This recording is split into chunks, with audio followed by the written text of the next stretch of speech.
All right, I think I'm live. Good morning, King TL. See you in the chat. Hanging what now? Hanging blinds and installing smoke alarm. What a noble thing to do, King. All right, I think everything is up now. Welcome to the stream. Good morning, Grace, wherever you are. Morton Downey Jr. today. I've got two new Boyd watches coming out today. I've got one on channel favorite Angela Aquera. She does the splits. There's also another one about kind of like I don't know, a goth alt rockabilly type person. I don't really know how else to describe it, but exciting times. And of course, we'll have a new Ben Thorpe clip. Not on Boyd Watch, but on Thorpe Alert. So exciting things. Today's episodes, I was trying to decide which ones to watch, and I found one about squatters in New York.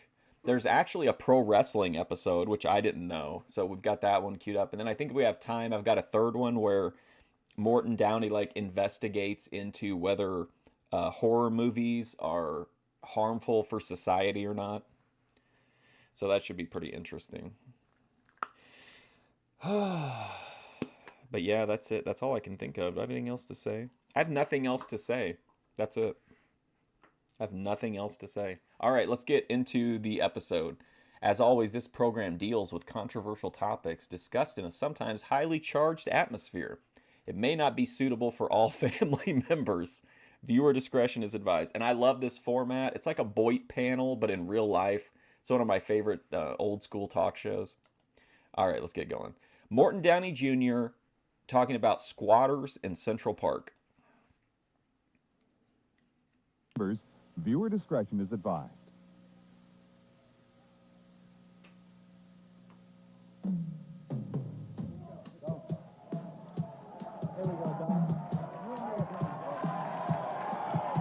This is...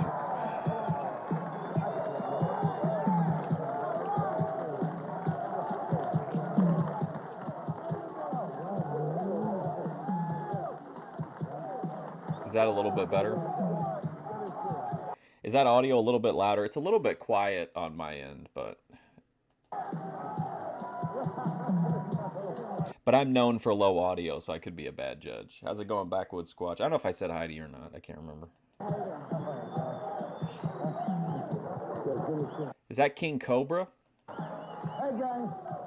Recently, all over the country, there are probably these problems starting to take place, all right? Pay attention to what's happening here. Recently, in New York's Lower East Side, hundreds of local residents clashed with New York's finest over a small plot of land called Tompkins Square Park, all right? Was the issue the closing of the park or the takeover of a neighborhood where working-class people made their homes for generations? Is it a case of the rich trying to gobble up the more real estate that they can get and the poor only defending their homes, or a bunch of anarchists fighting their continual war against society? Is this 1968 or 1988? Join us. We'll find out.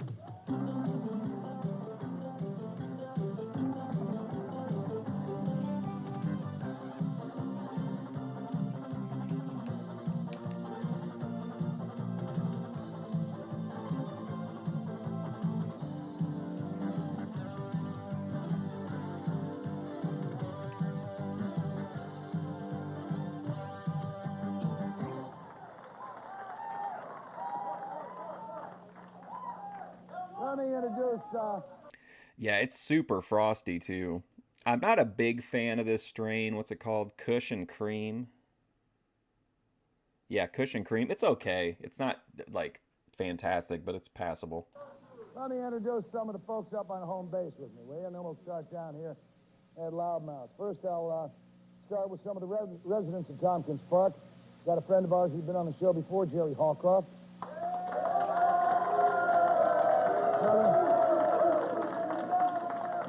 Multiple... Oh, yeah. South to West was telling me yesterday about him. Just throws the match on the floor. Indica heavy? I don't remember what the fuck this is. I typically get indica or indica dominant. I don't know. This isn't the most descriptive packaging, unfortunately. Another good friend of ours who's been on the show a number of times, Curtis Sliwa. He's also...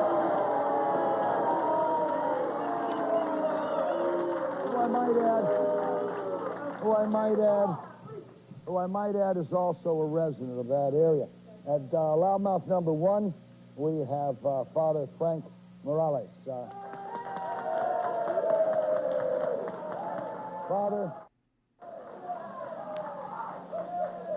Father left the comfort of his parish to become a squatter in that area.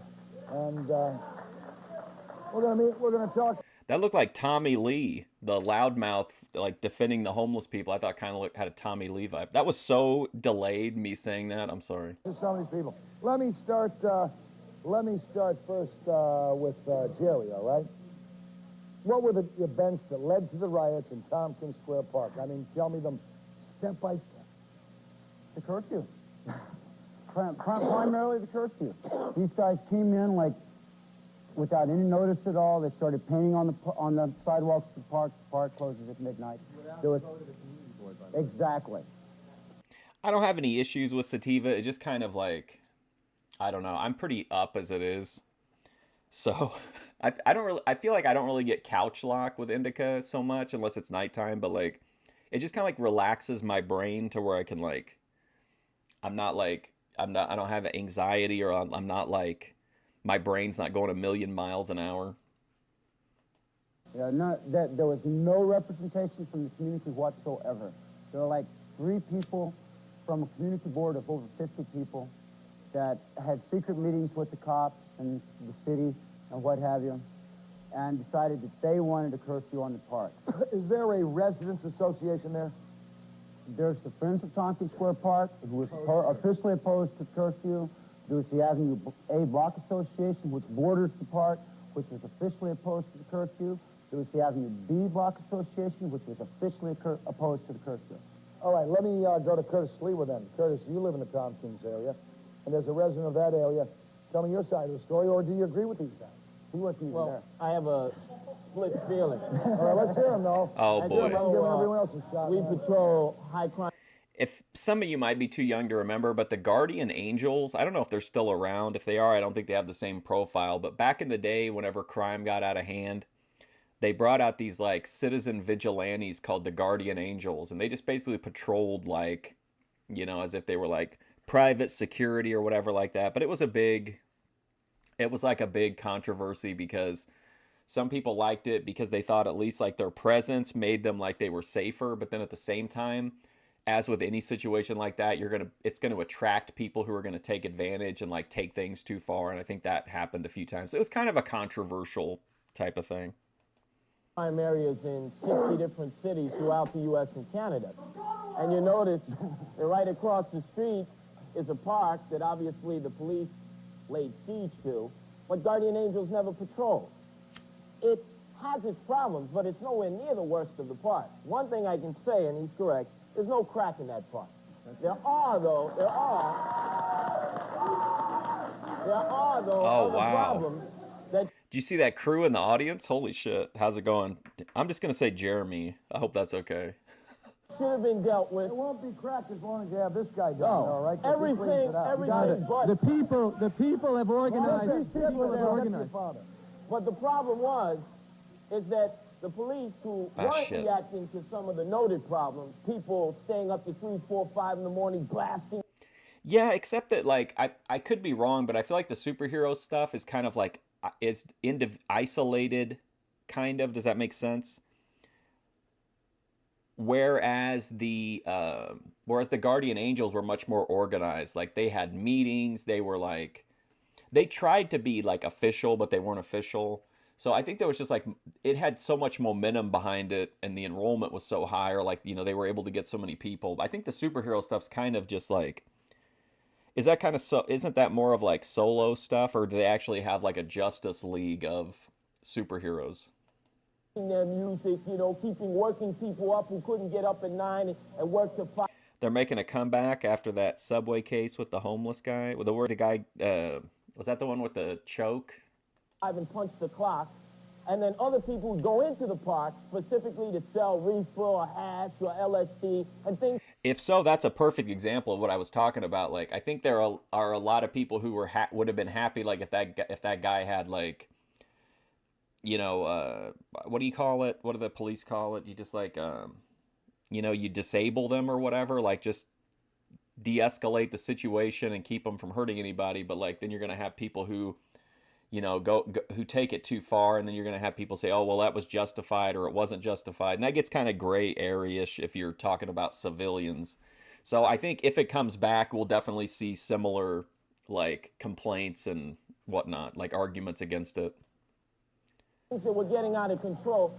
Skinheads, you gotta admit, they love to be slamming and jamming one another, and innocent people You're would the only sometimes skinhead get I know, hurt. man. See, slamming But- jam our skinhead. But, There aren't any skinheads back there. the one thing, Mort, the one thing I objected to We're Wait a not from second, gang. We're going to Scarsdale get to everyone, all right? Cool with a second. is that we had a problem with what I Restrain, that's what I was looking for, yeah. Where like you're just kind of like holding them. You're not fucking with them. You're just keeping them from like doing anything. call blue bozos. And I don't mean the cops. I mean residents from nearby New Jersey who had blue license plates and Connecticut blue license plates. Oh, And wow. they come in on Friday and Saturday, and they dress, you know, with the spiked hair, and they're big and bad, and they come in our neighborhood, make of those trouble people all oppose the night, all curfew. day long, then go back to mommy None of and those daddy to people their were there respectable opposing the prep curfew. That's a school lie. and their 9-to-5 job and leave the neighborhood. Lie. That's why the police were called in by the You're the only residents. outsider, man. All right, Father, let me ask you something. You're not a homeowner. What do you think, Tommy Lee, or you remember that guy Evil Dick from Big Brother? I think he kind of reminds me of him. Or a renter. What part in all this do you play? I mean, what's your stake in all What this? we've done is to seize the abandoned buildings that are there in the interest and with homeless people who need housing. Good. Working people who are underhoused and so forth. There's a lot of abandoned apartments there. We're When you taking them seize over. those apartments, because I know Jerry's involved in that stuff. When you seize those apartments, you go in Activist and priest. you actually improve these buildings, don't you? Which are, they're not just, they're abandoned by the city, abandoned by the landlords who didn't give a crap what they We were have like. to raise money. People say, well, you guys don't pay rent. We fix the roof. We raise the capital to do the repairs. There's a lot of support for this. There's a lot of support. It cuts across all sorts of, you know, I think plan there's funds even, and so I forth. think there's even support from Curtis Lewa. I understand. And like if they are going to have those groups again, then you kind of, it opens it up to like what are the legal ramifications of like stopping somebody, or I mean I don't know. It's a really complicated issue. And I mean if you listen back here, there's definitely division, but it's like divided in 10 different ways, and it's mostly like class oriented, it seems like. Like they're upset that the people from New Jersey come over to, you know, party and mess their shit up and then go back to their, you know, nice lives in New Jersey. Whereas now, I mean, we're still heavily divided, but it's a much more narrow, like, group of combatants, I guess you'd say.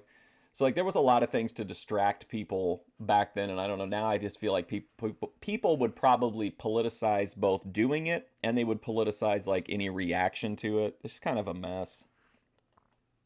Now, what we're trying to say, though, is that the curfew, they tried to impose this curfew as part of a plan to depopulate the whole area of poor and working poor people. It's the first stage of moving everybody who's poor into the East River. We've seen it before. How about, is there a possibility, let me ask all you guys, I'll ask it for Father to answer.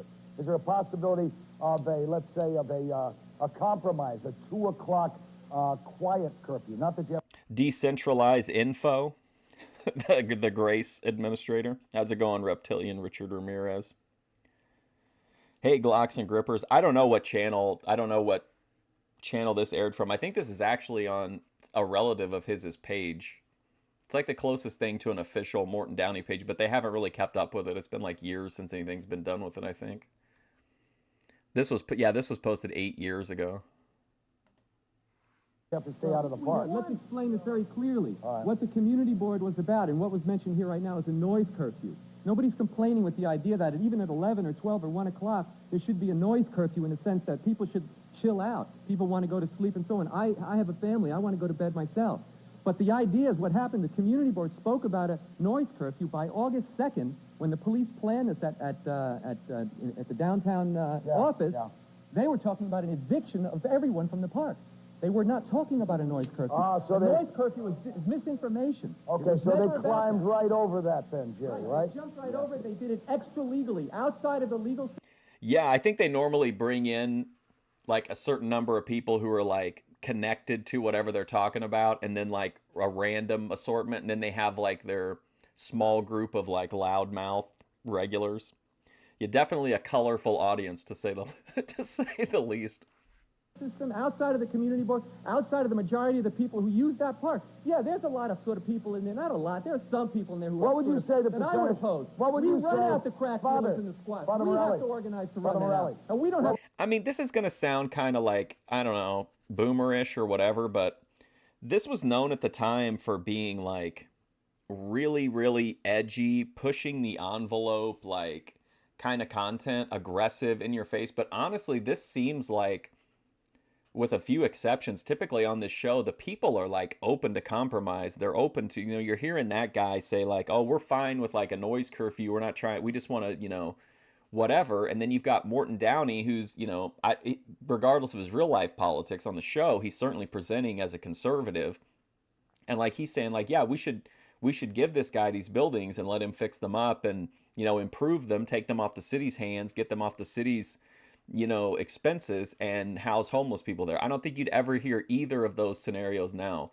I think the activist priest would be like, hey, we want like a complete, we want complete autonomy or nothing. And then I think the conservative host would be like, well, we're not giving you government, we're not giving you free buildings to put these people in. You know what I mean? It seems like everybody's pretty open. It's just they have different ideas about how they should get there, but it feels like for the most part everybody's willing to like put a little bit of compromise in. To go to the cops. That's all I asked you a question, man. What would you say the percentage, what would you say of the percentage Oh yeah, the Morton Downey versus Roddy Piper was amazing. of working class and poor people in that area to the rich was 5 years ago? 5 years Any ago, of you more guys know 5 like years ago? 50-50. More like 50. Okay, what is it now?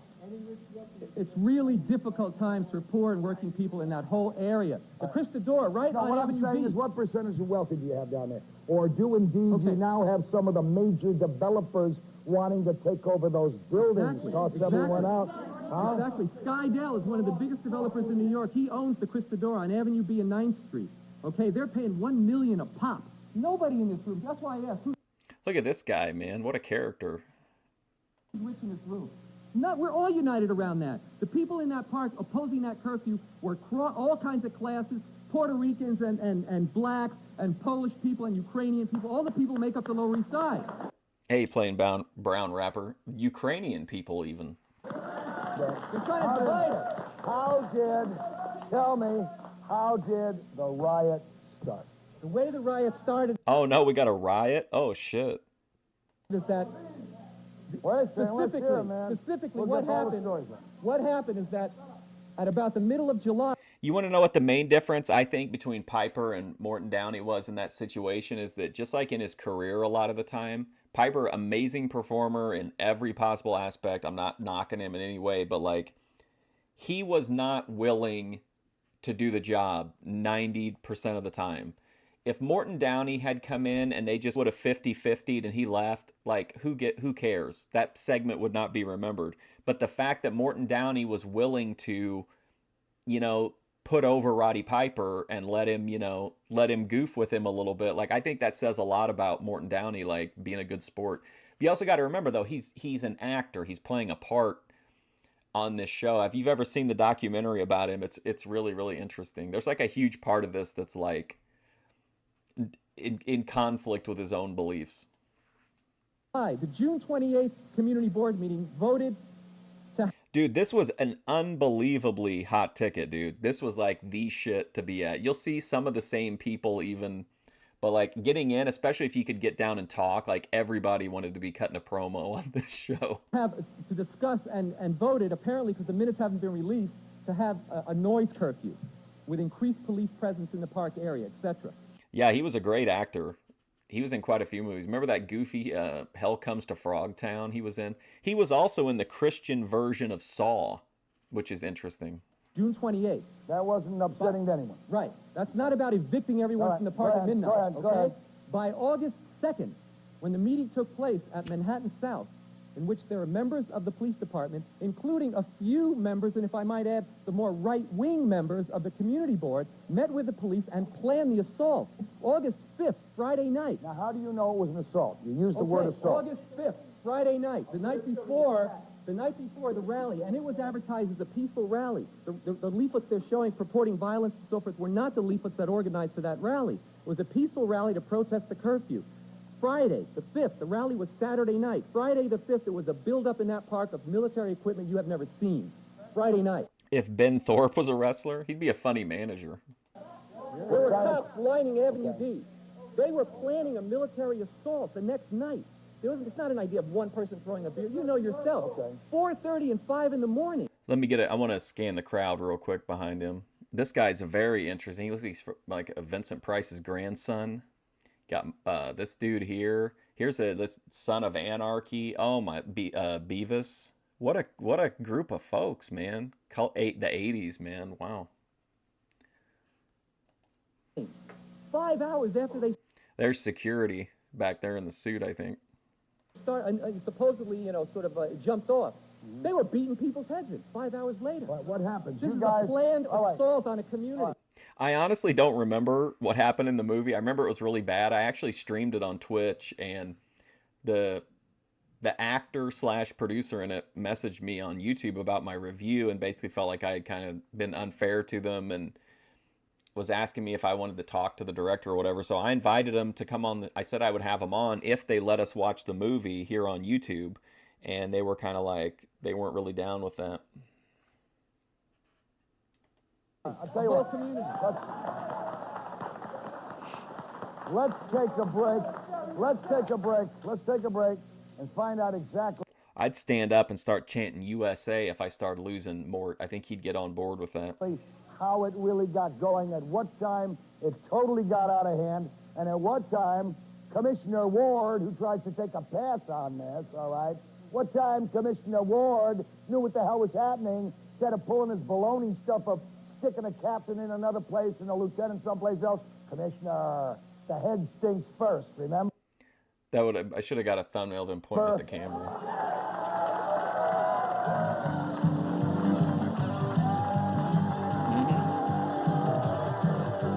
What I like about it is, even though like we know kind of the slant of the show, it still feels like Morton is never really teamed up with anybody. Like a lot of times whenever somebody's on like a show like this, you can tell that like there's somebody that the host like sympathizes with, and that's true a lot of the time here, but not to the point to where like he doesn't give anybody a pass. Like whether he agrees with you or he doesn't, he like, in fact, I think he sometimes gets more upset with people that he agrees with, because like if they're making a bad case for what like he shares their belief in. So I just like that he's there kind of to hold both sides accountable, even if it's not always completely even. And I think for him, it was mostly like, if he did get pissed with somebody, it would be like personality more than their beliefs.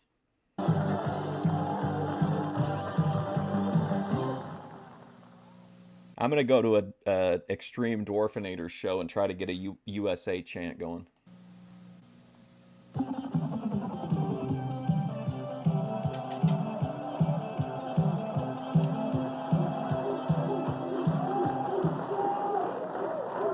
All right, guys. Let me see, we're going to feed to the piranha tonight, all right? Let me go to our monitors first here in the studio, and for the folks at home, to get a montage idea surrounding the Tompkins Square riots, all right? Let's take a look at that. Give it to me on the monitor, gang, will you? Oh, wow.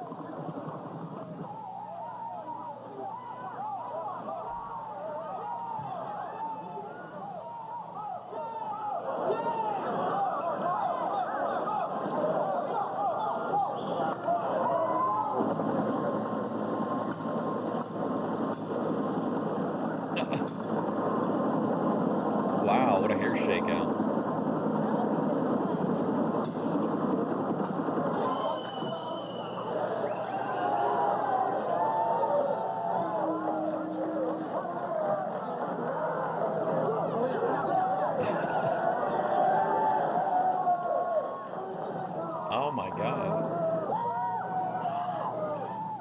process. All right. Let me introduce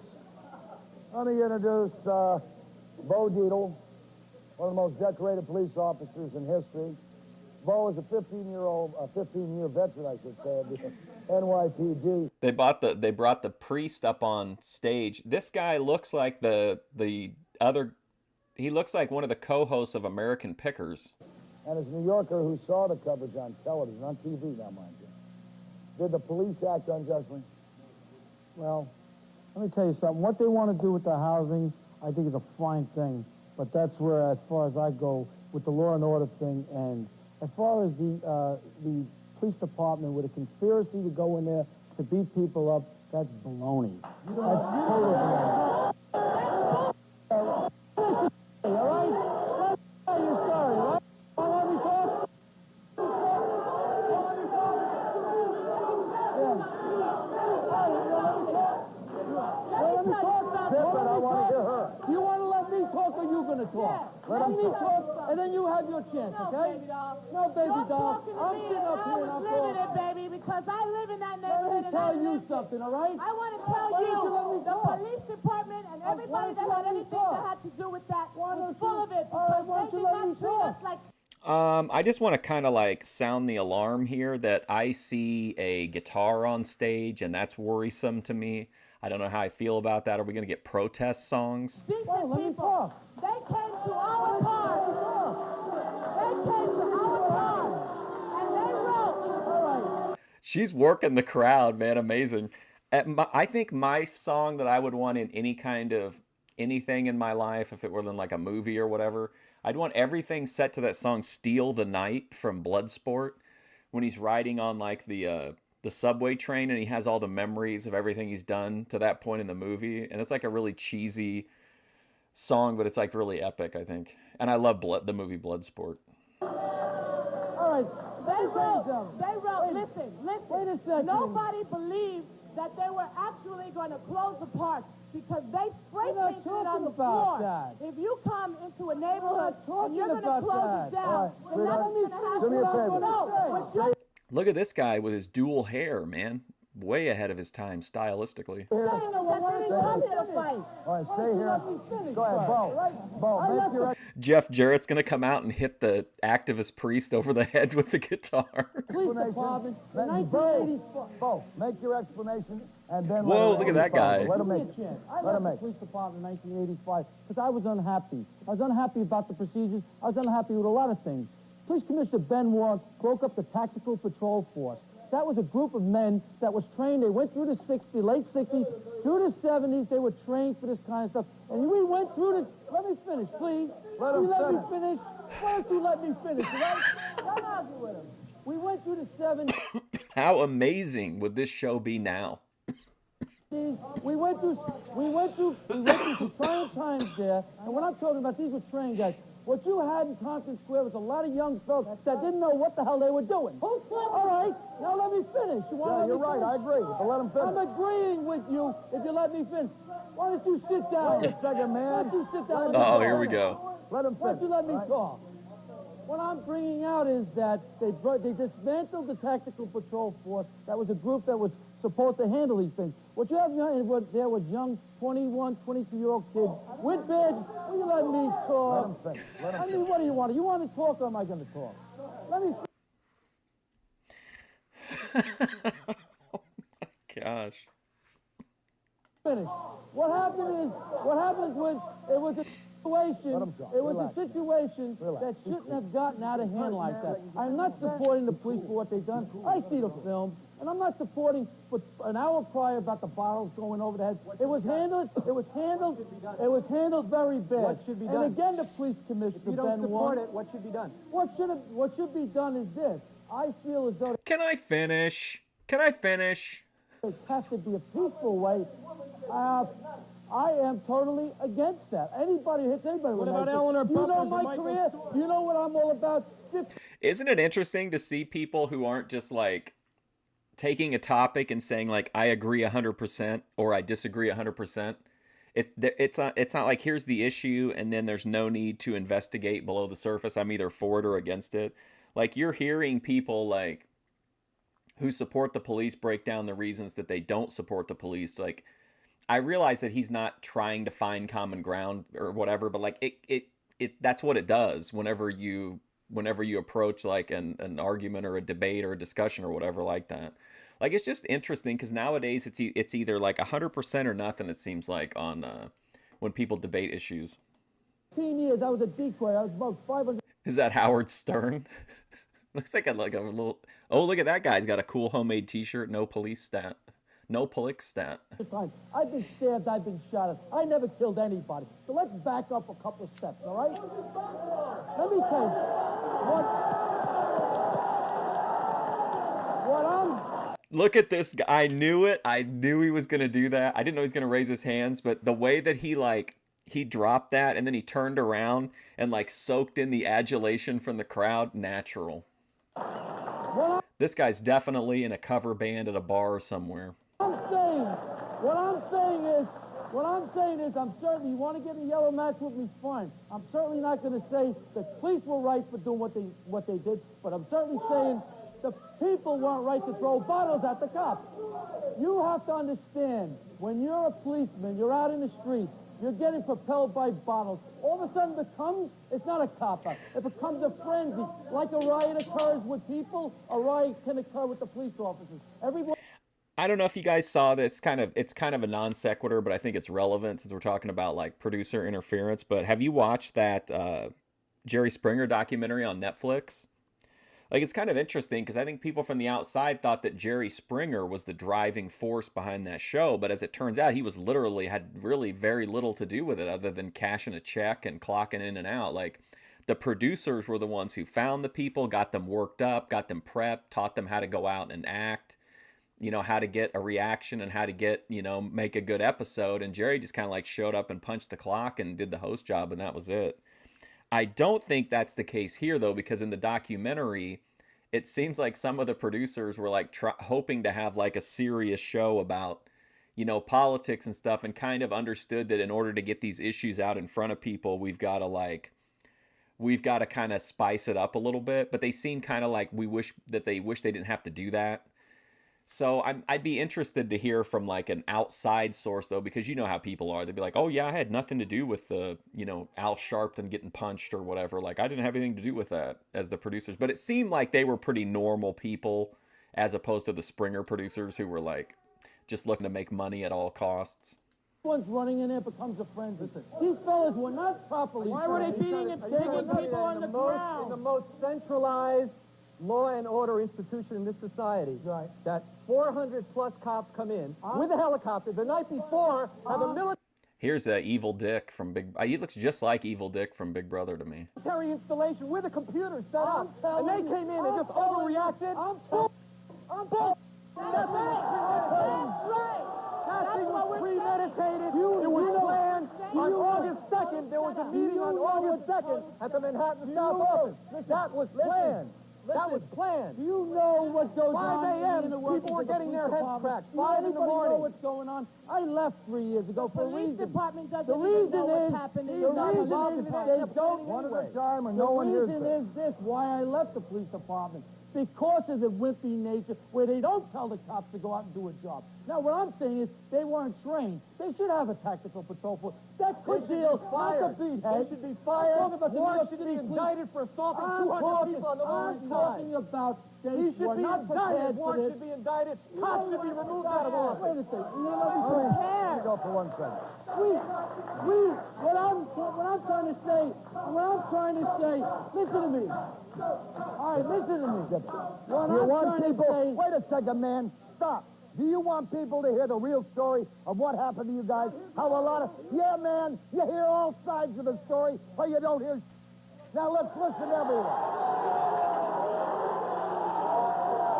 Like, you've got to have a host that can do that. If you're going to address these big issues and you're going to really talk about them, not just do fucking lip service like they do on news now where they like, oh, here's this guy to say, oh, I agree 100% with this side. And the other person's like, oh, no, I disagree with that. Like, the hosts don't do shit now. Nobody pushes back. Everybody's scared of making somebody mad, or everything's so polished and rehearsed. Like, oh, what if I say a word wrong or whatever. Like, you need a host that can maintain order. You need a good referee.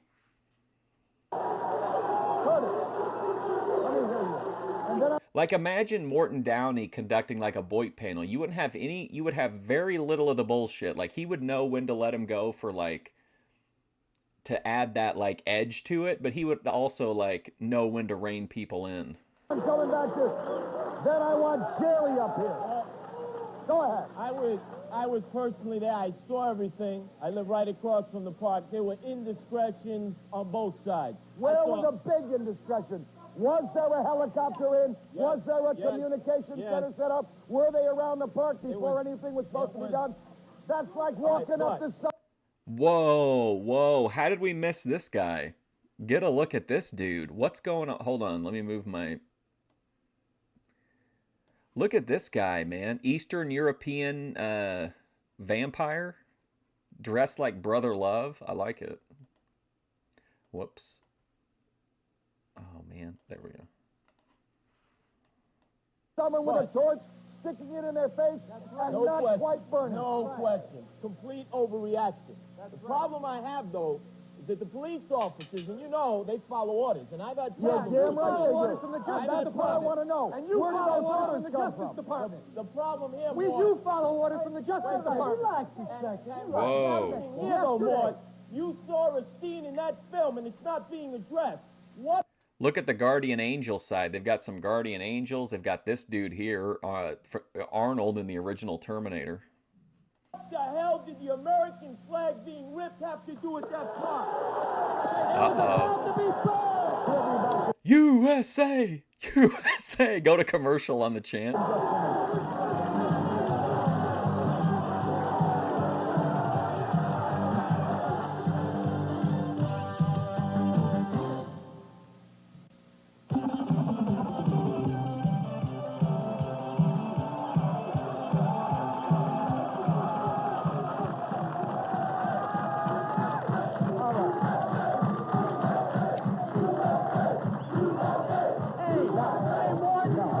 Yes.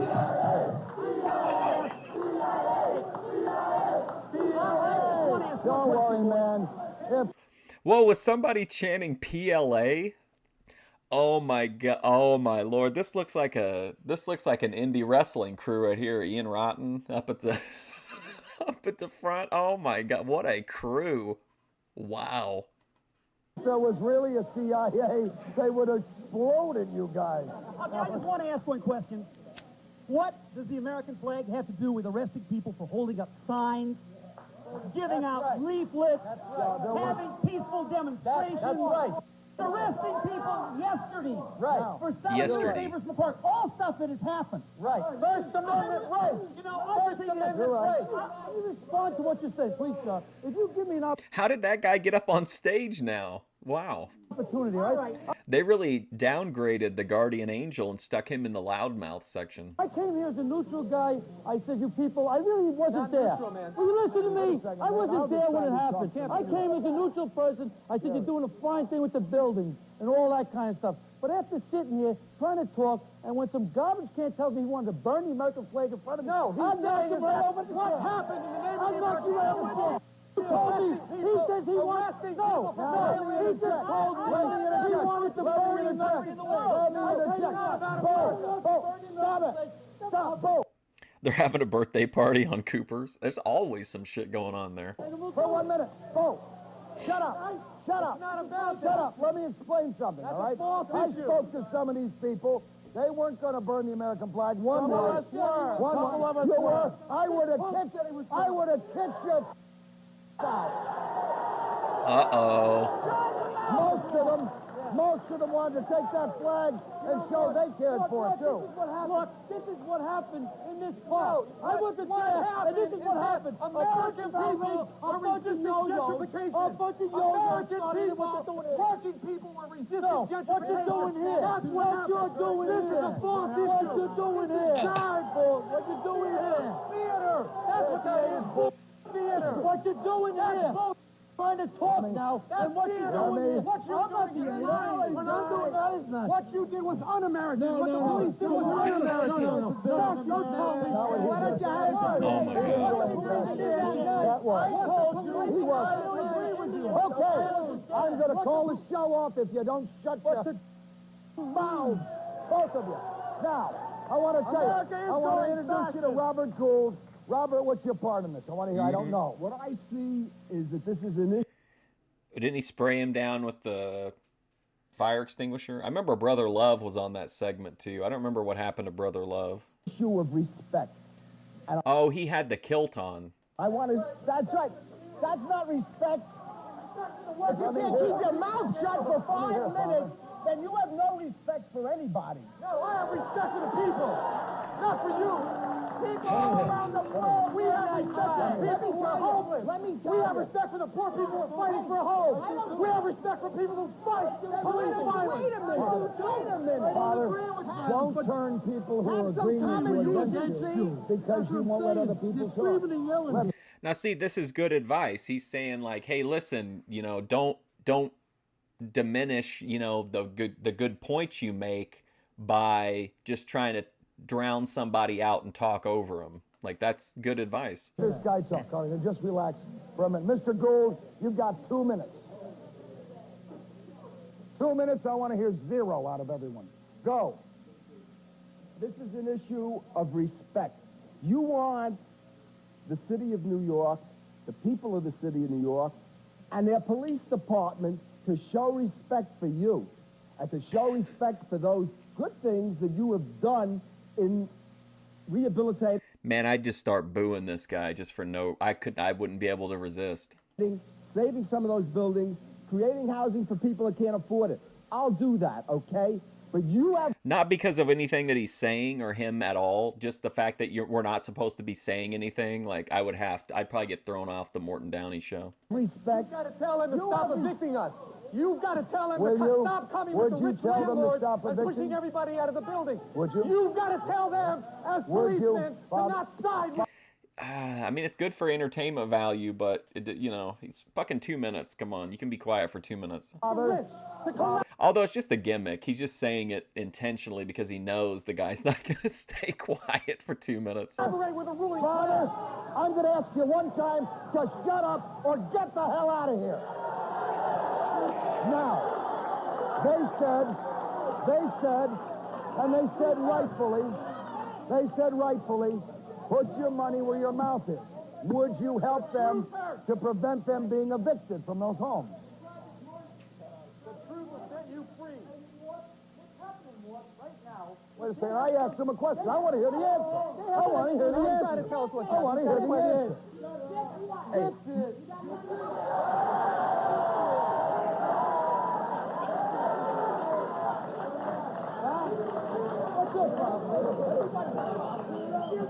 Hey. Go. I got no problem with you, pal. You want problems? I said this is an issue of respect, okay? Hey,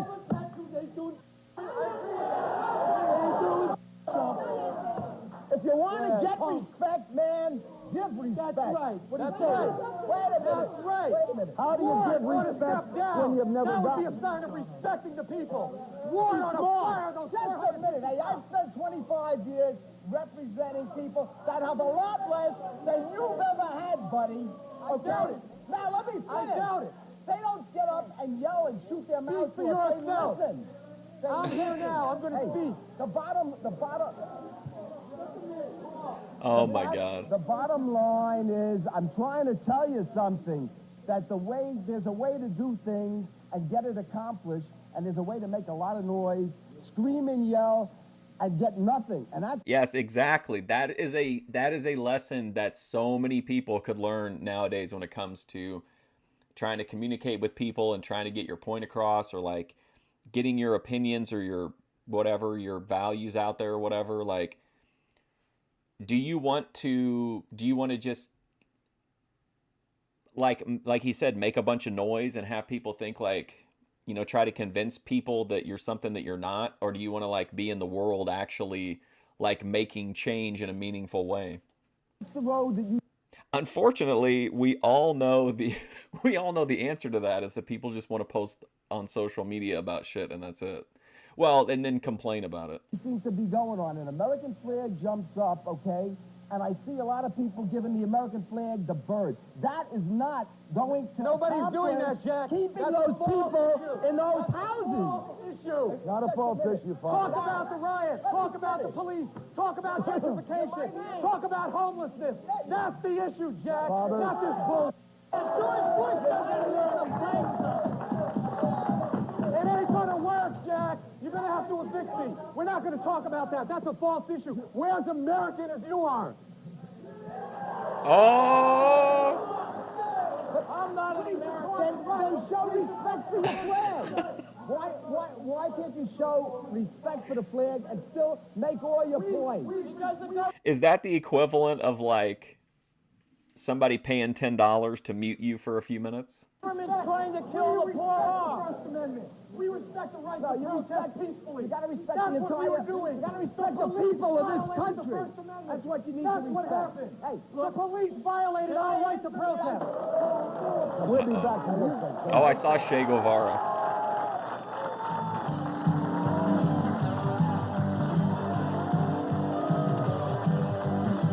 We haven't really seen this side of the crowd that much. A lot of Guardian. Wow, look at this badass. Is that Ray Parker Jr., the guy that's saying Ghostbusters? Here, 31 UHF.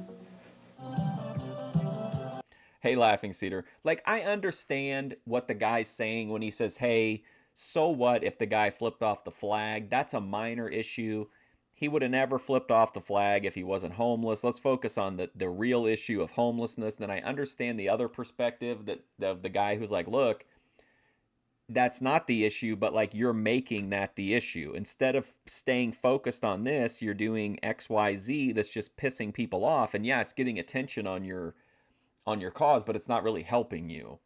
Because then people, just like he was mad that they were focusing on flipping off the flag over the homelessness issue, like I understand what that guy's saying by saying like, hey, if you wouldn't have flipped off the flag, we could have had a clearer discussion. But is that really true? I mean, would they have engaged in good faith even if he hadn't flipped off a flag?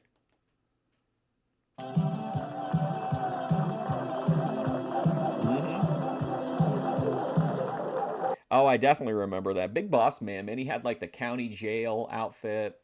He did the Guardian Angel outfit. He did the SWAT outfit. Quite a few selections. Hey, Michael Myers. Let me see that American flag right. Uh-oh, here we All go. right, I told you they love the American flag. Now, let me go to Father. Father, you said if you had a chance to express something about the First Amendment, you'd like to make a quick statement. Please do it. Right. What I would like to say is this, is that sidetracking on this issue is going to cover up the essential issue here, which is First Amendment right to peacefully protest not having a job, to peacefully protest that rents are too high or that you don't have any food. The right to peacefully protest was violated, radically violated. Now, the reason we say this is because it was very clear, the community board, which is, set up to look into these matters regarding curfews and so forth, did not vote for this action. Right. This was a police action. And to say that an action that spanned 6 hours in the course of a night is something which, a few people overreacted, or to talk about young cops, this was a premeditated attack, an assault on a whole community. Now, here's what... It's tantamount to emerging fascism in this country. We have to stop it. Okay. All right. I think both Bo Dietl and our audience would recognize the validity of some of the... Yeah, I thought Activist Priest was pretty good. I thought that was a great little cry-on when he was up at the loudmouth desk. What you're saying, all right? Or podium, I guess. The important thing is, however, that we can't blame every policeman for what happened. We have to blame... No, you don't, man. You blame their leaders who inculcate that kind of crap into their brains. How many of you were at Grant Park in 1968, huh? How many? So was I. Right in the middle of it, baby. I was... Oh my gosh, this guy's got a t-shirt on that says squat and roll. Oh my God, amazing. Squat and roll. Right in the middle of... Join us Hollywood turned out last night for the $7 million man. We'll show you. Without injury. It can be done. Oh no.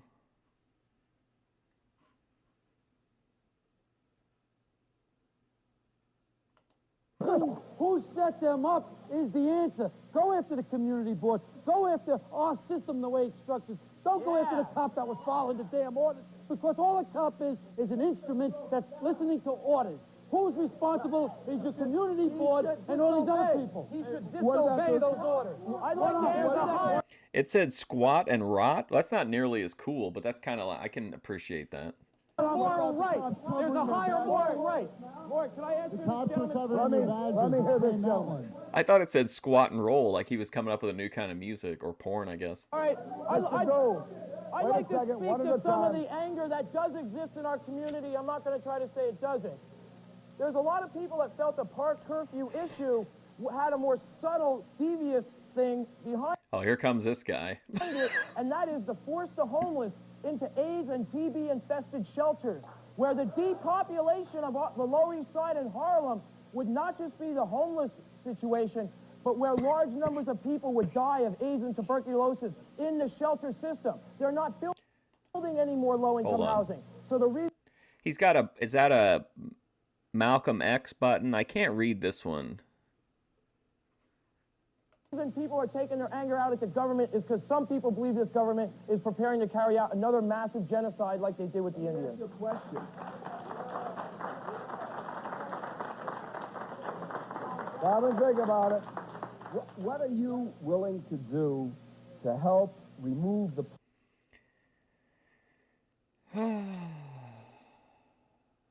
You seen FBI agents on TV who are 46 and retired? Jeez. Squat and rot. Oh man, that's a real letdown.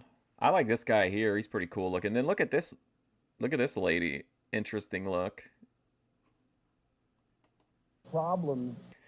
I think if you approached discussions like this guy does, and you just cut to the chase and you say, look, what are you personally, not in a grand thing, but what are you personally willing to do to help solve this problem? And I don't want to hear platitudes. I don't want to hear thoughts and prayers. You cared enough to go out and get involved in it. Like, what are you willing to do to help the situation? That encourage this kind of activity. What do you want to do? And that doesn't mean you're saying like, oh my God, if you can't solve this problem, then you're wrong. Like, that's not true. But like, you have, like, the best way to get any problem solved, I think, if you're trying to motivate people, is to be like, is to lead by example. So like, if you're saying like, hey, I went out and did XYZ and it yielded XYZ benefit, then when you talk to somebody about that, or they see you doing it, or they hear about you doing it, then they're more likely to take action on it. You know what I mean? So even though it's like super simple, but asking people like, hey, what are you literally willing to do? Not talk about, but what are you willing to do? I think that would end a massive amount of people's like positions on these issues. What I'm suggesting to you is that people like yourself, what would you do to get rid of the drug people like yourself dealers that are using you and that park to make bucks? Okay? What would you do about that? Cut off the Contra cocaine. The government's smuggling in drugs to help fund the Contra wars. And the government is smuggling drugs. One at a time. They funded the Contra. They're like, oh, that never happened. And then like 30 years later or more, Tom Cruise is in like a big budget Hollywood movie about it, and that everybody thinks it's neat. One at a time. You are not the only spokesman for these people. There's a lot of people with words. Go ahead, pal, your turn. Okay, here's the problem. There are not that many drug dealers in the park. Talk to Curtis Silva. I know in the surrounding neighborhood, it is infested by drugs. How come they take, there's like 10 cops now on duty.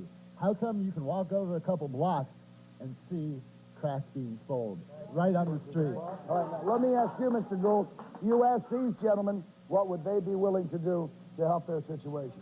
What would you be willing to do to help their situation? I'll tell you what I would be willing to do. I would be willing to see and to put my voice behind a change in the training of policemen that are sent out to this kind of duty, because obviously they were improperly trained. They reacted. Let me finish. They reacted badly, okay? Despite the fact that they were provoked, they shouldn't have reacted the way they did. They shouldn't have covered their faces, okay? And their superiors. What are you going to do, Mr. Gould? Are you going to form a committee next year and then bring it to the mayor and let him form another study committee, and then the city council and Andy Stein, and they all form committees, and 5 years from now, when you've wiped out the middle class, annihilated the poor, then we're going to have something done. That's it. Zip it. You got two real choices, okay?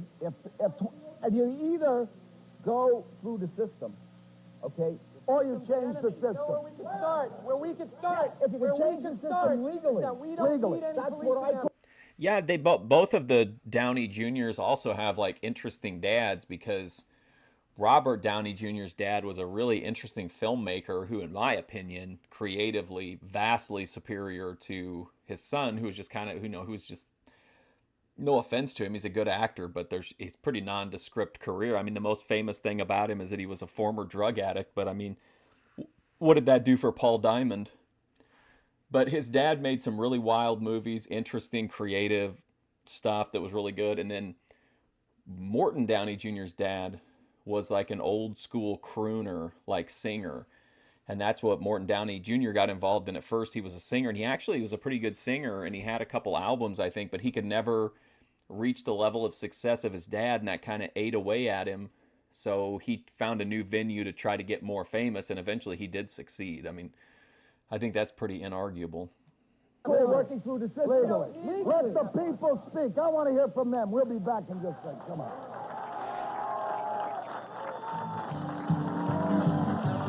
Glocks and Grippers, when we watch a ton of 80s stuff of all kinds on this show, and it is, you could put pretty much any of this shit in modern day and it's the same shit people are arguing about. It's pretty universal, I think.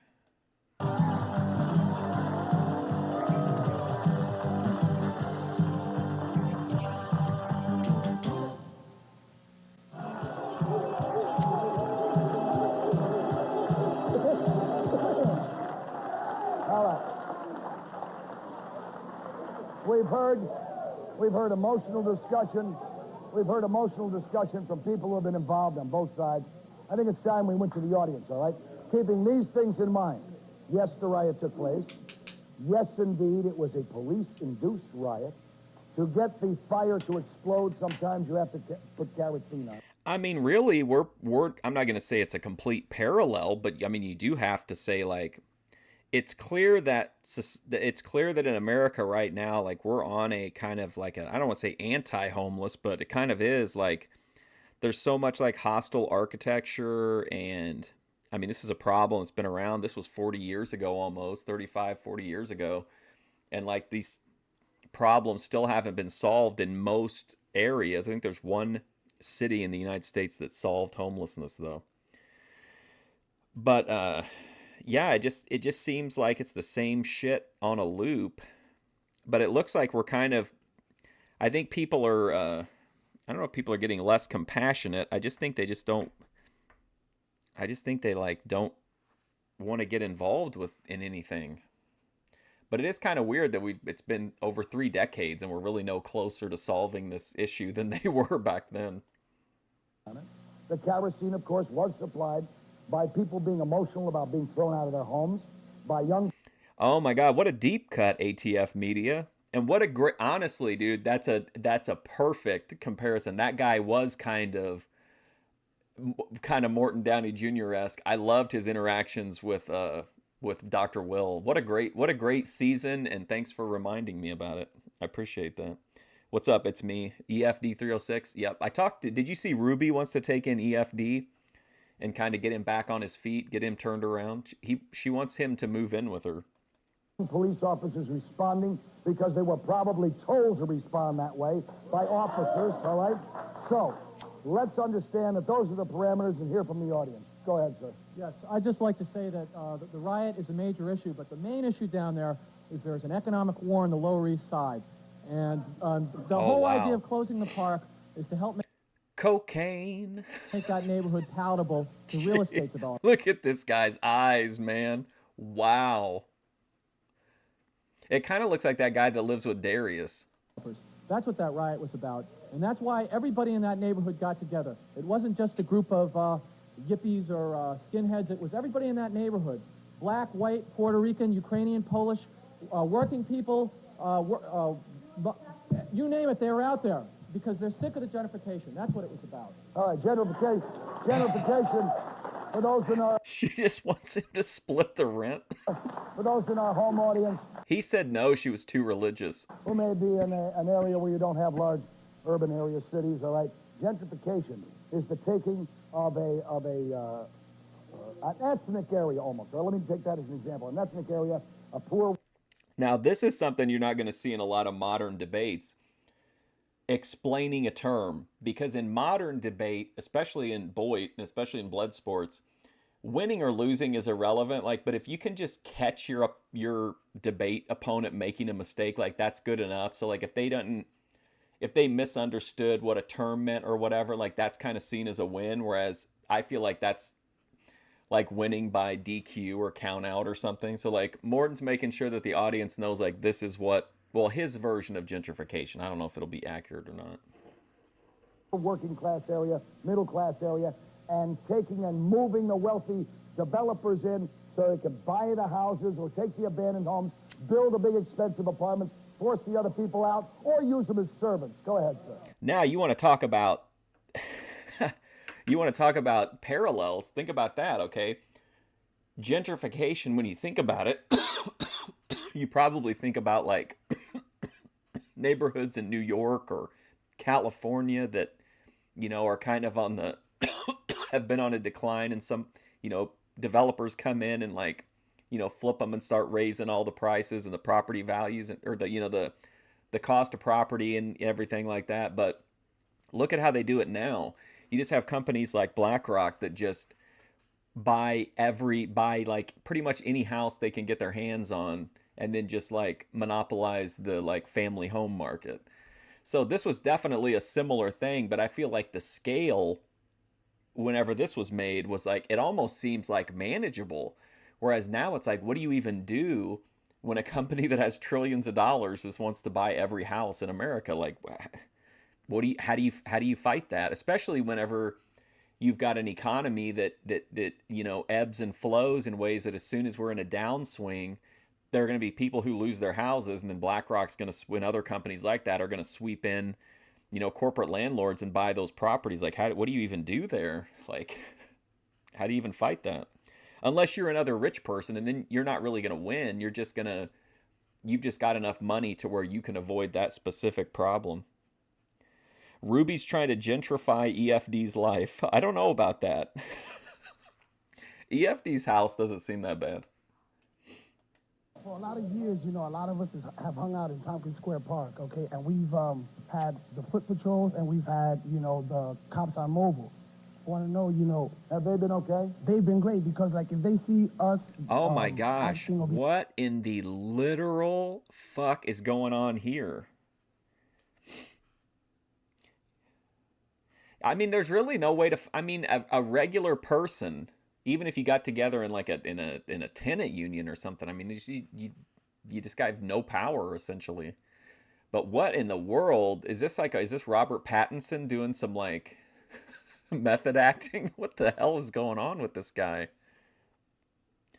Holy cow! I don't even know what to think about him. Like he's got these markings on his head. Oh my gosh! What a crew! Oh man, look at this guy too. Who is that guy? Who does that look like? Oh, it looks like Frenchie Martin, the old WWF manager of Dino Bravo. Behaving in any kind of like, you know, crazy behavior. They'll tell us, and we'll stop, you know, or whatever, right? Why all this, you know, like, we don't need it. Seems like we're finding out, doesn't it? We don't need it. Go ahead, Oh, Tom. you know, it's obvious in a situation like this, it's hard to blame who's right, who's wrong. When especially, hold on, why don't you shut your mouth for a couple of minutes? please. Yeah. It's hard to... You guys tried to take over Tompkins Square. It's hard to actually blame when you actually have to begin to take your beef to the top guys, because it's like it's been said. How do they get Guys- access to the top guy? You How do they got get to it? go down You to tell the me. bar, You go come down here a to the second. police. Come here. I'm not trying to embarrass you, pal. Oh, boy. But you tell me that walking into your office is going to get access. Yes. Now this I like. Moving people into close proximity with each other. Like, that's great. That's good TV. Huh? It's obvious walking inside the office ain't going to do it, boy. Yeah, but the point is, here's the point. Look, you and I have been. I don't think they would. I think they might walk over something. But what do you think would happen if you just walked from your podium over to the other one? I don't think anything would happen. Didn't we see? I feel like we've seen somebody walk over and like get right in the face of, get like right into the face of whoever was on the other loudmouth podium. Been through a lot together, right? The point is, and I'm not finding just on their side, but the point is, you gotta have access before you can get to the top. And you can't sink him into the garbage because he dresses like I think. Oh, squat or rot. Okay, why not both? What if he was? That's all right. Come here. Come here. That's just What the way I if it was for him and the rest to get together and have a protest right in front of their quarters? Then they'd be busted again. How could you possibly expect the police? Let me ask one question. You know outside. Let him You answer. know Let him answer. outside Gracie Mansion, where Mayor Crotch lives, is a park, Carl Schurz Park, for the rich, the affluent. We'll join you. We, the Guardian Angels. No, I haven't watched. Is that the Blood Games? I haven't watched all of Blood Games. Both of us. Wait a second, man. Wait a second. Listen, where's the offer? Who the hell cares where your allies come from if they're allies? Let's take it. Wait a second. Let's take it to the mayor's park. Bring the protest outside the mayor's house in his park. Do you agree with Morton that like it doesn't matter where your allies come from as long as they're allies? I think that's something that like the left in America would not agree with, but the right in America would agree with to a point. I feel like there's just so much I feel like on the left it's kind of like a band that like gets popular, but they want to like gatekeep who can be a fan of their music. You know what I mean? I just feel like there's not like, if the goal is to affect change on a large scale, then I think you do have to go in with what Mort's saying of like taking in allies that maybe aren't ideal. But then you could compromise your organization or compromise your movement or whatever. But I don't know. It's hard to say. I feel like if you get the wrong people in that could really do, I guess you just have to have like an awareness of keeping up with like if people were causing problems or whatever. But I mean, if you're talking about voting, I mean, sheer numbers is how you win that. So I definitely agree with him there. And we'll be with you. We'll be with you in that. Hey, Curtis. Hey, Pentagram Dave, I've got that one in my. Well, I have 2 heavy metal episodes in my Morton Downey files. Let me tell you something. If you do that, I'll go down with you. Yeah. Every one of us will go with you. And I'll go with you. We'll be right back to speak to the rest of these people. Come on. Like I know there's like a lot of serious discussion on this episode, but like I forgot what I was gonna say now. What did Mort just say? I feel like I was gonna go off of what Mort said. I can't remember.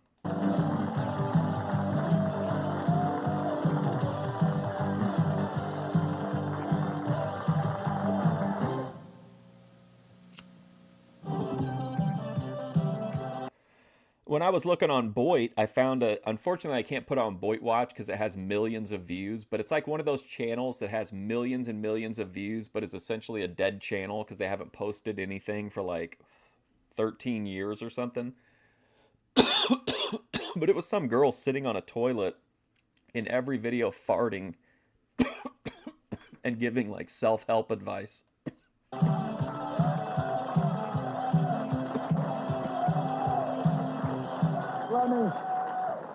let me please, if you will, let me go to Isabel first. Isabel? Well, hello, my name is Isabel Dawson, and I am a mother of two. Oh, boy. I am married happily for 8 years. I am a homesteader on the Lower East Side. I work, I pay taxes. The city owns the... They were like, nope. You're out. Not even going to let her finish. That's cold. Okay, let's watch this one. It's an episode all about pro wrestling.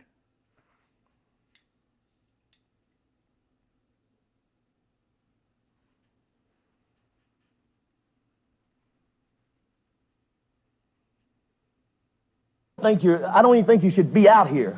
I think you're just somebody that wanting to come up here and say, I'm a professional wrestler. There's 1,000 people out here, 100,000 people who want to get in the limelight. And you say, you come out and say, first thing I want to know, what gives you the right to even be out here? Have you ever beat anybody? Have you ever been... Now this one joins in progress, but it's still 42 minutes, so I don't think we missed much on this. I don't even know. Answer, man.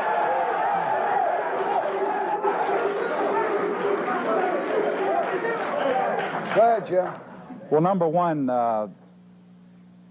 because of my sexual persuasion, and gay? the fact that I Hang didn't on a want to second. participate But in he's that light. been in the business Hold 15 on. years and that never happened to him. How come it...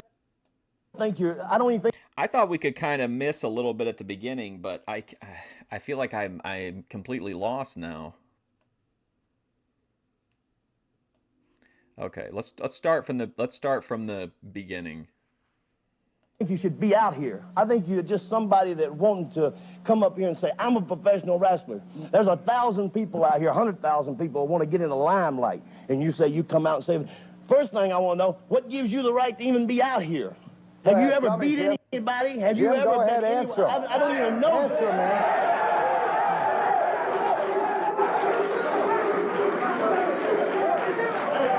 Go ahead, Jim. Well, number one, Dr. D slaps Stossel. Yep, we watched that on one. I can't remember what episode. I think it was we watched an episode of old Geraldo shows, like where he opened the vault. What was the other Geraldo thing? Oh, the skinheads where they hit him with the chair. I think we watched the John Stossel clip on that episode.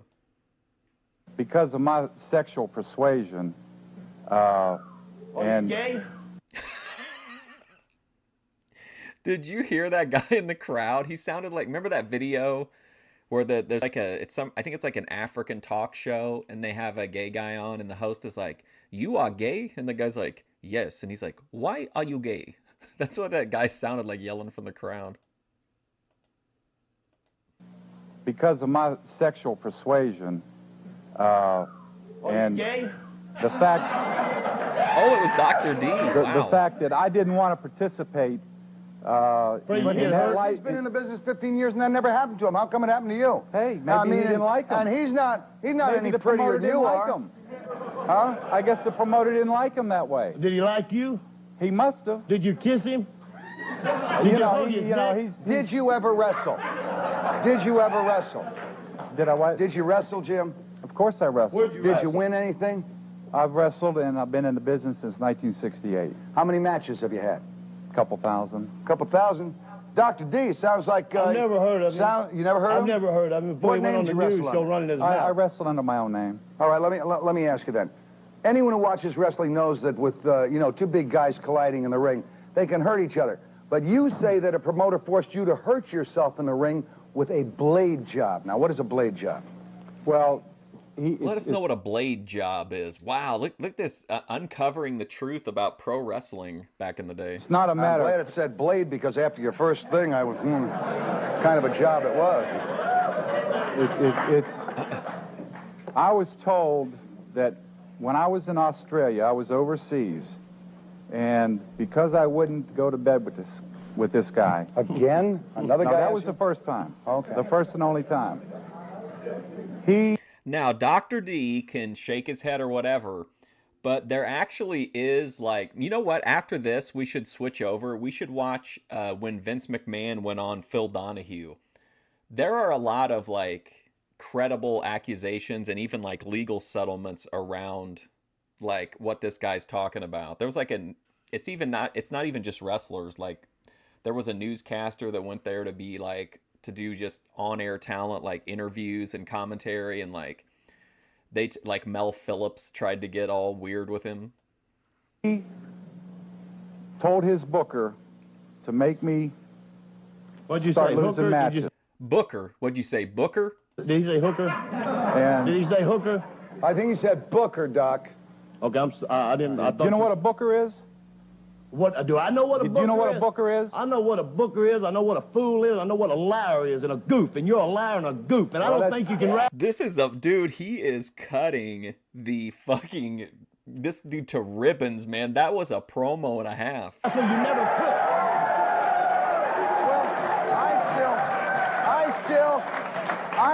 Jim, I still don't know what the blade job is. Tell me what that is. A blade job is where they want you to bleed.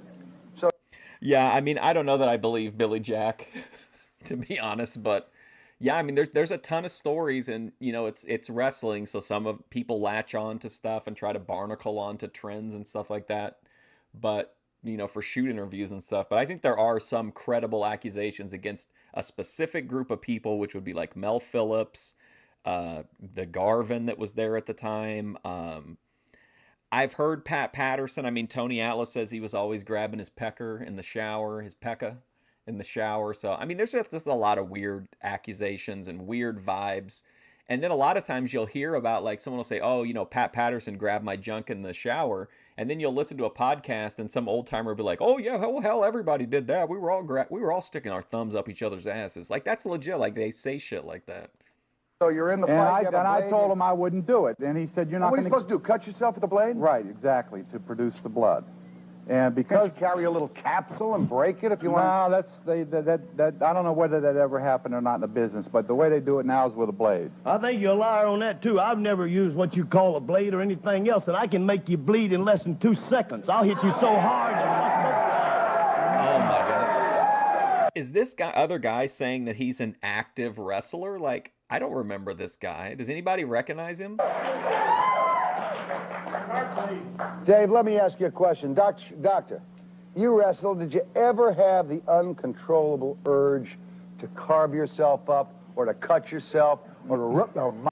Now, we're transitioning here, but when we come back around, make sure you look at David Schultz's head. You can clearly see he's got blade scarring all over his forehead. Mouth open, do anything?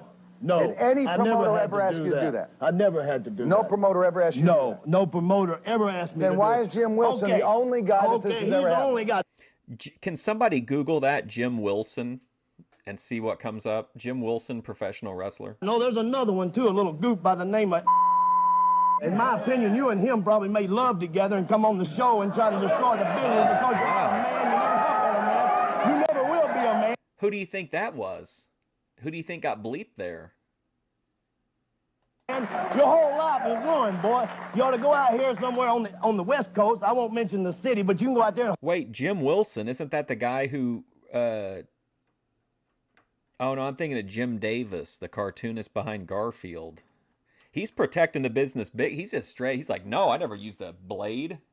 Hold hands with whoever you want to, but you climb in the ring, a professional wrestling ring, they'll tie your head up and stick it up your behind and send you on your way. Let me see. Sir, your name?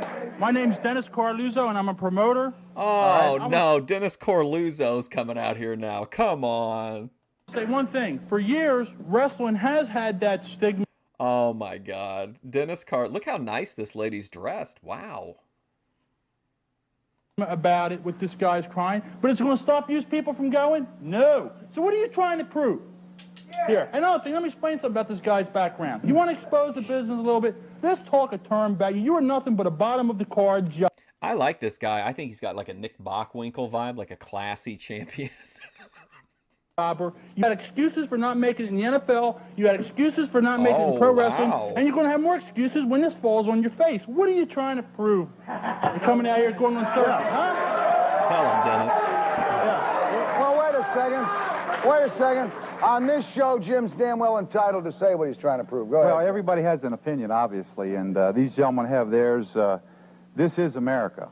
Well, I know all that. Yeah, that's know all fine. that. Well, let me ask That's you fine. If I could arrange a match between you two guys, would that be all right? Yes, sir. Yes, sir. Yes, sir. Yes. Would you take him on? Let's have that match right now.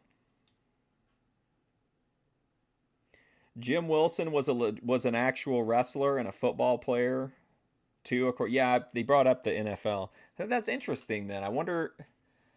I'll have to see if I can find out more about the story behind this episode. I mean, I just don't see Dr. Death like working with this guy on it unless it was like a way to say like, well, no, because if he's a legit wrestler too, then you wouldn't want to say like, hey, this guy might be fake, but the business is real, because if he's going to stick around in the business. You'll put up the money? Anytime, anytime. No! Right now! Right yeah, now. right now. Right now. Rummy, I want to go to Paul Dangerously on the telephone. Paul, can you hear No way, dude. Paulie Dangerously is on the phone? me, buddy? Yes, I can, Mort. Paul, let me ask you a question. Oh my god, dude, this episode is fucking gold. Says he tried. Okay, there you go. That helps immensely. So he tried to organize a wrestlers union. That explains why he's on the shit list. Dude, we got fucking Paul Heyman on the phone on Morton Downey Jr. This is fucking amazing. Question, you've been listening to this stuff. Yes, I have. All right? You listened to Jim Wilson's life story. What do you make of his statement that he was basically blackballed from wrestling? Jim Wilson was blackballed from wrestling, and that is the truth, and I'll tell you why right now. Because he was such a loser, he never drew a dime in his life, and nobody ever wanted to pay to see him. Oh my god, dude, he's getting roasted by Paul Heyman on the phone saying he never drew a dime. The fact is, more. Okay, I think there's a book. This is so weird, but I think there's a book about Jim Wilson. And I swear I've read it. When you said the union thing, I started to think, did he wrestle at any time like under a mask? I might be thinking of a different guy. That the wrestling business is exactly like television. If you don't produce ratings... Hey, He-Man, look at those sunglasses. Oh, yeah. Wow, man. This is so fucking cool, I think. I don't care how good looking you are. I don't care how many cigarettes you smoke. I don't care what producers you sleep with. You're off the air. Walk easy, Paul. With everybody. He never drew a dime, and they said, get out of the business. You're a loser. How much money did you make in wrestling? How much money did you make in wrestling, Jim? I didn't make a lot of money, though. You said you've had a couple thousand matches. Yeah, the best trip that I had was to Australia for $800 a week back in 1973. Ooh. $800 a week in Australia? Right, and they cut that, like I say, when I wouldn't go to bed with the promoter, they wanted... How come I have never, Jim, look at baby, I gotta tell you, pal, you are not that sexually attractive, even... That's right. I want to go to bed with you. Hey, like I say, I don't know what turns those people on, you know, those people of that persuasion. I'll tell you what, next we're going to meet the world's strangest man. I think I'll let this man say any damn thing he wants. Stand by. Oh, yeah, and when Paul Heyman resorted to the baseball cap with the fake ponytail, that was the worst. I felt bad during that era. I think he's amazing now, though. I've always liked him as a character. I loved his, like, yuppie character. Then I loved, like, the ECW Paul Heyman, and I even liked the, like, advocate Paul Heyman, too. Ted is all business on that bench. And watch this. Ted Arcidi, right, I think? Rounds on the bench.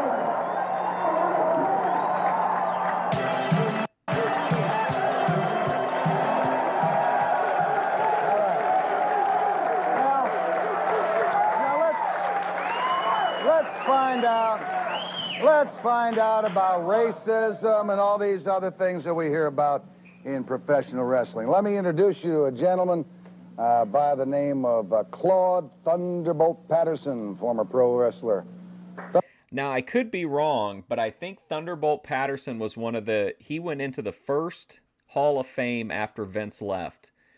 And that kind of would make sense because he was another guy who pushed for unionization back in the day and kind of got blacklisted, but I'm pretty sure that's right, right? He came out at the Hall of Fame and gave a speech about I don't remember. It was a really long, rambling speech, but it's interesting that he went in like the year after, like the first opportunity where Vince wasn't around, he went in. Thunderbolt, how you doing, pal? Very good, and you? I'm all right. You think you had a talent to be the world champion, right? Yes, I do. Okay. What kept you from reaching the top of the wrestling game? Well, the promoters. Just that simple. Why? What would they do to you? Promoters. I mean, you know what, though? His whole thing about was like that he was being discriminated against for racism. And if it's I'm pretty sure it was Thunderbolt Patterson that got inducted. His whole speech was basically to the contrary of that, saying that, like, you know, it was time to move past racism or whatever, which I thought was kind of interesting. Ted Arcidi was horrible in the ring. Oh, my God. And for some reason, he got a figure. Like back in the 80s, he got one of those LJN, like hard rubber figures when he was like, I don't even remember him barely at all as a wrestler, but he was the shits. As a black individual, you are limited. Just that simple. As a black individual, you're limited. You wrestled in the 60s and 70s. 60s, 70s, and 80s. Okay, in the 60s and 70s, I understand you made, from a quote in one of the magazines, you made $50,000 to $100,000 a year. Well, they quoted me as making $225,000 a year. 225. Did you make that much? No. How much did you really make? I made 100. Made $100,000. Let me see. If my memory supports me right, that would be the days of Argentine Rocca, Buddy Rogers. That's a little bit before. That was a little bit before my time. Well, that was a little bit before your time. Right. Seems to me anyone making $100,000 in 1960s wasn't really discriminated against.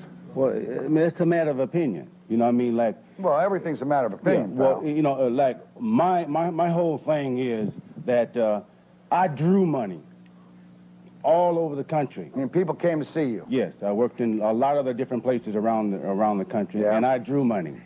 And I just wanted the same chance that the rest of them was getting. Me, anyone making $100,000 in 1960s wasn't really discriminated against. What is going on here? Well, I mean, it's a matter of opinion. You know what I mean? My whole thing is that I drew money all over the country. I mean, people came to see you. Yes, I worked in a lot of the different. Well, he was supposed to be the Natural Butch Reed, or that Hacksaw Anywhere. That's a much cooler name than the Natural, but he was supposed to be Intercontinental Champ, remember? And then, according to everything I've read, he just didn't show up one day. And then the story's told that, like, Vince was talking to Hogan about it. The Butch Reed didn't show up, and Hogan was like, "Oh, brother, give it to Wayne, give it to the Honky Tonk Man." And, like, that's why the Honky Tonk Man got, like, now it's the second longest, I think, Intercontinental title run, was because he was walking past Hulk Hogan in the hallway. That's what they say. I don't know if that's true or not. Different places around the country, and I drew money. And I just wanted the same chance that the rest of them was getting. Something that I didn't. Hey, Dr. D. You had more than a chance, man. I'm from your the South. opinion. Yeah, my That's your opinion. I opinion. was You there, was the buddy. individual. Atlanta, Georgia. You was You on was top. the I was the individual. first match, buddy. That's the right. first match. Making You was the individual that came along. That didn't know. You didn't show up. You walked out. When you came, you walked out. You didn't show up for the match. Oh my You God. did not show up for the match. You walked out. I walked out because I was mistreated, just like all the rest of them. Just because you're black, you think somebody should kneel down? That's your problem. No, they ain't gonna You do that. went on. You was able to. Sour grapes. That's all I had. Sour grapes. Yeah, my opinion. You're the one.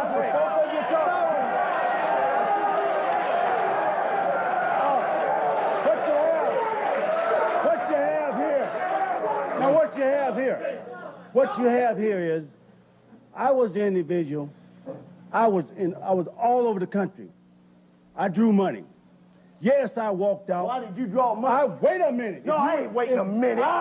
No, you drew money because they give you the top I walked out They give you because a push. of individuals They give you just the like chance to you. be world champion, and you blew it. Oh, he did kind of pull the curtain back a little bit there. He was like, you didn't draw any money. Like, the money came in because they gave you a push. That's kind of interesting.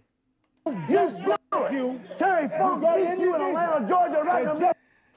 Okay, so now, okay, so I get what he's saying now. He's saying that he drew money because the promoters gave him the opportunity to wrestle against known talent. And he didn't mean, he's meaning push like from a kayfabe perspective, like that he leapfrogged people, you know, and worked with people, but then he blew it because he lost to Terry Funk. He looked like Hercules, but Hercules way smaller than Ted Arcidi. Like him, and you walk take on the company's side. Just because you're black, you think somebody owes you something. Nobody owes you nothing. Don't nobody Ben Thorpe on Chaotic Truth vibes. Owe me nothing. All I need is a chance, and I would have got it myself. Well, why didn't you do it? Because of an individual just like you. I was on the first match that night, baby, Atlanta, Georgia, 1978. And you walked out. You didn't show up. Why Jim did I walk Barnett out? was a promoter. You walked out because you wanted to hold him up for more money. Oh, you the liar didn't want to. No, you're the liar. He's a liar. You better wait a second. I know you. Just a second, let me hear from him. Why did you walk out? Why did you walk out? Can I say one thing before tell me why you walked out. I walked out because my money wasn't right and they wasn't treating me right. Now, you got an individual here. Right, huh? He just told you that it was his first match in the town. Now, how in the hell did he know so much about it? I kept going, baby. Because I kept going. I worked the first match, and then I was up on top. You The guy's been in the business for The guy paid his dues. He paid his dues. What you say? He paid his dues. That's right. I climbed the ladder, baby. I climbed the dues. He just told you he was working for $50, $75 every night. $15. Why didn't you stay cool? No more. I worked for $5. I worked for nothing. But I went to the top. I was Oh my God. David Schultz is just, his energy is nuts. His energy reminds me of like peak Scott Steiner when it seemed like he would just, anything could happen when he was around. Let me introduce you to the world's strongest man, all right? Sit our seat. World's champion, baby. And as the critics will say tomorrow when they saw him carrying in a 180-pound load of Okay, I'm sure we'll beep that out for you folks. Ted, let me ask you a question. You've competed at the highest levels, all right, of bodybuilding and now wrestling. Ted Arcidi is still alive? Wow. I'm a little bit surprised by that. Have you encountered a prejudice? He's got a lot of muscle, but like ridiculously, obviously, but like I feel like he has a big frame. Like Hercules was a big guy, but he didn't have like a gigantic frame that you could hang fucking 300 pounds of muscle on. You know what I mean? Kind of like guys like Benoit and stuff. I think it like negatively affects you, or like Pillman, if you put like too much muscle onto your frame. But I feel like maybe that's why this guy survived while a lot of them didn't, is just because his frame is so big, he can carry like so much more of that muscle weight. Against performers because of the color of their skin. And have you been alert to see if that prejudice is out there? Because there is prejudice. Okay, I'm college educated. What's this guy's deal here? Kind of an interesting fella. Is this Little Nate, the referee? All right, let me just drop a few names. Prejudice, no, it's a cop-out, okay? Anybody heard of Tony Atlas? Yeah. All right. Pat Patterson, he grabbed my pecker. Anybody ever heard of S.D. Jones? Oh my God, imagine bragging about how well black people have done in professional wrestling and you bring up S.D. Jones. Anybody ever heard of Rocky Johnson? Yeah, Rocky Johnson, The Rock's dad. I think this guy should have paid attention more in school. You would have been in a better business. Look, Harry, let me explain something to you, muscles. Oh, okay, just because you got muscles, you went over into the professional, and I mean, that ain't the whole thing. Okay, you got to know how to wrestle a little bit. And you got to know how to draw a little money. You called Tony Atlas, you called S.D. Jones, you called... Okay, so here's my issue seeing this right now, and I'm not kidding you. I've seen a ton of Ted Arcidi matches and interviews. I don't think he's ever been this entertaining, like, personality-wise. I understand there are people who are, like, outgoing, I guess, in public, but then kind of freeze up, or, like, in their private lives, but kind of, like, freeze up on camera. Maybe it was that kind of deal, but why they didn't book him as a monster heel and they tried to get him over as as a baby face is crazy. He's got great heel energy, I think. Individual, just like we have in the country today, that go along with any damn... SD Jones was not solid mid-card talent. I'm not talking about his wrestling ability. SD Jones was a jobber. Like, just, he was a jobber. He maybe would beat another jobber sometimes, but he's the victim of the quickest match in the history of WWF at the time. SD Jones was a loser. Like, when I was a kid, I never, like, he was, yeah, no way. I don't think he's like, I don't know. I mean, I didn't get to see him at his peak, like you're saying, in WWF, but I don't think he's somebody that would, like, you would hold up as an example of, like, black excellence in pro wrestling. Thing they go on. Yeah, but they had the You know who he should have said is Bobo Brazil, but people might not have known who he was at the time. They go along with anything that was the WWF World Heavyweight Tag Team Champions, both of them, buddy. You didn't make it, they did. Chance just like you. They started working out $50 a night. I gave away more than, listen to this. Listen to what I'm going to say. I gave away. We'll have to do an episode over on Twitch. We'll do a deep dive into SD Jones, and we'll watch a bunch of his, like, 70s arena matches. More belts than both of you fellas probably ever had. You're a liar. You are a liar yourself, man, because you don't know what the hell you're talking about. You gave away 18. You ain't never gave nothing away. You'll never give nothing away. First place, you ain't never had nothing to give away. Oh, wow. On the count of individuals just like you, every system. Come on up here, baby. Come on up here. Come on up here. Come here. Just a minute. Come here. To the microphone. To the microphone. Just a minute, Bob. Right here. Just a minute. Shut up. Let me say something here. I was in a preliminary match in Greenville, South Carolina, when this man was on top, and he wouldn't even talk to me in the top 10. Oh, my Lord. He was a hot shot main event guy. Me and the captain got 6 bits. If you don't understand 6 bits, that's $75. And that's what we got. And Thunderbolt Patterson was the main event guy. Come in 10 minutes before showtime. Exactly. And he looked at the preliminary boys, and he said,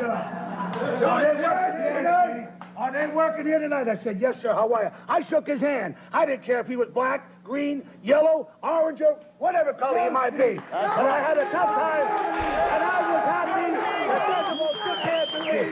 I was happy when you shook hands with me. I was glad. And your damn color didn't mean a damn thing. You are a very, let's shake hands again. And me and the captain, let's shake hands again. All right. Because there's a whole lot of individuals.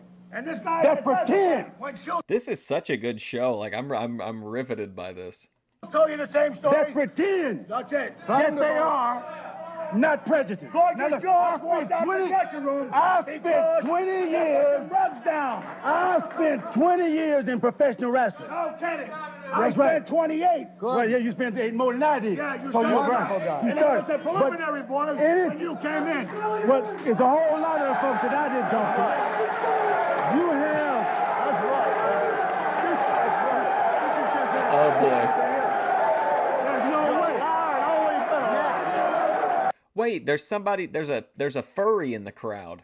Keep your eyes underneath of this guy behind right there. What's going on here? Wow. Interesting. Or is that a Kiss thing? That doesn't look like Kiss makeup. It looks like Kiss hair. Am I seeing it wrong? Is it a cat or is it? I don't really know what I'm looking at. Okay, so this is the guy's like goatee. This is his mouth. This is his nose. There's his eyes, and there's his like Harlequin makeup. Okay, I thought he was a cat. My bad. Cyndi Lauper's favorite in wrestling today, Captain Lou Albano. Captain Lou coming out. Ooh, Redwood Limousine. Transportation for the Morton Downey Jr. show, furnished by Redwood Limousine. When in New York, call 212-226-7665.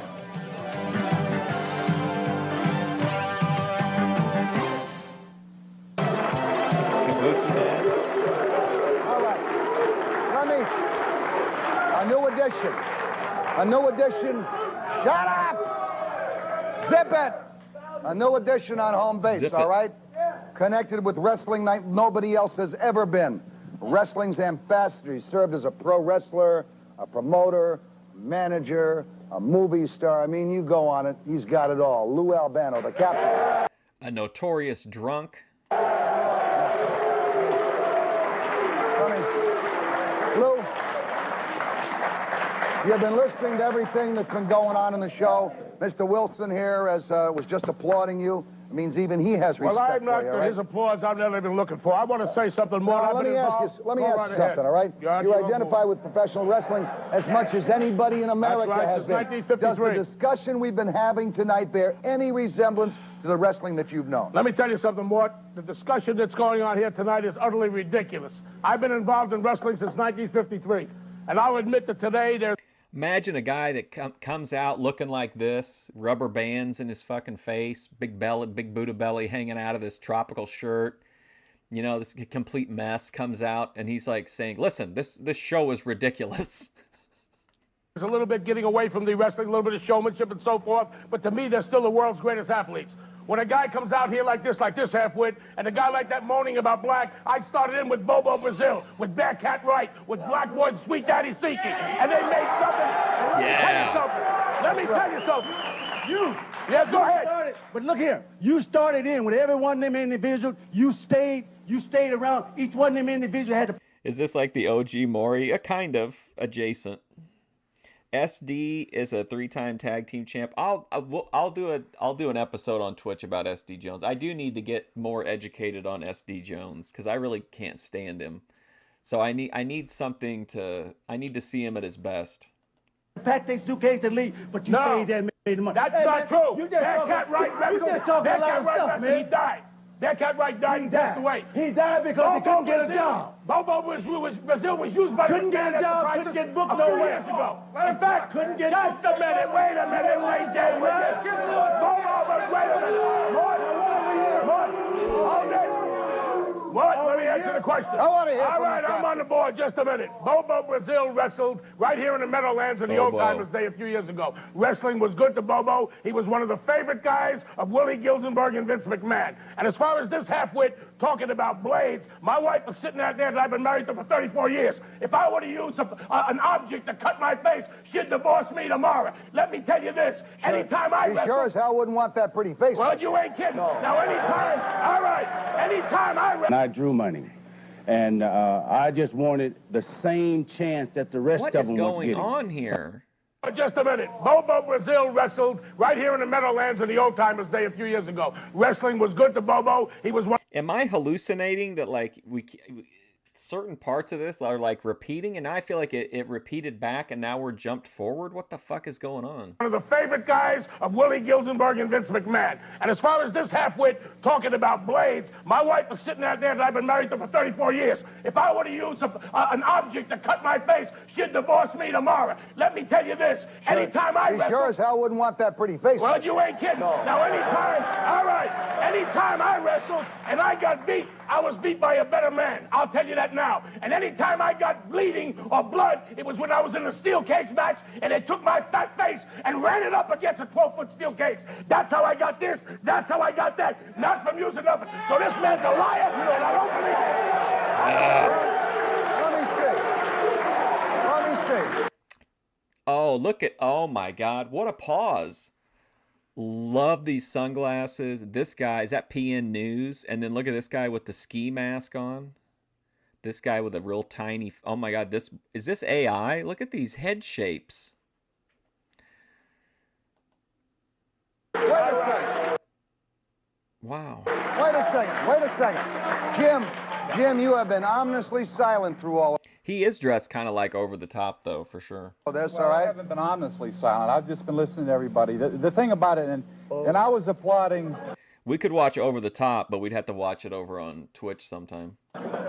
Lou and I don't want your applause. I don't want to hear that. I want to hear what you got to say. No, that's fine. What we're talking about is the money in the business, Mort. That's right. You couldn't draw flies, brother. That's right. Testify, brother. He can't draw flies if you give You him want to know something, able, Lord? I was in the able business. sir. I wrestled. David, I wrestled for 20 years. I never made no big money because I wasn't that good a wrestler. Then I got in and started managing, and I was manager of 17 tag team champions, 2 Intercontinental and 1 world champion. I didn't make money at that. But as a wrestler, I was still Lou Albano. I wasn't capable of drawing money. I never made the money of the legendary Bruno Sammartino and wrestlers like that.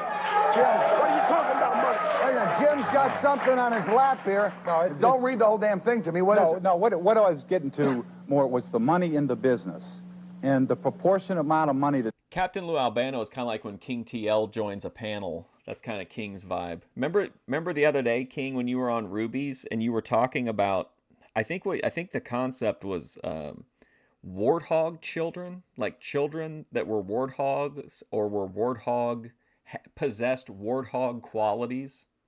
But I remember just the part that stuck with me was you talking about warthog children. that trickles down to the performers is nowhere commensurate to what all of us What do you have been want, a put handout? into. A handout? Is that what you want, a handout? Nobody wants a handout. Are you sure you want a handout? You want a handout because you airfare, meals, and hotel. He could be saying Hulk Hogan because he came out with like Cyndi Lauper and all that stuff. I don't know. I can't. He didn't. Skolin managed Backlund. Didn't he also? Did he also manage Bruno?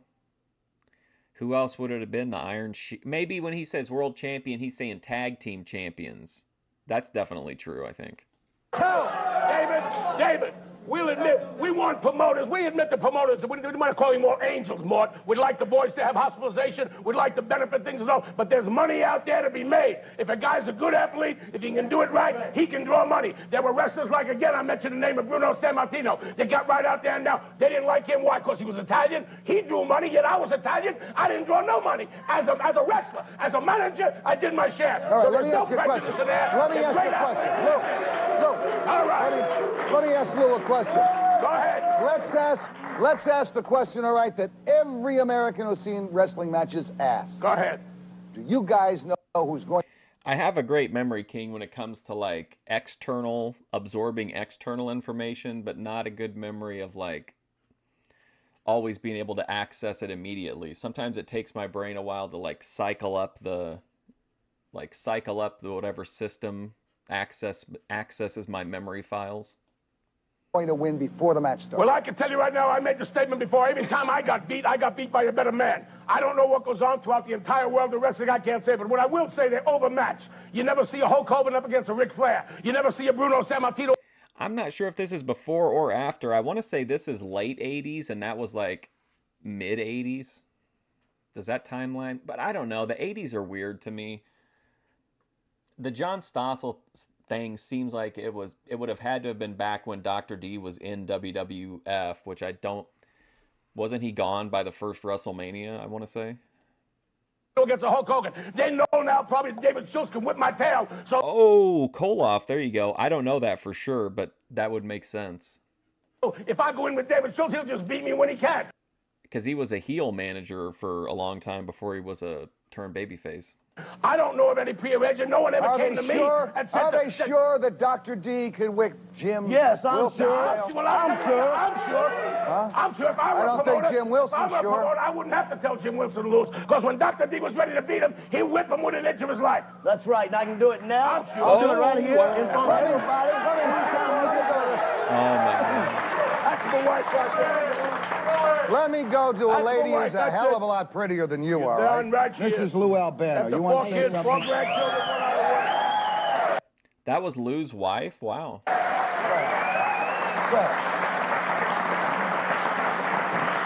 I guess I can be as good as witness as anyone else. Lou came home pretty battered a lot of times, and it was for real from what I could see.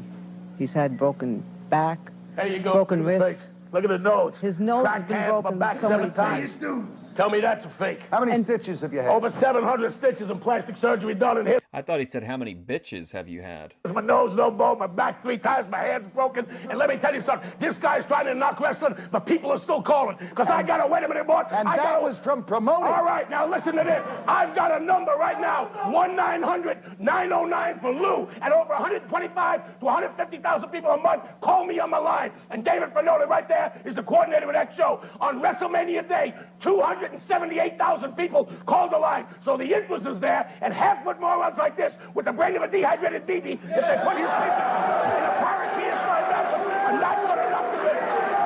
All right. Jim? After the 5th joint, the memory kicks in. I definitely have a point of, like, where I'm dumb high, and then I turn into, like, overthinking high, and then when I break through that, then it's almost like, I don't want this to be misinterpreted, but it's kind of like a goon high, where just, like, life is just, like, perfect.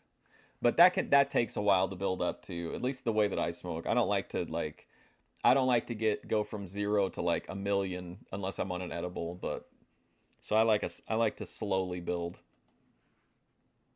Jim, you've let me go to Jim for a second, because he's called wrestling a soap opera for stuntmen. Did the promoters tell you when to lose or win? Let me just... Did they tell you when to lose or win? Let me quote Vince McMahon, okay? Both of these gentlemen, I believe, have worked for Vince McMahon. Is Yes, that I have worked for Okay, great. All right, good. That's right. You All right, wasn't good enough. Fine. Thank you. If they really... They wanted to ask... Give it to me fast, baby. It's only the an hour. matches were predetermined. I'm going to try to read you a quote. All right. By the Associated Press that Vince McMahon gave to the Associated Press, okay? Supposedly. Supposedly, it's right here. You believe everything you see him reading? If they really did the things it looks like they're doing to each other, there would be a lot of dead wrestlers, McMahon told the Associated Press.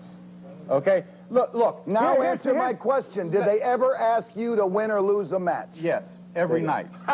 Every night. Absolutely. Who asked you to do that? Who asked you to do that? Who asked you? That's why they never saw him around. Who asked you to do it? There were 2 Vince McMahons. Which one? Which one you talking about? Which one you talking about? Junior? No, that's a lie. You're a liar. Wait a minute. You're a liar. Amazing. I am not a personal friend of Vince McMahon Jr. I worked for his dad for 35 years, the greatest promoter in the world I ever knew. But Vince McMahon Jr. and I had our differences. But I do not believe that he meant that statement the way he's talking about it. He's saying there is a certain amount of showmanship in professional wrestling, which we don't deny. But he means that some of the things that happen in there, at times, a man is not out to kill. He wants to win, but he doesn't try to kill his opponent. But yet sometimes they get carried away. And what McMahon was trying to stress, that it is the top athletes in the world today, and one of the greatest athletes that ever lived, professional wrestling. So don't ever believe this man right here, because he's a liar. He's not one of them. Well, people always ask me, like, why, since I am constantly smoking, why don't I just, like, smoke a bowl or whatever, and then I don't have to fuck with it. But, like, I just like the ritual of smoking one-hitters. We're going to come back in just a minute. We're going to come back and we're going to look into the deep heart and soul of wrestling, my friends. And I feel like if you're using one-hitters, you can kind of like really dial in your high. If you like hit a certain point in the high that's like interesting, you can like stay there for a while because you're not going to be like overloading. We're going to talk to one of the great teachers. Stand by.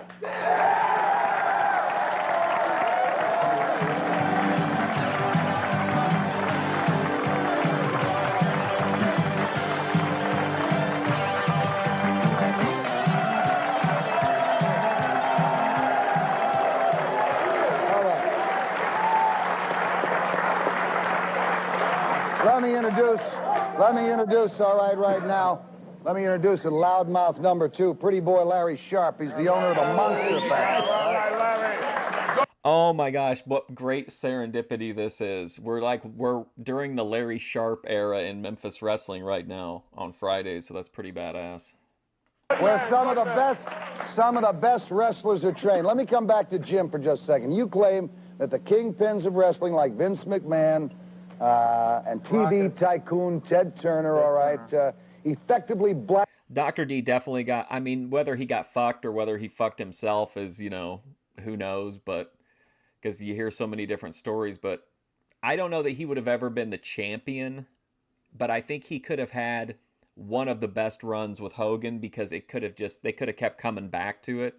And like he does come off like a legitimate threat to, like, in my opinion, I mean, I wouldn't count him out in any fight situation, especially a wrestling match. Like, he'd have been a legitimate threat to Hogan, so that could have been a really big run. Blackball wrestlers who don't play by their rules. Not true. Did they throw you out of the ring? Did they what? Throw you out of the ring?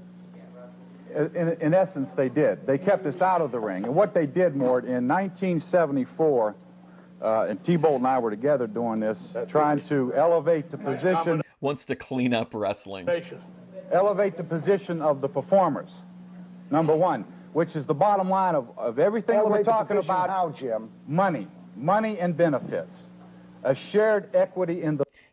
I mean, definitely has some Stone Cold vibes, because think about it. Here he's being like kind of treated like a baby face. The crowd's really behind him. But like, he's acting like a heel. He's doing the same shit he does when he's a heel. It's just now our perspective has changed a little bit. Kind of like we were talking about Buddy Landell and Dutch Mantell in Memphis were kind of like that too. Like they're on babyface runs, but they didn't change. Just their situation changed. They're still behaving the same way. It's just the fans like them now.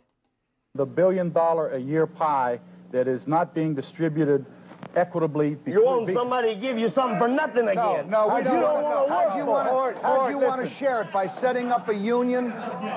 Wait a minute. It wouldn't be a bad idea to have benefits for the boys and stuff like that, but you're not going to go about it the way you're talking about. There's money to be made out there. Maybe they can turn around and take $10 out of each boy's pay as he wrestles and have the promoter match that, sit down at the bargaining table with the promoter, and maybe there would be benefits for the boys. No, the better idea... How come they threw him out? I can say that to a promoter. How come he can't? The better idea is because we are putting our bodies on the line every night. Whoa. You ain't put your body nowhere. I've been putting my body on the line. You're crying, man. You ain't never done nothing to nobody. This guy's crying. Let me tell you, I went to the top in every league, AWA, NWA, WWF. I've been there. I made the money, and I was kicked out. But you don't hear me out here crying about it. I didn't need no benefits. You're right. I had money. I could buy what I wanted because I was good. I produced, and I did it. And I ain't crying about it. You're the one crying. Oh, yeah, here we go. You're a piece of You're a piece of and I ain't going to hit you because you're going to sue me.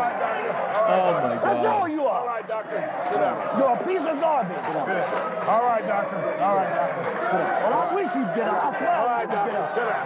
I wish you'd get up. I'll pull your eyeballs out. All right, doctor. Sit down. You hear me? Wait a second. I want to come down here. Okay, doctor. Pretty boy. Pretty boy, now. This is the guy who's trained more wrestlers, all right? More champions in your monster factory. Is what he says. Hey, Doc, look down here a second. I need you, pal. Hey, Doc.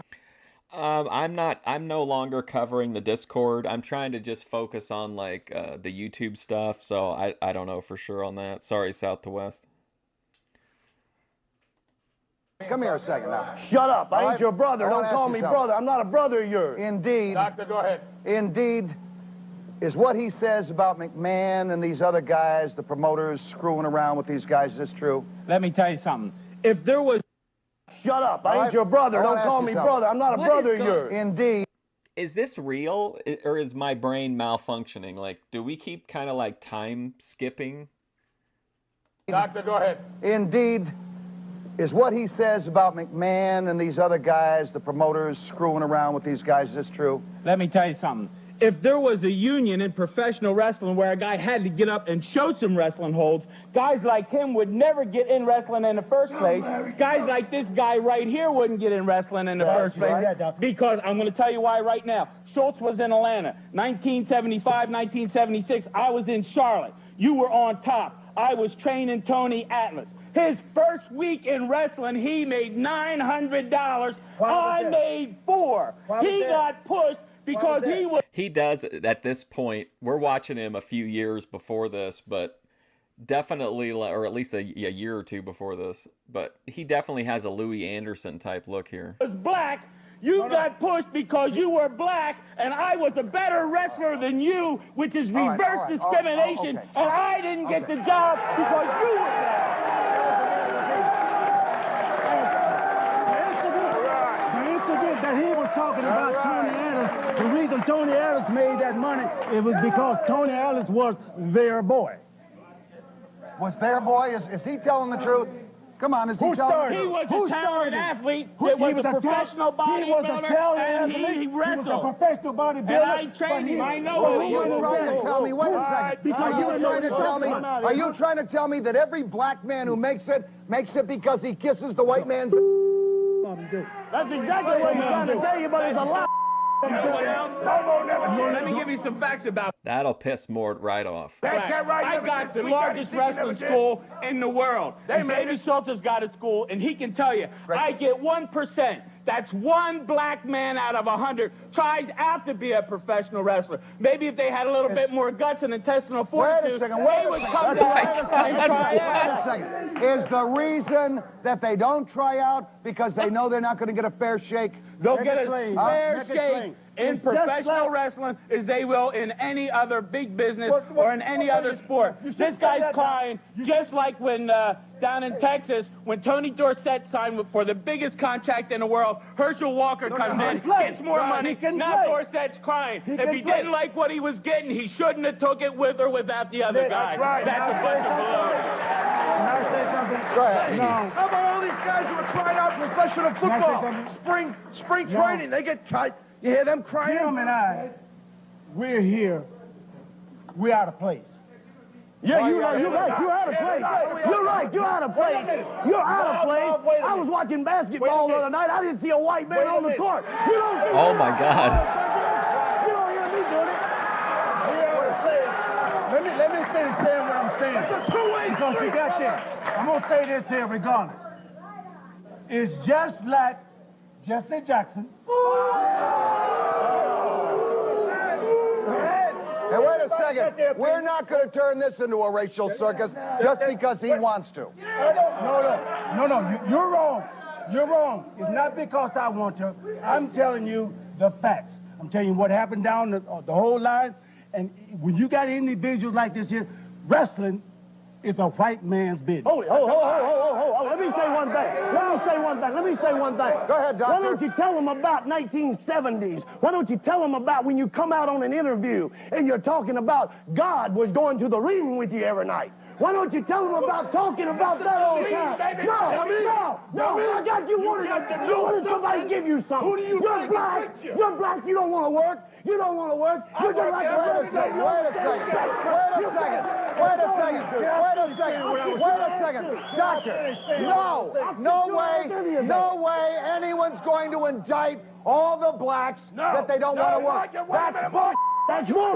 You're right. I got a lot of black friends. Just a minute, David. Just a minute. You got the blacks. You got the Bobo Bazils. You got the Ernie Ladd. You got the blacks that are good, honest, respectable people. But then you got the renegades that try to stop himself, and that's this guy right here. He's the only one getting indicted, and he's bringing it stuff. I'm telling you, he wasn't worth the job that he had, and he said he worked for $15 a night. He was overpaid. That's right. Oh my God. Hey, Mort. Next, we'll let our audience ask some questions and see if we can pin any of these guys down. Slammer, get out of here. All right, we still have some more time left in this one. We got the audience portion, but I think I got time to watch one more. Do you want to watch another Morton Downey? I think I have the one where they discuss whether horror movies are bad for society. Or we can watch the Phil Donahue with Vince McMahon where he gets confronted on stage by some of the people that like brought up the like sexual harassment stuff back from like way back when.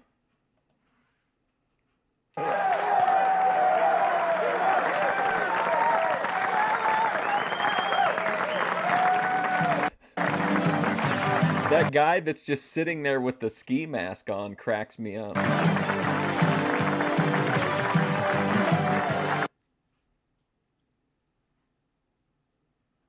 Going on?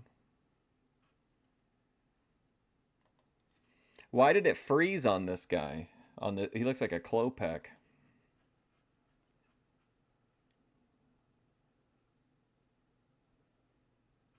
What's happening? This has been a weird episode, I feel like. Oh my God, this is like another minute of this.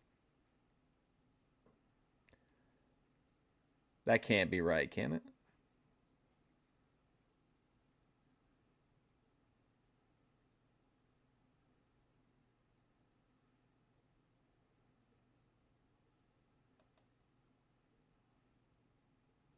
Doesn't Las Vegas take action on it? Okay, let's watch it from here. What the hell's going on? This is the weirdest shit.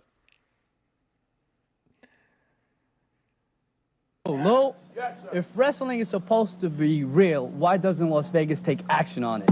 Why doesn't Los Angeles take action on it? They did in the Andre fight. Andre Hogan, they did. There are certain people that take action on it. Certain people call it sports entertainment. Anything you want to say. I say they overmatch, which I do admit to. They overmatch. Another question. Before every match, it's an exhibition. Why? You want to call it an exhibition? There are plenty of matches that go in the ring. Hold on, I got the answer. I played exhibition basketball. It wasn't fair. Football, professional exhibition football. Let me answer the man. Wait a minute. We'll be back in just a second. Get this camera on. We'll be back in a minute. Some of the guests of the Morton Downey Jr. show stay at the Meadowlands Hilton Hotel.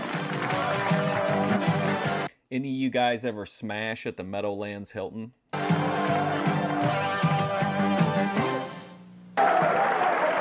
Wait a second, Lou. Wait a second. Let me ask Jim what this picture is here. Hold that picture up. Camera, can you see that? Camera, get that picture. That's a Turn the camera on. It's Get him and his the lover. picture. He's out of the Got mess. it? All right. Okay, who is it? Jimmy Carter? That's a picture of the President of the United States of America, okay? He's the former president. Right. Reagan's president now. Former, that's right. Yeah, go ahead, tell me quick. We don't have much time. He's got a stranglehold on a guy that I was in the business with the very first time I got in. So what? So what I'm trying to say is we are in the process of unmasking the politics of pro wrestling. What I'm saying is, one time I knew a guy who met Jimmy Carter. Yeah, fine. When I see pictures of Jimmy Carter like that, it makes me wish I was a basketball player so I could have slam dunked him. I feel like what was it called again? The Meadowlands Hilton. I feel like that'd be awesome place to, like, you know, smash a rat down at the Meadowlands Hilton. Doc, okay, I just want to. I want to say one thing. minute. First thing, a while ago, this man said that I was prejudiced. I'm not prejudiced. Right now, I'm a professional bounty hunter. I go and pick up criminals off the street, and they're white. They're white. They're garbage, and I lock them up and I take them to jail just like I do the black man, the Puerto Rican, Chinese, Japanese. I don't care. And they're out here arguing and bitching about somebody kicked them out of the business. I was put under the business. Nobody wants to use me. You want to wrestle him? You want to wrestle him? You want to wrestle him? You want to wrestle him? Wait a second. You want to wrestle him? I want him in a match. Let's get a match. Winner take all. Give the money to this organization. You and me. In pro wrestling, you see some of the meanest, nastiest villains around today. And you know what? You gotta love them. Doesn't matter whether it's real or fake. At least in the world of wrestling, unlike the world we live in, the bad guys aren't killing anyone. I'll see you then. What a great episode. USA. I think that the one thing, though, I'm going to be thinking about, like, for a while after this is that weird cat person that was in the audience. I don't, what was that about? The cat individual.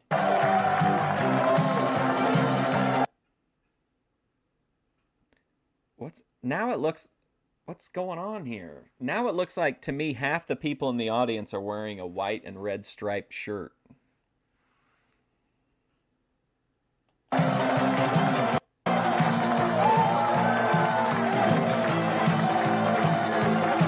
Still going with the promo.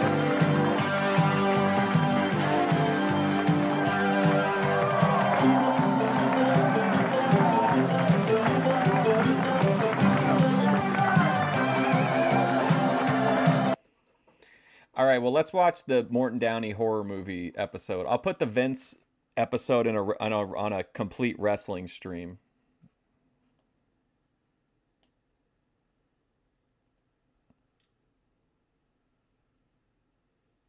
In these movies, they're always scantily clad.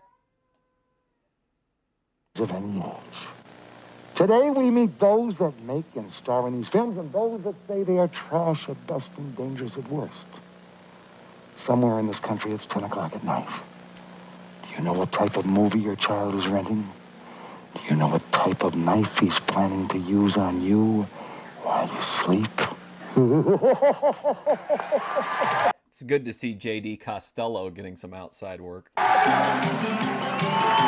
Oh, by the way, I listened to, speaking of Boyd, do any of you guys listen to the Tony Schiavone podcast that, like, nobody listens to?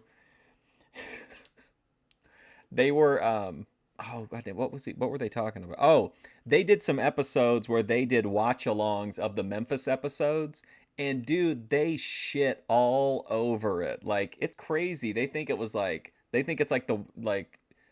which I admit that it's cheesy, but like they don't even think it's like effective most of the time. I was surprised they were so like closed off to some of the unique elements of Memphis.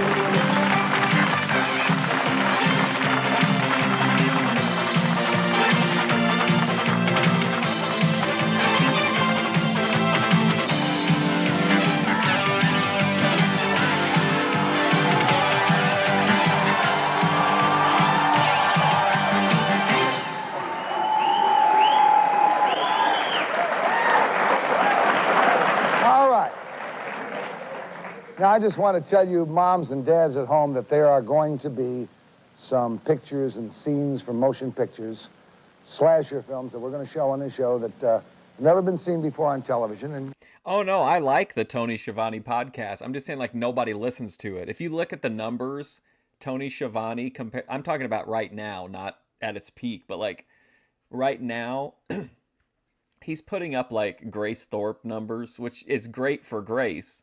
But like for Tony Schiavone, I guess it's kind of like I figured just more people would listen to Tony Schiavone than do just on general principle. But the show itself is kind of wacky, so I kind of get it. And you're going to some of you are going to end up puking. So you might not want to watch it, all right? I can show you guys the clip if you want to see it after this, but I didn't realize that they were doing I think it was the episode they were like reporting on the death of Kevin Sullivan, and I didn't realize it. I joined like midstream. And so I typed in the chat, I asked if it was pre-recorded, and I didn't realize what they were talking about. And Tony Schiavone is like, you know something, Mark Fusion, this is not pre-recorded, okay? And then Conrad Thompson was like, no, this is as live as it gets. Let me introduce at home base John Anastasio, who is a slasher movie critic and at Loudmouth #1. We got the old school Lalo. Rick Sullivan, who is the editor of... Who are these? Where do they find these people? Oh, look at this lady. Oh my gosh. Wow. Gore magazine. Rick we'll start with Rick, all right? As the editor of one of the leading gore magazines, or horror film fan magazines, you've been quoted as saying that the types of movies which we'll be discussing tonight are cotton candy for the mind. I find nothing really sweet about driving a knife just below a woman's navel and then rip. Hell yeah, I gotta pause that. That's getting too good. I love trolling those shows, all the adfreeshows.com. Like, they're all pretty easily baitable, even if you're not, like, a member, even if you're just typing in chat a lot of the time. And I've got a bunch of clips somewhere of Eric Bischoff, like, addressing the fact that they're not, I always tell them that it's pre-recorded. And usually they're able to ignore it, but, like, I've got one of him getting mildly angry about it. Ripping it up. That's sweet. Well, it's the same kind of vicarious thrill you get from riding a roller coaster at the defunct Palisades Park. Kids. Well, ask me how sweet this one is. I'll show you one of the more gentle ones. All right? As a matter of fact, tell me how sweet it is. Let's see one of those slasher films, all right? A little scene here. That must be it.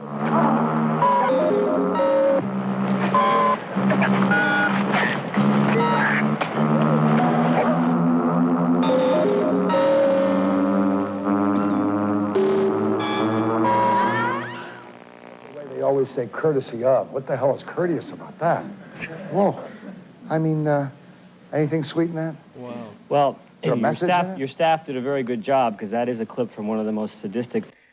Do you think Conrad Thompson would take it down if I did a Boyd Watch episode on Tony Schiavone? I feel like it should be fair use. They show clips of stuff on their show. They should understand if someone, because it would be transformative, but I could play the clip where he gets mad at me about the pre-recorded. I could play the clip, then I could do I have like a short clip of him being impressed by the size of that guy's dick at the Olympics. And then do like one of his like existential crisis meltdowns where he's like, you know something, Conrad, when I watch these old tapes, I just remember that pretty much everybody in them is dead, and that I'll be dead soon, and there won't be a show anymore, Conrad. And then it's just like silent for a while, and then he'll go back to being like, oh, look at the titties on her. Like he gets these weird like existential meltdowns that I just think are so entertaining. Films ever made in 1972. But taking it out of context like that, I could see where it is sick and you would be horrified by it. But if you take it in the whole of its 90-minute running time, it plays as a morality play. Anything you've seen there, each one of the villains that did the slashing gets his comeuppance at the end. And most of the kids that go to see them go to see for the state-of-the-art makeup and the blood spurting and how it's done. I don't see anybody going for state-of-the-art makeup. They go to see the blood and the gore. Hey King, did you ever see like I think it might have been Italian version of that. It was kind of like a loose remake. It was the house on the edge of the park. I feel like that was much crazier than the last house on the left. Pander to that garbage, and all it does is land up rotting minds and rotting hearts. Yes.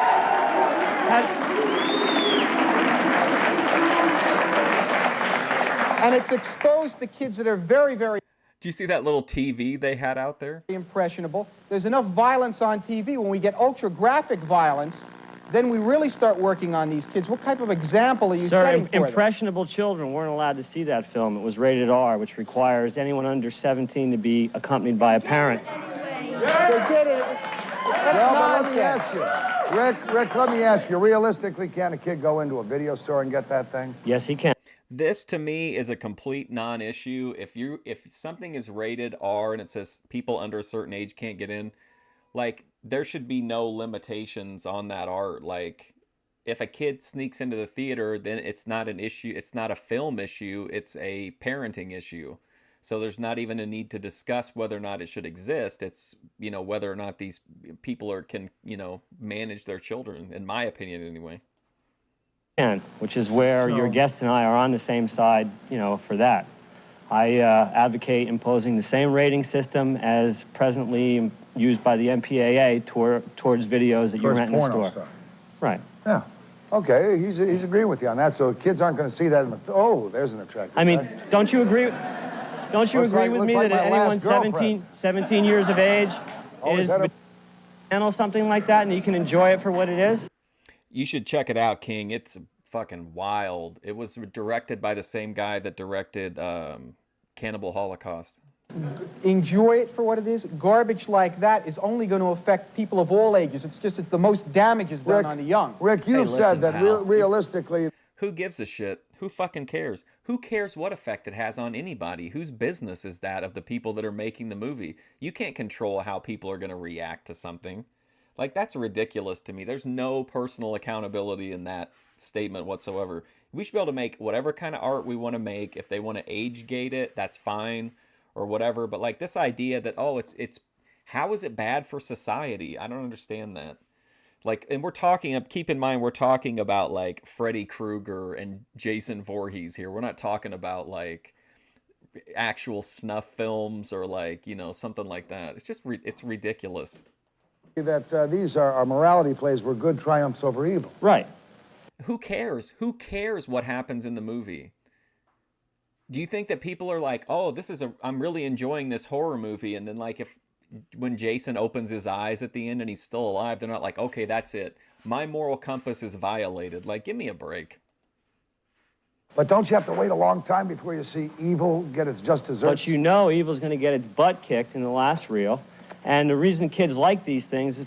But who cares? Why should that matter? Why does good need to triumph over evil in the movie? Like, who gives a shit? Because of people like you that love to criticize them and take them off the market. It's like rock and roll. Kids love what their parents hate. I mean, here is... I saw the original I Spit on Your Grave when I was like a really young kid. I rented it from the video store in in keeping with what Morton Downey's talking about.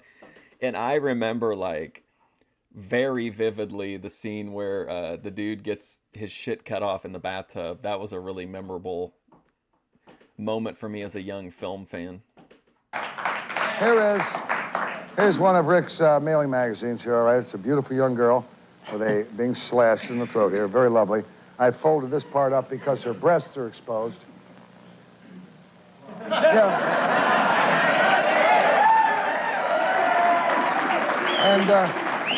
And Rick, I've pushed this a long way now for you. You know what other movie has like an unbelievably overly long essay scene is Death Wish 2, if you can see the uncut version. It's like, I don't even know what the people like on the set were thinking, like that it needed that much like detail and time and pretty wild shit. Magazine, I'd I hope so. like to be in this next movie. Mort, that's just part of the problem, though, there. It's not simply the violence, it's the sex that's used there. It's the degrading Well, that's of not women. sex showing a woman's breasts. No, but we're talking about in these movies. They're always But this guy scantily is clad. strangling her throat, all right? He's not touching her breasts, so there's nothing Right. sexual about that. The breasts Nothing are not... sexual about that, where they're exposed in that fashion. Well, I mean, you walk down the street, you... Spoilers on what? A movie from that's almost 60 years old? Oh, yeah, where he was Captain Howdy? Hell yeah, that movie's amazing. see through a girl's blouse. Strange Land. The wind's blowing in close, you see... it's the same thing. I guess you do see Same those thing. things. Huh? I guess you do see those things. Looking for them as you I do. don't look below the waist of a man, if that's what you mean. You didn't like Strangeland? I thought it was... I really liked the vibe, though. Like, I don't know, there's just something about it. It just seems like kind of different than everything else. I don't know how to explain it. I feel the same way about that movie with the Terminator kid, where he has that video game that turns real. Like, it's kind of a bad movie in a lot of ways, but there's just something about the concept that, like, I just end up thinking it's like a really good movie, really fun movie anyway. You know what movie was actually good that I thought was going to be terrible? I'll pick movies out specifically because I think that I'm hoping that they'll be terrible. So I checked out this movie from the library called Riot. Just because I like prison movies, I like prison riot movies, and this happened to have Dolph Lundgren and Chuck Liddell in it. And so I thought, okay, this has got to be interesting. It was crazy. Like, I've got a video review going up for it, but like, it was really, really good. The last like act of the movie was like the prison riot, and it was just a never-ending, always escalating like action ramp up that just kept getting more like graphic and brutal. Had great like girl on girl violence. Do you like movies like Cannibal Holocaust, Splat? And this is, I'm just saying, I have seen Cannibal Holocaust in a theater in like a real, like fancy corporate multiplex. A company rented it out in Cherry Hill, New Jersey, like 30 years ago or something. It wasn't 30 years ago, but it was a long time ago. And I saw it at a theater, in like a nice theater with like a full crowd. It was really surreal. Splatter Girls and Barn of the Naked Dead. I mean, you think these should be tools that are used to teach kids about right and wrong? Seriously, John, back on the serious side now. Right and wrong. Use the Star Wars trilogy. That's a beautiful case of good... Oh, you know what else is like a creepy movie that I really like that people don't talk about a lot is Stir of Echoes with like Kevin Bacon, where he's like haunted by the Rolling Stones song and like he's seeing these weird like ghostly images. Over evil. You don't see any gratuitous graphic violence. All the older movies, Frankenstein, Dracula, you didn't see all of that. Good versus evil always triumphed in those cases. You don't need it. It's unnecessary and Well, it's not damaging. really. Now, let's go back and look at Frankenstein. Did good triumph over evil? Because what they did was Frankenstein was...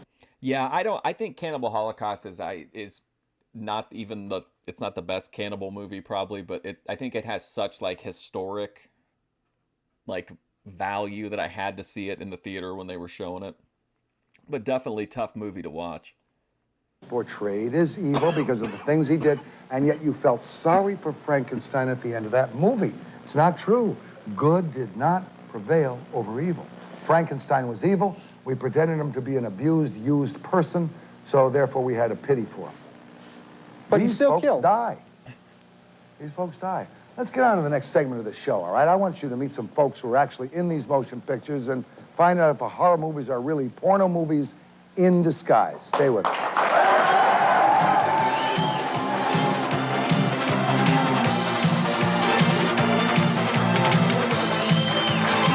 Necromantic, of course. What's the guy's name? Jorg Buterguide or something like that. I always thought it's impossible for me to pronounce, especially high. All right, King TL, take it easy. Having an existential crisis and then snapping out to some titties is the realest thing a man can do. As Grace would say lately, true. Who else loves the true impression? I can tell Ben really likes it.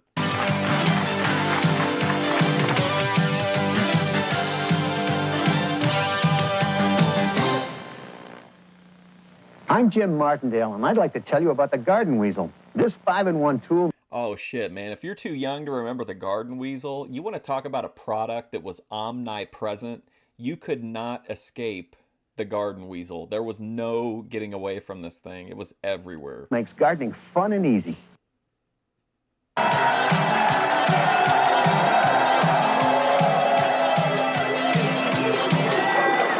right. Let me introduce at home base one of the superstars of horror films. His name is Michael Berryman.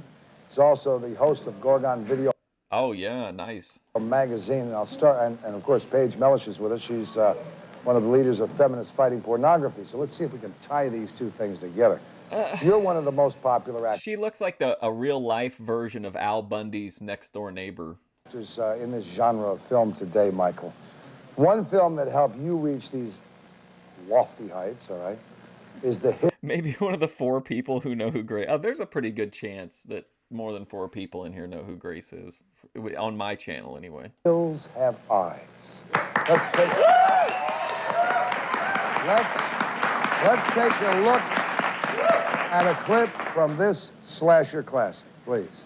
All right, now here's you, Michael Berryman, putting a baby in an oven.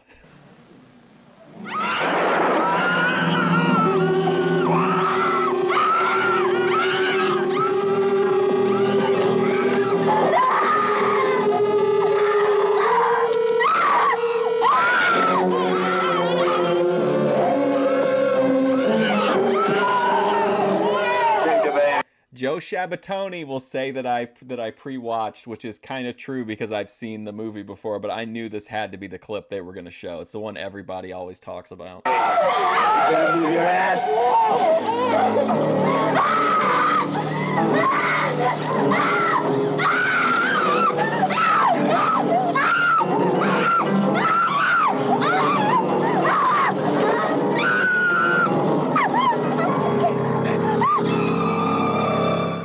Paige, how does it, seriously, how does it make you feel when you watch that lunatic stick the gun in a woman's mouth, and what is your opinion of how women are portrayed in all these films? Well, it's not how it makes me feel that's a concern, because women aren't the ones that are going around and Marcy Darcy. raping and beating and murdering women. Men are. But it's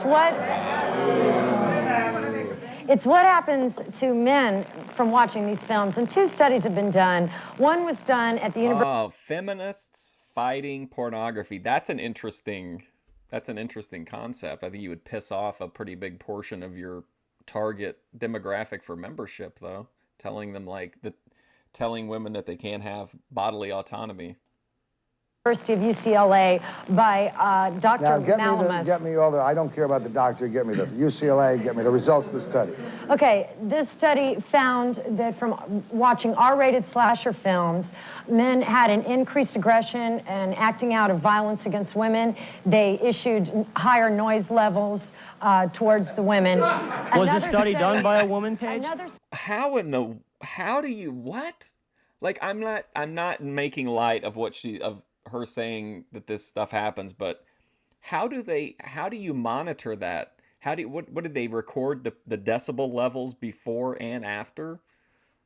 How are they collecting this information would be helpful. Study that was done was by Dr. Donnerstein, University of Wisconsin, in which hardcore pornography, X-rated films were shown to one group, and R-rated slasher films were shown to another. Both groups exhibited the same attitudinal Can we get David Schultz out here? changes. An increased activity of violence against women in issuing electric shocks to women participants in the group. What? Whoa, hold on. Whoa, whoa, whoa, whoa, whoa, whoa, whoa, whoa, whoa, whoa, whoa. So this as part of this study, they told guys, hey, listen, we're going to show you these horror movies, and then we're going to give you direct, consequence-free opportunities to electrocute somebody.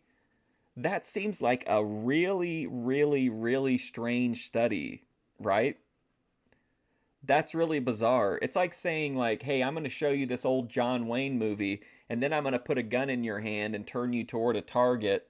Like, that's a little bit, that's kind of putting your thumb on the scale, like, in a pretty big way. Towards rape victims. Okay, all right, Michael, you say that willingness to rape. How do you measure that? Like, what? Women aren't degraded in the films that you star in. How can you say shoving a gun down a woman's throat isn't a violent kind of?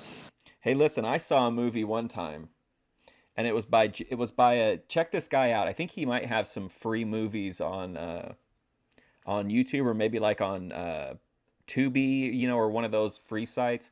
His name is Jason Impey. Jason, like you would expect, and then Impey is Impey. He makes really strange, interesting movies, and a lot of them are like, they're not always feature length, but they're not always short movies. It's kind of like they could be like 40 to 60 minutes long, but he made this one, and it was pretty shocking. I wasn't expecting it in the moment, but she just took the whole gun right in her clown pocket, like the camera didn't move away or anything. So I can just imagine how Mort would feel if he had seen that movie. Sexual imagery thing. This particular clip from The Hills Have Eyes. Yeah, Jim Wilson is actually going to come out and say that he was blacklisted from the horror movie industry because he wanted to get his money right. And I understand Wes Craven's his inner workings, and he's a psych major in school, and sure, that's we can get the implication of that, sure. Okay, anybody that takes a, if you sit at home and you watch nothing but pornography and you watch nothing but the steady diet. The steady diet. You're not balanced. No, this is bullshit. This is bullshit. This is too much. This is compromising. You should be able to do whatever you want to do. If you want to watch horror movies the entire time you're awake, so fucking what? Who cares? I don't even like him qualifying the idea that consuming a particular type of art regularly is going to drive you to increased willingness to rape. I don't believe that. Like, I think, especially when and keep in mind, we're not talking about like outsider, like hardcore kink driven stuff. Like, we're talking about movies you could go to the drive-in and see. You know what I mean? It's a ludicrous argument to me. Like, oh, if I have a marathon of Friday the 13th movies, like something's gonna happen. Like, get serious. This is such bullshit.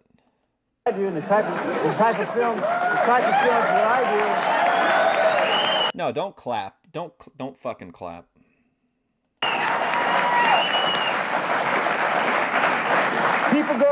People go to horror movies to be scared. You go to a drive-in with your girlfriend. No, it's not Steve Wilkos. That's a really out of left field comparison.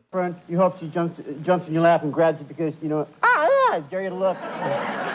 That's the type of films I'm talking about. That's the type of films that I do. Paige, you spend most of your time on fighting pornography, all right? And there's very little, if any, nudity in any of these films. Do you see elements of pornography in them then? Yeah, the violence is sexualized. And let's remember what Ted Bundy said right before he was killed. Hey, listen. Let's remember what a serial killer and serial rapist said as he was trying to give an interview to improve his chances of maybe getting parole or not parole, but like, a stay of execution, right? That's what it's called when you get like you don't get it taken away, but it's delayed, a stay of execution. So he was talking to James Dobson from Focus on the Family. And I don't know if you know who that is or not, but he was basically they were the people who tried to get Married with Children taken off the air and all these other, they were part of like I think it was called the Parent Teacher Council or something like that went after WWE during the Attitude Era. They were all the people trying to take all the good shit off the TV. And he gave an interview to them and blamed all of his problems on the fact that he had watched pornography. And like everything bad he ever did, he blamed it on pornography. And James Dobson was like, absolutely right, Ted. You're absolved of your sins or whatever. And like now a lot of like religious people quote that like it's some kind of justification. Like, oh, listen, Ted Bundy, he jerked off to porn. And so it's clear that, and he said that's what made him do it. And he wouldn't lie to us. Like, and again, we're not even talking about porn. This lady is the absolute worst. If I was there and I was in Morton Downey's situation, I would be cutting a promo on this bitch like she wouldn't believe. It'd be a thick Gemini style crash out promo. He said that it was the combination. Ted Bundy was killed. What Ted Bundy said was that it was the combination of sex and violence. This is sexualized violence. Yeah, showing but Ted Bundy was a liar. Psychotic. Everyone knows that Ted Bundy was a liar. The lie has been put to Ted Bundy. Yes, thank you. Like, what is Ted Bundy, a moral authority all of a sudden? Well, we have to take Ted Bundy at his word. Come on. How's it going, Randy? I'm just floored that a religious Christian person would be like, you would use Ted Bundy as a character, like as a character witness. That's really bizarre. Respond to what he said, Right, steady diet. Not through Ted Bundy, who's a piece of slime with worms running over him. He was sick before he ever saw his movie. I have never seen pornography that made a guy 2 months after he killed a woman go back, dig her up, and have sex with her again. Yeah. Well, that's what Ted Bundy but those elements, but that's common theme in. Now, if I was in the crowd, can you think of a better time when he's like, you know what? He didn't watch pornography and then go dig her up out of the ground and have sex with her. And that's when you hit him with the USA. Pornography. And what he said about a steady diet, the Malamith and Donnerstein studies showed a desensitization process and the attitudinal changes almost immediately upon the viewing of sexualized violence in R-rated slasher films. So your theory of a steady diet was disproven by those scientific studies. Well, let me ask you, Rick, do you feel that horror and slasher films are pornographic? Absolutely not. Do you feel that your magazine is pornographic? No, it's not. There's a direct link to your magazine. How come you got the naked girl on the front? It's for 14-year-olds. Wait a second.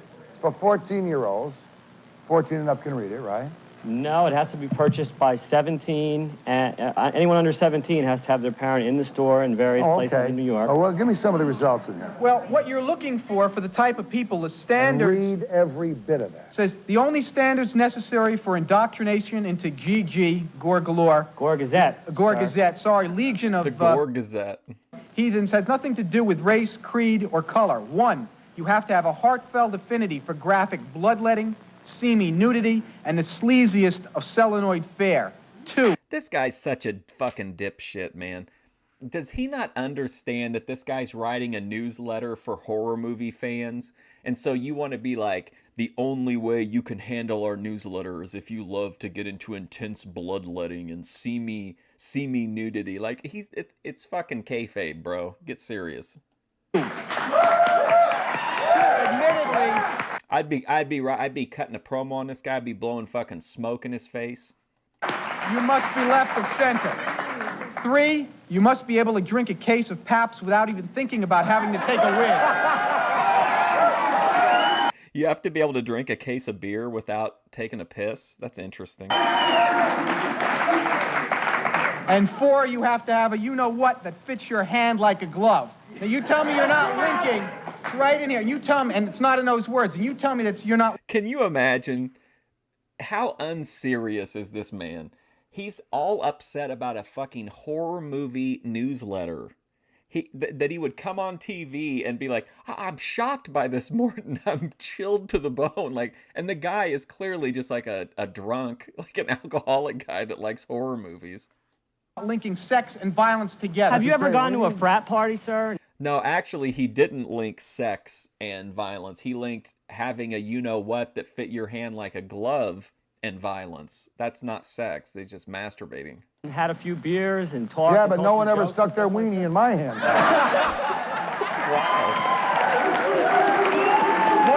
What?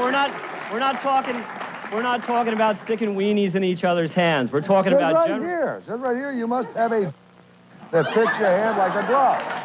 Just to show you the basic tenets that bond all us beer drinking gorehounds. Oh yeah, we all sit around with our unit hanging out. Maybe in the privacy of our own home, and you're taking it out of context. It's a very long editorial, and it's a quote from a record. You're taking the masturbation out of context. By a band that you also hate, probably called the Meat Men. If you read the whole editorial, they're Meat Men. You'll see you're taking me out of context, which you can do with any one of these movies. Sit and watch the whole All right, see you later, Glocks and Grippers. damn thing, and then you tell me it's bad for you. To have a part of it rotten doesn't, and the rest of it possibly acceptable, doesn't redeem the rotten parts. There's a lot of rotten parts on a lot of your very popular TV shows. Jesus Christ, it's about time Michael Berryman started earning his check. Jesus, he's just been sitting there like a stone this whole time. Easy, Michael. Especially talk shows. I mean, you can take any of that out of context and have me locked up tonight, but if you want to sit and filibuster and read a whole Gore Gazette, I'm sure the people will be on my side. No one's suggesting you be... I don't know if that's true or not, but I have not thought about the Jesus Twins in so long. What was their song? Feel My Ubiquity? Jeez, man, that almost felt like a fever dream. They were like Boit before there was Boit. Locked up. It's just that it's garbage. Well, but if he's selling it, wait a second. If he's selling this to 17 plus, what the hell? They're adults. They can make up their own minds. Thank you. They don't need us to be their censors. Correct. They don't need us to be their censors. But I mean, a hell, we lot already got of the the crimes government. against women are committed by adult males. The studies that I cited were adult males over 17 Please years explain old. that to the young lady who's lying in a coma from Central Park. They were all teenage males. True, and we do know that pornography and certainly the R-rated slasher-type films, that the largest consumers are adolescent males. But Okay, so if you're someone who operates under the assumption that watching a horror movie makes you a more violent person, I mean, I'm talking about logically. I know in real life people will twist shit and they won't acknowledge stuff like this, but like, does she also think that like romantic comedies are harmful because they set up this idea that, you know, set unrealistic expectations, which could then cause you to go into a depression if your life doesn't match up to what's in the movie, or if your romance isn't, or if your guy's, you know, a piece of shit or whatever. you're not getting what you're wanting in the movie. Like, is that unhealthy? Or like any of this stuff? Like it just, why only like this particular type of content when like all of it is structured to like, you know, fuck with our emotions one way or another? Why separate it? males can be processed to commit violence against women at any stage or age of maturity. 30% of the males in the Malamud study had a sexual... I'd be up in the crowd, man, yelling to get the fuck off the stage. I'd be irate. I'm irate right now. I'm getting Larry Sharp angry at this lady. ...response to sexualized violence. What is the effect of... Man, I have a sexual response to a rough ride in a subway car. Next... Wow. Yeah, exactly. Like, that makes... I mean, it's a joke, but it makes sense. Like, how can you control... what one person is gonna like that everyone's gonna be affected by something in a sexual way? Like, who's to say it can, like, they're not gonna be affected by like a movie that, you know, has a scene that's focused on a lady's feet? Like, you have to cut that out too, or it's gonna send them into like a murderous rape rage. When you leave the room, let me ask you something. Does your kid change the channel from Sesame Street to some movie like I ripped off her armpit and sucked out the hair. Wow. All right, see you later, ATF media. I can't stand this lady. I just think her entire premise is off to me.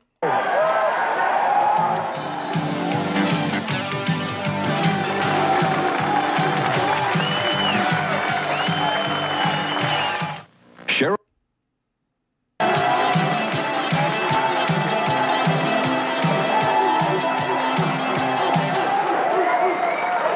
All right. Now let me introduce you to a gentleman from Springfield, Missouri. You say, what the hell has the Show Me State got to do here on the Morton Downey Jr. show? They're going to show you a way that maybe we can get some of this under control in a way that at least the younger kids are protected. Representative Doug Harpool. Doug, you're the chief sponsor of a bill that for the most... Yes, certainly if we want something to be handled effectively and efficiently, let's hand it over to the government. I guess for the very first time anywhere would... If people would just mind their own business and be able to watch a movie and just that be it, or like whatever the art is, just like enjoy the art and then just kind of let it go, like we wouldn't have to have any kind of censorship laws because people would be able to appropriately parse media. But it's just irritating to me that people are so like pro censorship. Put excessively violent video cassettes off limits to minors. What's prompted you to take on that issue? Well, I heard from my constituents complaints from parents who had no idea of that the restrictions that exist in motion picture theaters don't apply to video rentals. They came home a little early from work one day and found their 12-year-old boy and his 10 friends watching slasher movies and found out that they'd gone down to the local grocery store every day for 2 or 3 weeks and have been watching slashers every day. Okay, so I'm going to call bullshit on this. See what you guys think. I don't believe this ever happened. If you were around in the 80s and able to rent movies, you had to have an account. And like a video store wasn't going to allow a kid to have an account. And they probably honestly back in that time wouldn't allow a kid to check anything out like without like the parents knowing because they don't want to end up losing the movie or the game or whatever. You know what I mean? Okay. Tony, what's wrong with that? I just don't think that there were places, unless it was like some little teeny tiny mom and pop in that neighborhood, but that would be such an isolated incident. I just don't think most video stores were not willing to rent at all to kids, but especially not to like let them have their own account. Tony Timpone, editor of Fangoria magazine. Let me see a copy of Fangoria. This is Fangoria magazine. Really? I don't know if you can get a shot of this. Can you get a shot of this? Give me this camera. A shot of that. Tip it that way. You see it? Really exciting. Colorful. Graphic. Kind of a makeup artist's dream, I guess, this book would be. This is one of the popular magazines. Do you think we need restrictions and regulations on these type of films? No, I don't. I think that you're putting the government, I don't think the government has to step into your local video store. Well, the government doesn't stand in on the movies either. Those are self-regulated. Our films. Yeah, they are, but if the government... You guys can't regulate yourselves? I think the video stores can regulate themselves. And Well, why I think don't They don't regulate themselves any more than they do the magazines. Why don't you Oh, wow, like the original Fangoria guy. guys, video stores regulate themselves? Come on. Have you ever walked down 42nd Street, baby? You can find guys inside masturbating, taking drugs, watching 25-cent peep shows. That's not self-regulation. But what these people The want- regulation starts with the people who make the films. No, I don't think they have to regulate themselves. It's up to the individual to Don't decide. have to regulate. No, they don't. If someone wants to see a horror film, they should be allowed to see a horror film. you have no If someone doesn't want to see the movie, they don't have to. Just like if they don't want to watch the show, they shut it people who off. maybe don't have fully developed cognitive reasoning, such as maybe a 12 or 13-year-old, should be allowed to just arbitrarily go in and see any slasher film he wants? No, it's up to the parent to decide, not the government, not a ratings group. It's up to the parent. Was that like like your neighborhood video store? Maybe they make exceptions for that. Like, but if I would have tried to go into like Hollywood Video or Blockbuster or whatever back in the day, like they would have never let me rent like as a kid. But how can the parent decide when the parent doesn't know what the hell the film is? Well, they should know. They should know. They should take an interest in their kids. all my time. I should therefore go to That's every right. ice cream parlor, every grave site, every damn bookstore, every video shop. every shopping mall and every store in the mall, because if you're a parent, pal, you know that's where the kids go on weekends. Go to the shopping center, baby. And out to the mall they go. Come on, The you're being a government total... shouldn't be... The government shouldn't be a parent. I mean, it's just such a waste of money. Like, if you do pass a law and say, hey, you know, you can't rent these movies out to people under whatever age, how do you... Then you have to spend a bunch of money on, like, undercover things to make sure it's being enforced. It just seems silly to me when you could just tell people, like, hey, you know, monitor what your kids are doing, like, and accept the fact that there are going to be times you can't monitor what they're doing and they might do something that you don't like, but don't blame that on people that are making movies or TV shows. Like, that's irrelevant. I have never once mentioned the government being a parent. I mentioned that the industry itself should regulate itself. Well, Mort, you know, the industry is going to be regulating itself because right now Senator McConnell of the United States Senate is introducing legislation that if... Let that sink in, right? You think, is that the original Mitch McConnell? Has he been in for that long? 35 years? A victim can show a causal link between harm done to them, like rapes or beatings, and pornography consumed by the perpetrator.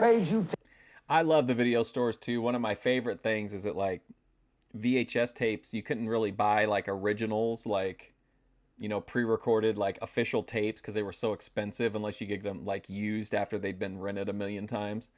So like, but wrestling tapes were even more expensive than a regular tape. And like, it was so amazing to go in and see like a bunch of WrestleManias or Royal Rumbles or like those special like blooper videos and just know that like there was just like $10,000 worth of wrestling VHS tapes.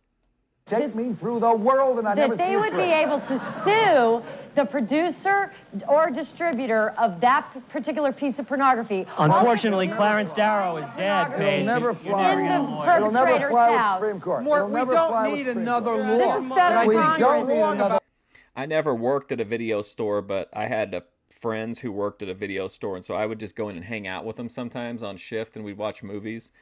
And they had like some say over what could be ordered, and for the porno section, we kept ordering these midget porns with this actor named Napoleon.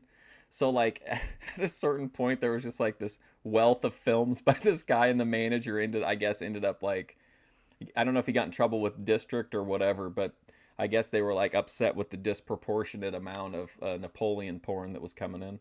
The Supreme Court hasn't ruled over federal Congress except if someone twice doesn't in want to see history. a bloody spot of film, they don't have to see it. You know, You'll be held liable, and that'll you be can't. self-regulation. Well, won't happen. Supreme Court, because Supreme you'll Court be will never hold sued. it. Horror films just mirror society. It's a violent But world why- we live in. You But know? Well, it's that mirrors cyclic. society? You know anyone who looks like Freddie?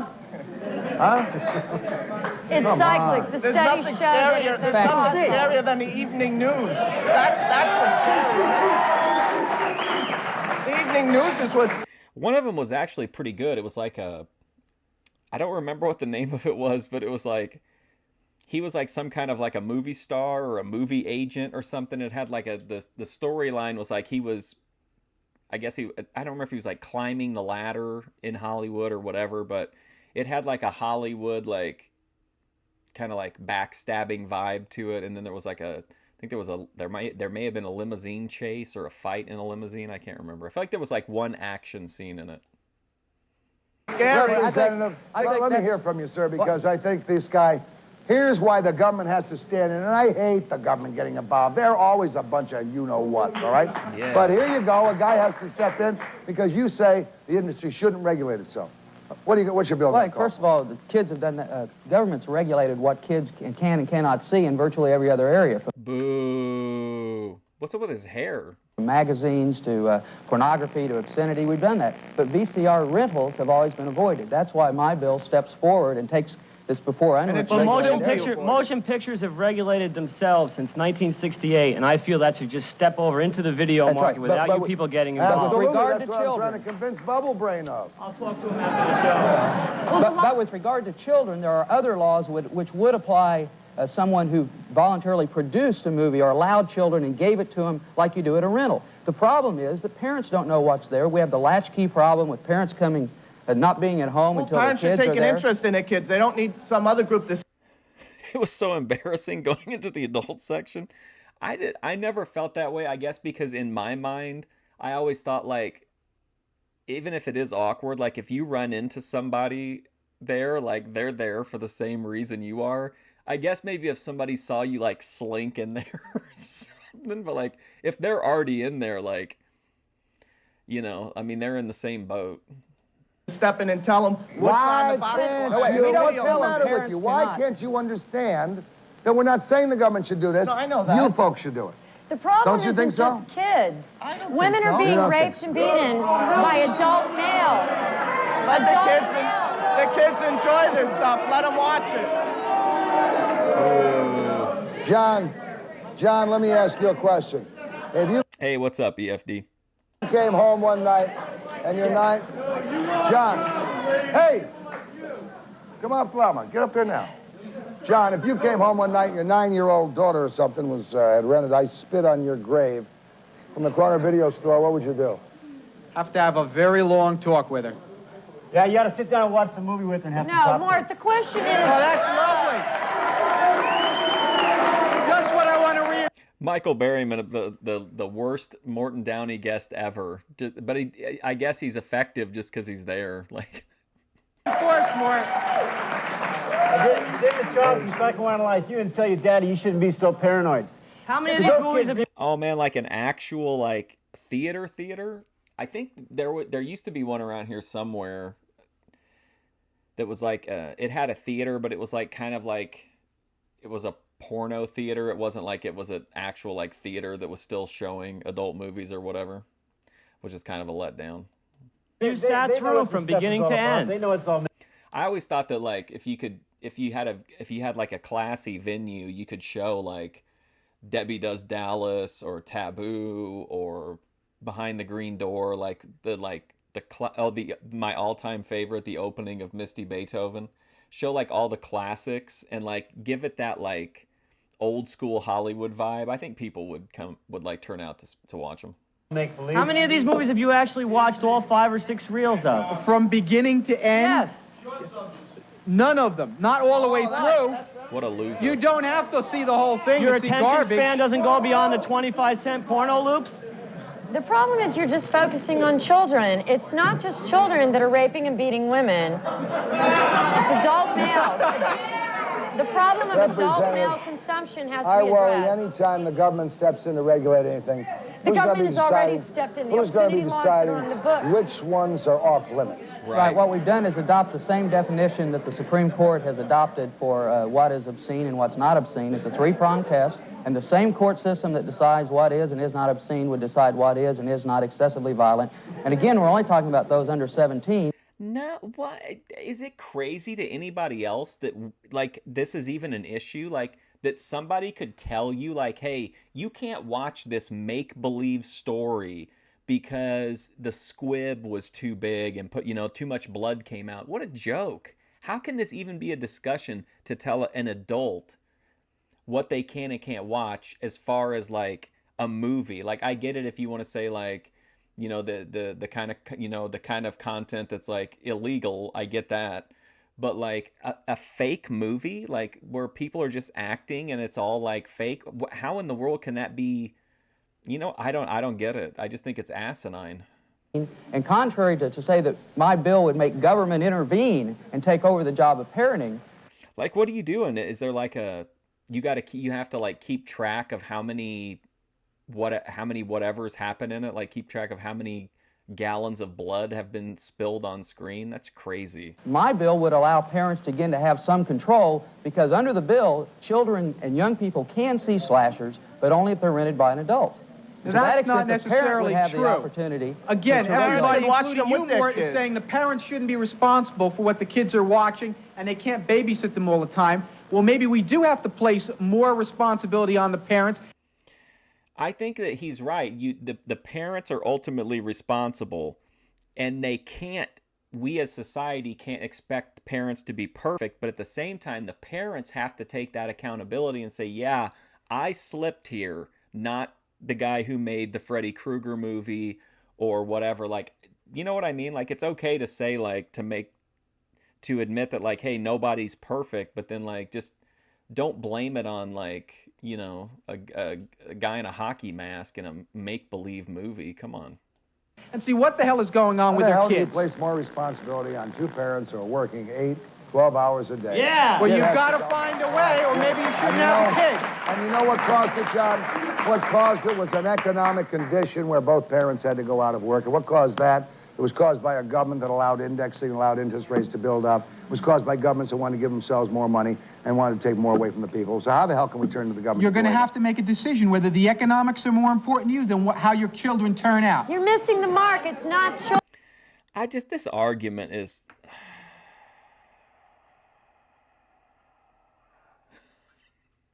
I can't even grasp why it's an issue, I guess. children. Ted Bundy was not a child. When he Come committed- off it with Ted Bundy. Are you the in love with first him? ever slasher musical. I bet you think it's called Singing in the Rain. It's called Puking in Your Brain. Come on, watch it.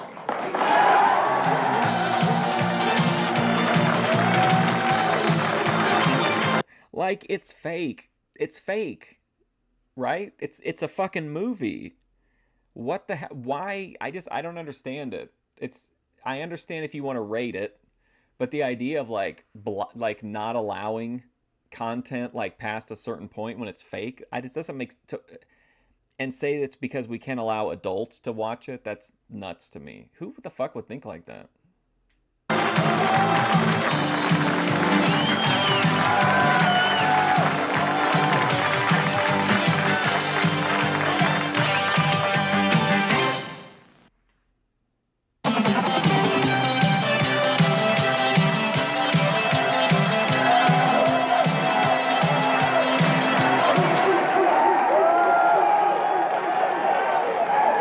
All right. I feel like Matt has evolved as a character in the Thorpeverse. I don't even really think of him as being Ruby's stalker anymore. I just think of him as Matt. Like, I feel like he's kind of like, and I don't know, maybe I don't know if they're exchanging and if they're communicating at all and what's going on between them. But like, it seems like Matt's kind of moved on from it for the most part. I feel like his streams are like him just talking about politics or Canada or, you know, music or whatever. It doesn't really seem like he's really super Ruby focused anymore, at least when I've been in there. We've got a new guest with us at Loudmouth number 2. Let me introduce you to a gentleman by the name of Dave Juskow, the director of that fashionable film Splatter Girls. Yeah. Mr. Juskow, you're a producer and director of slasher films. We've been hearing about the artistic and, I suppose, entertainment values of these movies. Let's take a look for just a second at your Academy Award nominee, Splatter Girls. May we see that for the folks at home? Get off!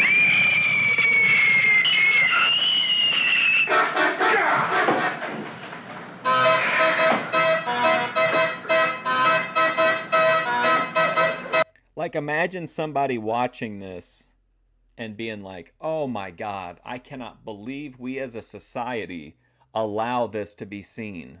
Why must my thirst for blood come all the time? Even when I throw a party for friends of mine. But it be some sort of cheap vintage wine. Or maybe I like eating cats.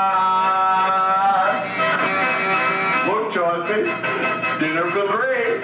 Well, she certainly got guts, doesn't she? Could you die? Oh, you can say that again.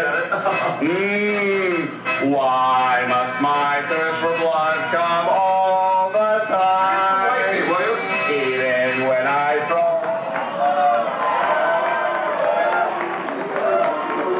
Listen to the crowd. We all knew the art would grow to a musical. I suppose you expected to see Gene Kelly in that when you missed it. We all like to be entertained, Juskow, but you say the grosser the movie is, the better. What the hell was so entertaining about that? It was fun. It was fun to watch. You know, come on. See, making a joke out of violence against women lessens the Oh seriousness my of it. God, come on. She really watched that and thought someone is going to see this and be driven to violence, which may be true, but that would be because of his singing, not because of the the obviously over the top fake death, you know, with the knife. Makes it more acceptable. It's all good fun. Let me ask this lady. Let me go back here into the audience.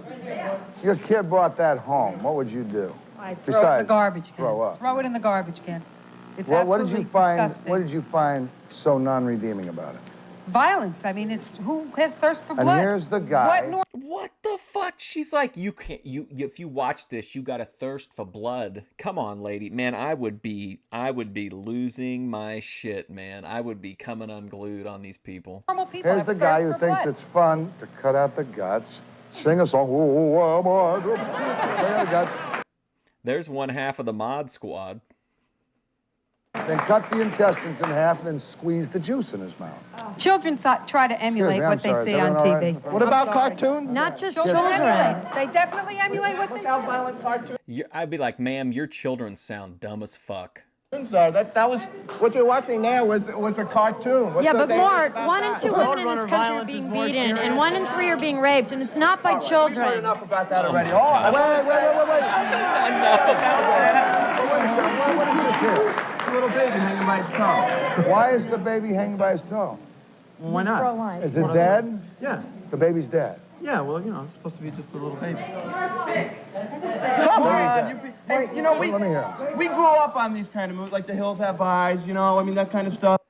Oh, look at her. She's like, oh, you're proving my point. You watch these movies and now you have an earring of a dead baby. What's next? Yeah, we grew up to be rapists on these kind of movies. Come on, if you think that that's going to start some rape, It's a turn-off to you're out of your rape. mind. It's not what I think. It's what a government... This lady to me is not a feminist at all.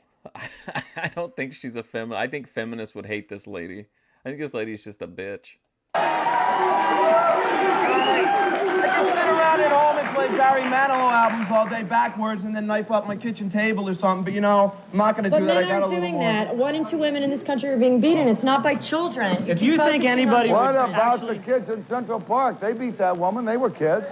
Oh, somebody was asking earlier if it was WWOR-TV. Maybe I just didn't notice the watermark coming up before. Okay, that was kids. What but about the majority kids? of What violence about the against kids in women New is being Jersey who perpetrated shoved by a baseball adult bat males. up the little girl? Adult They were males kids. influenced by pornography. People that committed crime should be thrown their ass in jail. People that, you know, child abusers should have their butts And thrown the in people jail. who teach Drug them dealers and down your incite local them to street, be that once way, they the get drug dealers pornographers arrested, should thrown be in jail too. Instead of busting these people Let me out. go to the representative. John, Michael, let me go. Hey, listen, they're trying to say that, like, if you go and watch the movie Reanimator, that, like, you're going to turn into a spree killer or something. It's just crazy that anyone could have watched that goofy clip and been like, wow, that was really graphically violent. Are you kidding me? Let me go to the representative. Representative Harpool, in this yet released classic, which of course I'm sure would rival Indiana Jones if it was out today. Would it fall under the guidelines of your anti-slasher legislation? I've not seen all of it. I think it would Anti-slasher legislation. Can you imagine? probably apply to the VCR rentals would be prohibited to people under 17. Yeah, I think it would fit that definition. John? What do you people prefer? Your kids shooting, smoking crack on the corner, or watching some horror movies at home where you could watch them? You know, isn't that? As a parent, I want the right to help make that decision. And if he goes down to the local grocery store and rents it, I don't know, EFD. It was probably maybe like a high-profile case at the time or something. I'm not familiar with it, and I'm not going to Google that under any circumstances. have that impact. I think there are messages that a parent should have a right to try to control their young person, especially when they're 12 and 13. And all this bill does is say that we should have that type of regulation. If you're older and you want to go out and watch that kind of movie, that's fine with me. But I think that we shouldn't let messages to... This guy is at least reasonable. He's not trying to say, like, we shouldn't have this at all. He's just saying, like, it'd be nice to not, or to at least, like, put up some kind of an obstacle to access for young kids. That kind of, I understand where he's coming from. The lady acting like they need to be abolished or something is just nuts. To young people in this nation go through there without any parental control. Oh, that is so now, wrong. you said earlier you wanted parental control. That's all my deal provides. Kids should watch anything they want, especially these kind of movies, because if they're...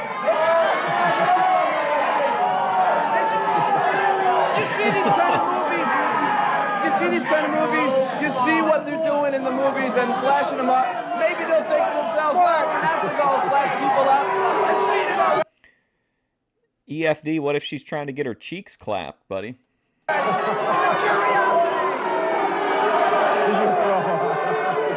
we go.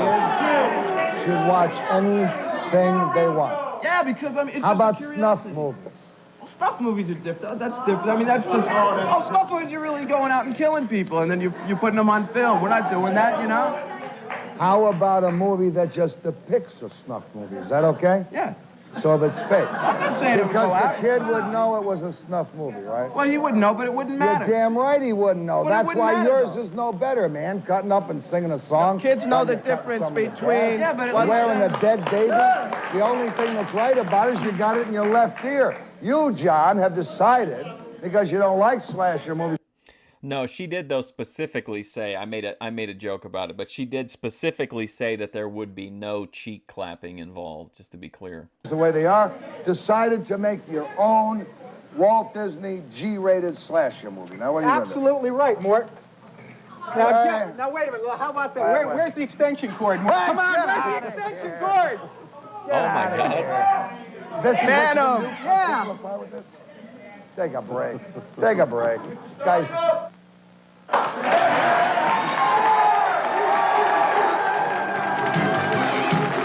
If you live in the tri-state area and would like to be a part of our studio audience, write to Mort Tickets, 9 Broadcast Plaza, Secaucus, New Jersey. You think Ben's on his way out? He's losing his hold on Grace? I haven't watched the last few streams. Like, the lol cow stuff kind of like, I don't know. It was just like so... That was kind of like a... I don't know how to describe it. It's kind of like a OPC Don energy vampire type scenario, but so I haven't gotten completely caught up on all the streams, but it looks like you feel like he's losing his hold on her. Jersey 07096. Please include your telephone number.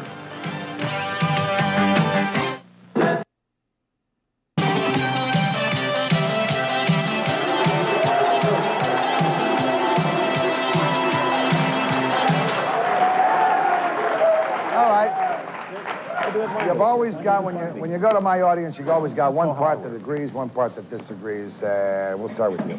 Okay, I'd like to say that although I'm not against any of these slasher movies, I am a fan of them, I do believe that there should be restrictions in the video stores. However, that's where the problem lies, not in the movies themselves, so they should not be knocked. I mean, if somebody wants to watch them, this isn't a censorship country. But I'd also like to say that, according to, I'd like to address to that woman who was up before. Paige Mellish. Exactly, Paige. I'd like to say that to knock these movies against violence against women only is wrong, because you pointed out that most violence against women is by men, but also most violence against other men is by men. That's just because men are more... No, that's not even true. Yes, that is true. No, it isn't. It is true. Violence against other men is created by men, and the subject of today's show is not against rape only. It is against I think my favorite recent Thorpe TV clip, or I don't know if it was on that one or the other channel, but they were watching the video of her yelling at Salvo, and Ben like brought it to a halt to talk about how he didn't like the way Grace's hair looked and went into kind of like a critique of her hair. And then he said something about like her breath smelled bad and that she smelled like an onion patch. I was like, holy shit. It's like an immediate carpet bombing. How dare you say that my child that's under the age of 17 can watch whatever he wants? I'm its parent to bring it up in a good way possible. Now, I feel 17 or older, you can watch whatever you want. I watch all these movies, but I will not want my child being able... When I was 12 years old, I got into a rated R movie with no problem with a 9-year-old friend of mine. They never asked for ID. I did not look 17. So they do not enforce their rules. Let me tell you something. Go for it. Scars from that if you...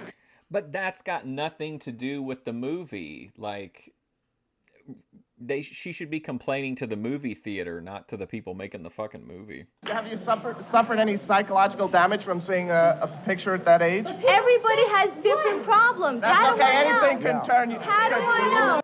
Doesn't Grace have asthma while smoking? I don't know.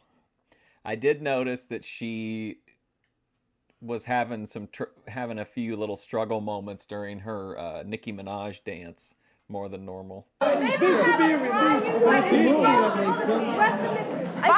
and then they're gonna kill you in your sleep. But they're already sick. It's not the movie. Mort, but that's Yeah, it was a pretty good little roast session. It was only like a minute or two long, but I think that might be the Thorpe TV debut on Boyd Watch, that clip. No, it's not.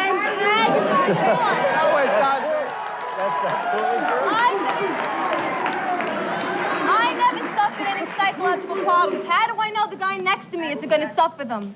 Ask I him. don't know that. How do I know Mort, a I little bet you five-year-old if kid Charlie wants to Manson watched these kind of movies, he'd probably be a businessman today. You know? He'd get all his impression out of Come on, man. No, I'm serious. Come on, be real. Be real. When someone's, look, I'm not saying this is going to affect everyone, but the one idiot that's in there who is a psychopath, and it does affect, don't say it doesn't affect him. So if you save one life. Anything could trigger that. But all I'm saying, don't let the government in to do your job. Why don't you let the parents just do it? How are you going to let a 5-year-old But how do you let a parent But how? know? I don't understand. Wait a second. How do you let a parent... Let me stand so you get on the camera. How do you let a parent know that a film is violent, all right? If it's already marked by the Doesn't it say on the box that it's R. rated R? Yes, they do. Yes, they do. On yours, does it say rated R? Yes. On your violence? Yes. A lot of films, though, will not be rated. There's no assurance that they'll be rated. They describe it on the package, Mort, and there's usually pictures. does You it can say see Somebody with their guts hanging out in the box, you know it's rated R. Yeah, look at the category it's in. You're going to see it in the category. People keep saying that. People keep saying that she's pregnant. I don't know. I doubt it. Did these dudes do my Sharona? Yeah. Hey, we got a few minutes left in this, but if I've got time, do you want to watch something that's really strange that I stumbled upon on YouTube? Category of horror films right next to a whole bunch of others. You go, well, this is going to be a pretty gory What film. are a whole bunch of others? A bunch of other films. We did video stores. They got Grace is the goat of YouTube. them in sections. Do you think a parent can really control where their children go? Yeah, They should. No, I don't think that they can control everything their kids are doing, but I do think that they can take accountability and say, okay, my kids saw this movie, now they're having nightmares. That's a problem for me to deal with. That's not a problem for, Steve down at the video rental store to deal with. You know what I mean? Also, what is going on here? Who is this? Is this a cat that snuck into the theater? What is going on with these? Oh man, this guy's just a straight up skull face. Like, come on, this is really strange. Years old. When you were 12 or 13 years old and your mother said don't do something, did you do it? No. Come on. Come on. You didn't speak out. Come on. Look at me now. All right, but first of all, okay, women like her are part of the problem. What they're doing here... All right, right now, she's glamorizing, okay? Because now all these kids are going to watch this show, and they're going to say, oh, I want to see what this is all about. So now people who aren't even interested in seeing the score are going to start looking at it. Secondly, people who... The Streisand effect, old school Streisand effect. ...who need these outlets, this is a release for these people. No, okay? it isn't. This is an aggressive outlet. They could see it. Definitely. Now, a government study has found that pornography, which is what this is, that sexualized violence causes in adult men the acting out of real violence. Where the men get brutalized, where the men get chopped up. Look at the movie Child's Play. This is all cope. It's all cope. To say, oh, well, it's okay because the good guys win in the end or whatever. That's cope. Just say you like it. That's it. That should be enough justification. You should never have to go past that. It's a movie and I like it, period. You don't have to have like, oh, well, I can justify watching it. It's a movie. You don't have to justify watching a fucking movie. It's fucking fake. With that little kid Charlie. The movie Child's Play was that little kid Charlie. He's like 8 years old, running around killing people with a knife. Yeah. I mean, if I had a kid and he saw that movie. Oh, what? He thinks that people seeing the kid in the little kid scene in Halloween is going to drive people to murder? He might grow up. What is your kid doing watching that movie when But he's a then little again, you see kid? a nine-year-old kid in New York City bringing a gun to school. Right, that's Oh the my kind of things that God. we should be concentrating on, But not it shows wasting the government with the money movie. on stuff I like mean, you this. don't You see should be money, you'll keep murdering concentrating people. all your This guy that he's arguing with is looks like kind of like Kurt Angle a little bit. And not energies wasting on stuff government like money that. on women, on helping women. Come on, your turn. Yeah, You know what would help all these people? Intelligence, integrity, and what was the last one? Intelligence, integrity, and intelligence, integrity. I don't remember the last one. as far as the kid bringing a gun to school, where did he get the gun? Where was the parents? The kid's not going to go to the store. Oh, I want a Where gun. did he get the ain't gonna video, take- he's gonna right? Have a good time. You're asking the same Of course question. they Where's don't have everything kids. Have to coming have kids from? to know bringing a gun to school is wrong. All right, all over your head. You can't see everything. Why do I have to have a kid to know bringing a gun to school is wrong? Because you don't know what kid's doing or How can I not know what he's doing? Because you're If going I to be was working, someone's making parent, I money, would know right? my kid was going to bring What a are you gun. gonna Hey, whoa. What kids can't take a gun to school now? I thought this was the 80s. People definitely took guns to school in the 80s. I remember. You're telling me, sir, How could you not see? sir, How could you not see? How about the other kids, you know? In fact, even when I was in high school, there were people that in the parking lot that had like gun racks and shit. sir, What do you mean? Every parent is responsible for his own kid. sir. A lot of good parents don't know what their kids are doing I'm not because faulting parents. you can't I'm saying be that with kids them. that young, they You should can't know. be with them 24 hours a day, man. It's impossible. The parents that don't know how to be parents that are against these kind of movies. That's what it is. No, I No, think it's parents who no, want. no. It's parents who want some help. If you Parents grow who up, want some help from responsible people like you should be, that simply say this is an R-rated film. That's all we're asking for. Regulate yourself. Don't let the government do it. Go ahead, pal. Your turn. Hey, listen, if you don't want to watch it, don't watch it. Yeah. that's easy for you to say. Tell them. Whoa, wow. Right? What I about agree that children? you keep the ratings on. What about children? Get a look at this guy, man. He looks like he'd be in a Memphis opener. And I'm going to say, Huh? they What were about children? Ooh, Memphis opener sounds like it'd be something really nasty on like Urban Dictionary. Memphis opener. they were You're mentally talking to ill me now, before they okay? saw the movie. No, It is no, not they the weren't. movie that's making They were them brought crazy. up believing in Never Never Land. You're saying that they can't grow up to believe to kill because of the guy on. Well, wait, what does she mean they grow up thinking Neverland is real? Is this woman telling her kids that the things they see on TV and shit are real? That's kind of weird. On the television there, sitting there eating guts. Not if somebody If else you sits believe down in with Never them and Never Land explains at that to 'em age, you that will. Grace is definitely not stupid. No, she has a pretty, I don't know, it's kind of it ties into the whole apex social predator thing. Like there are different types there are all kinds of different types of intelligence. Like Grace is definitely a highly, as Lord Alfred Hayes would say, she's a highly cunning individual. Believe in that, okay? They have to sit down and explain that it isn't Who real. is telling them this if I do not want them to watch it from the beginning? Am I You correct? knew these kind of movies were going to happen. Some kind You of knew control these kind on of 'em. movies were going to happen as soon as they had, the Roadrunner dropping 3,000-ton blocks on Wile E. Coyote, making him like an accordion. But how and many snap kids right are to going it. to be up on a mountain dropping it? Am I correct? What? But there are kids What difference that if it's can just one? get to knives and What happens forks. if it's... Oh my God. No, wait a minute. Hold on. She wants to not only take knives out of movies, she wants to take the forks out too. Well, what about in the Robin Hood movie when he said he was going to carve out somebody's heart with a spoon? Like, are we going to get rid of... This woman wants all cutlery out of film, period. It's just one. All right? But Am they I right make or these wrong? movies because we go and see them. They we wouldn't love make them them. if You're people saying aren't we. gonna You love see them? 'em. You're saying Everybody. we. Everybody that goes to those movies. Well, I suppose so. You're saying we. I suppose so. I'll tell you what, we'll be back with the audience in just a second. Stay with us. Send in a half-inch video cassette tape, maximum length no longer than 90 seconds. Tapes will not be returned. Hey, gang, are you mad as hell, huh? Well, let the rest of the world hear about it on my TV show. Send me a 1/2-inch VHS cassette no longer than 90 seconds. If I think you got a gripe, on the tube it goes. And if you get yours on, some great gifts. Come on, pal. Now ain't the time to zip it. Here's the address.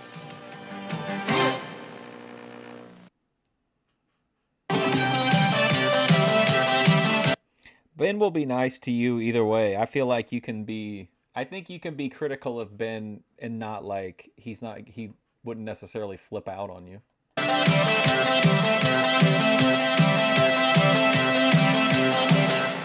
Some order of transcripts and $3 to TV transcripts. More. Somebody was like, "Holy shit! I can't believe what I just saw. Let me order the transcript of Morton Downey." Downey Jr. Show, Box 1649, Alpine, California, or call 1-619-788-MORT. Yeah? What the hell was that? For slasher films, against slasher films. Why? As far as that, I just have one thing to say. As far as that so-called woman is, I think a rapist is Ring rats. gonna rape you whether these movies are on or whether they're not. Yeah. What about? Yeah, like, do they think if they get rid of the horror movies that like this rape will stop existing? Cartoons. People get killed in cartoons. Bugs Bunny's forever getting killed. So is they're forever getting smashed. Now, this gentleman's not. But still, it's violent. I think one of the biggest problems that a lot of people don't realize is that when you were a little kid, you're talking about 12 and 13-year-olds. When you watch anything on TV, whether it was Mickey Mantle swinging a bat, Magic Johnson dunking the ball, whatever the case may be, you emulate that. I'm not saying you shouldn't do what you're going to do, but these kids should not be allowed to see what they're going to see at that age because they will emulate it. And that's the problem with a lot of other things. Kids are embarrassed. The people, not you. It's all right, they already know you're making money. No, this is the 80s. Everyone here is like minimum 40 years old. Yeah, but I want to hear the people. Teach your kid a No sense matter of how young reality. people look in the 80s, it seems like they always look like they're 40. Then they can watch things without having to go out and kill You people. should teach them a sense of reality. Teach him a sense of reality, let him walk. And teach your kid a sense of reality. Let him walk on 42nd Street for 2 days. You got to be some sort of a parent. You're talking about little kids. You're not talking about 18-year-olds. Little kids walk. I seen them coming. I was a manager of a video store recently. All right, and I seen little kids go from 5 and 6 with their parents bringing them in, picking up only cartoons. Their parents wouldn't even let them go anywhere else. Then all of a sudden, they're 12 and 13. They can cross the street by themselves, and the first thing they hit is the horror section. And I wouldn't give them anything. Don't they have to have a card? But you They have to have a cannot video card stop and the parents their give them that older brother card? or older If they're under sister 17, or they anybody should be else able just to like make Is that Robert Gibson of the Rock and Roll Express? Boom, decisions you then. can't stop them from coming in and getting it for them and saying, here, go home and have a nice day. And you can't stop them from having sex Wasn't she in Glow? either, but if it wasn't for sex, we all wouldn't be here. You That's can't true. watch a kid all the time. What great, what cheap heat logic that was, dude. Masterpiece. That's true. That's true. But if it You wasn't can for only bad talk sex, to them. if it You wasn't can for only bad communicate sex, with we'd them be and in try to hate. understand. But If if you it wasn't for encourage people, them if it wasn't and for take an people who interest weren't taught with them, the right they'll way, talk to then we you wouldn't be about worried it. about going to bed with somebody that's going to take your life. Think about that. If you're against these kind of films, it's just an excuse for being a bad parent, you know? Yes. If you can't He figure out how to didn't say he do was your kid. against it. He's against his 9 and 10-year-old watching. That's right, that's what I'm saying. I You agree want with the that. 9 and 10-year-old? Yeah. You want the If you were 9 and gonna- 10 that's You're the Go, one who's Ricky, sick. go. Where's That's Ricky? right. You're the one who's Ooh, sick. Magnum TA's up on the other side. That's why I made it a musical. You can watch it with your kids. You watch it You together. really think that's a music? A guy sounds like he's... Wait a minute, the problem is, not only with the video stores, but again, Mr. Sullivan before says you have to be 17 to get into the movies. When I was 12 years old, I looked 18. I could get into the movies by myself. That's up to you. I could bring all my friends with me. You're going to do what you want, no This man's admitting to crimes on television. matter what anybody tells you. You can do what you want. My mother didn't know where I was. She didn't know what I was doing. How is this guy saying that he had no parental supervision, right? And that he would intentionally deceive grown-ups, and then he's like saying, like, making the case that the problem is the movie. Like, get the fuck out of here, bro. She's like a good parent, but she couldn't be there at all times. Like, you went and saw these movies when you were 12. You look like you grew up fine. You don't. Camera. I did grow up Give me a look fine, but on that's this guy besides here. the point. There's Parents. exceptions that aren't going to grow up Watch out fine. for this guy. He doesn't want any ratings at all by anyone. Watch out. Your kids see it around this guy. Don't let Uncle Barney here give him a bag. And I can date you doing it. Wow. Hey, Barney, kick ass, baby. You used to drive drunk, but you stopped. That's probably a pretty... I mean, that's solidly a good idea. Definitely.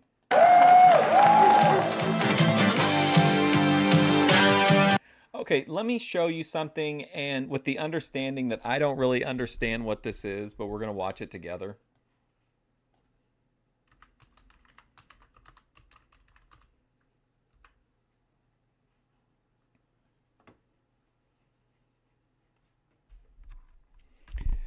Okay, so this video was posted. Can you hear me? Is my audio working? I'm sorry. Okay, so this video was posted 2 weeks ago, and it's titled January 4th, 2025. I watched a little bit of it and skipped ahead a little bit, and I really don't... It seems like a really interesting thing to post on YouTube.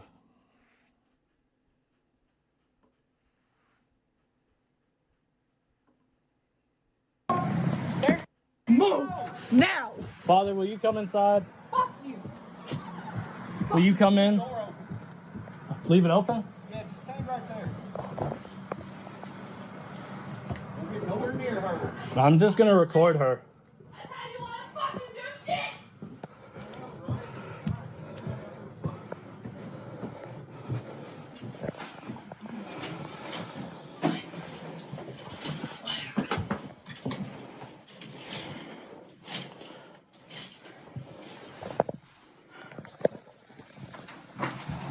Fuck out of my face.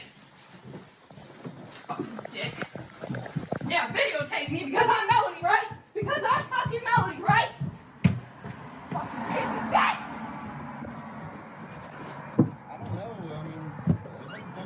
Give me my car keys back. Your fucking keys are right there.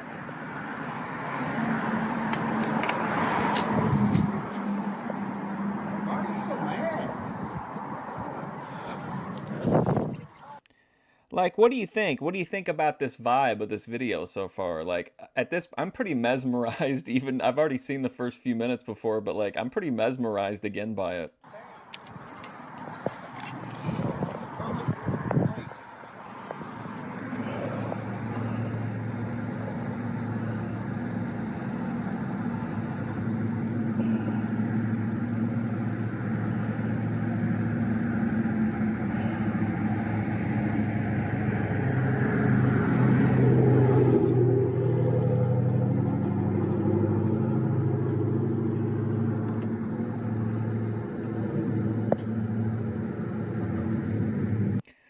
I honestly don't know, Laughing Cedar. It was posted by an account called Dakota McMillan 2 weeks ago.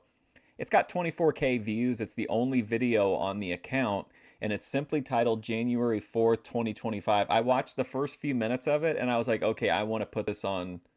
I definitely want to do a Boyd watch on it, but then I skipped forward, and it like was tonally different, and I was like, okay, maybe I should just watch this on stream with people, and that way we can at least experience it in case it ever gets taken down or whatever. But but I wanted to like watch most of it fresh on here with you guys.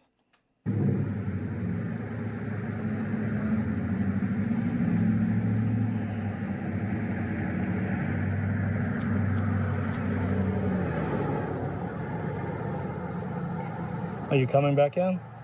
Move. Who the fuck cares? It's my house. Move. You're not on the lease anymore. Says who? It says the lease agreement that I have signed. Fine. Fucking be that way. It's not how I want to be. Well, you fucking chose it, didn't you?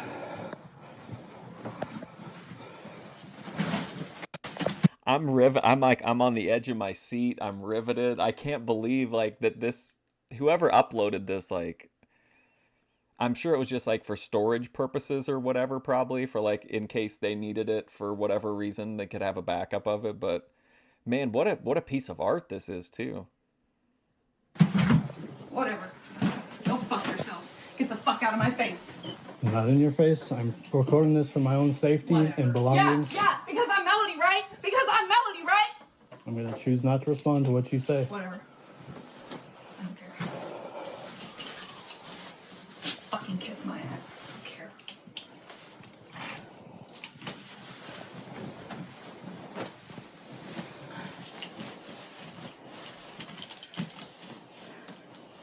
What, you just gonna throw me out of my house now? No, you're the one that chose not to come home tonight. Gee, I wonder why. I'm just as confused as you are. Whatever. Mister, I'm not on the lease agreement. Fine, I won't come home. See if I ever do. It's your choice. It's your life. No, but then you want to pull the whole, you're not on the lease agreement. Whatever, Dakota. Yes, because legally I am protecting myself. Whatever, I don't want to be Dakota. this way, but I have to do Okay, well, it is. You put it that way. I'm just trying to keep myself safe.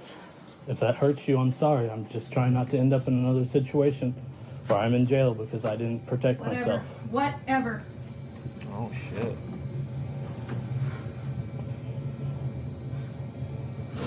Whatever. Fucking whatever. Fucking my. This is really wild to me. Like I feel like I'm getting goosebumps or something. Like this is like definitely I don't know how to explain it. It's like it's just wild that this came up on my algorithm. My safety, right? If you want to come and get more of your belongings, you'll have to. I don't know anything about him. I have no idea. Like Dakota, all I know is the account's Dakota McMillan and the video's January 4th, 2025. Otherwise, I don't know. Coordinate with me and my parents' schedule. Whatever. Go fuck yourself. They will be involved in every step of this process. Of course they will, because because you're a fucking bitch. I need some help. Involve your goddamn parents in every little goddamn thing, because you're a fucking weak bitch. No, I just Whatever. want to be Don't protected. fucking speak to me. And have Do a- not fucking speak to me. Woo. You wanna fucking be like this? Yes.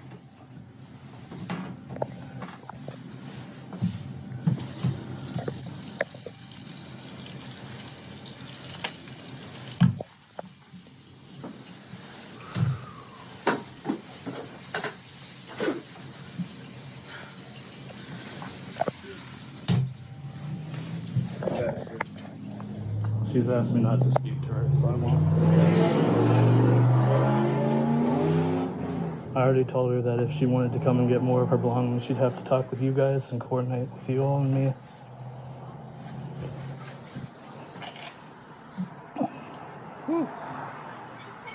Yes, I mean, obviously. Man, I feel like my anxiety is like just slowly escalating. Oh, this kind of feels like a.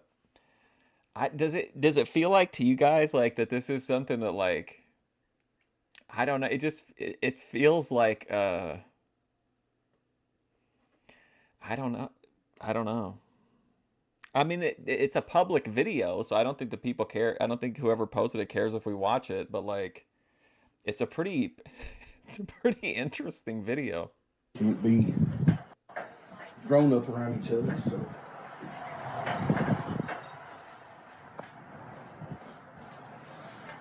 I wonder who's gonna do your goddamn laundry now, bitch. Wow. That's you. That's fucking you.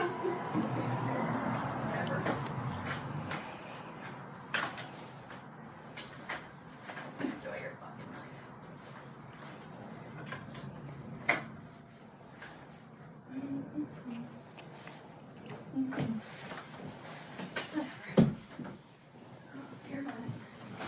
Really fucking hurt.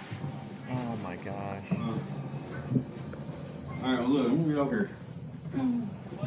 So I'm gonna get off. I'm gonna get off here. What? Oh, Please wow. don't touch me. That will be considered assault. Out of my face. In the court of law, anything you do to me will be considered assault. Can and will be used against you in a court of fucking law. Go fuck yourself. Holy shit. Good fucking riddance. Like, full disclosure, I don't know what's on here. Like, I don't know what happens. I skipped forward a bit after I watched the beginning, and like, I got the vibe that things escalated, but I don't know what happens. So like, I'm sorry if something happens that like scars us all, or we unlock a curse or something. Just letting you know ahead of time. Like, I don't know what happens in this video. I didn't see the end. Are you coming back inside after this? Yes. Shit.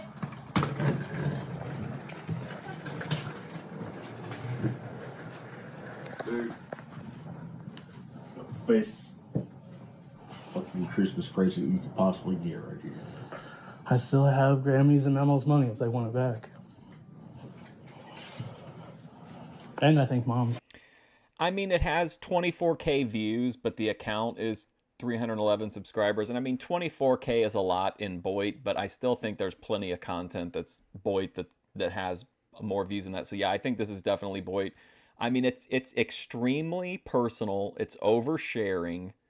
It's an intensely personal dispute that's being aired out publicly.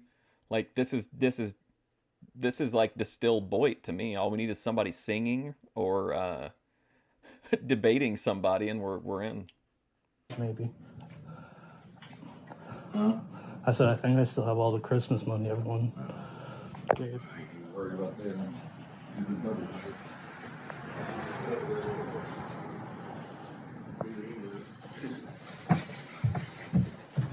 Move. Fuck out of my face. So I'm fucking terrible.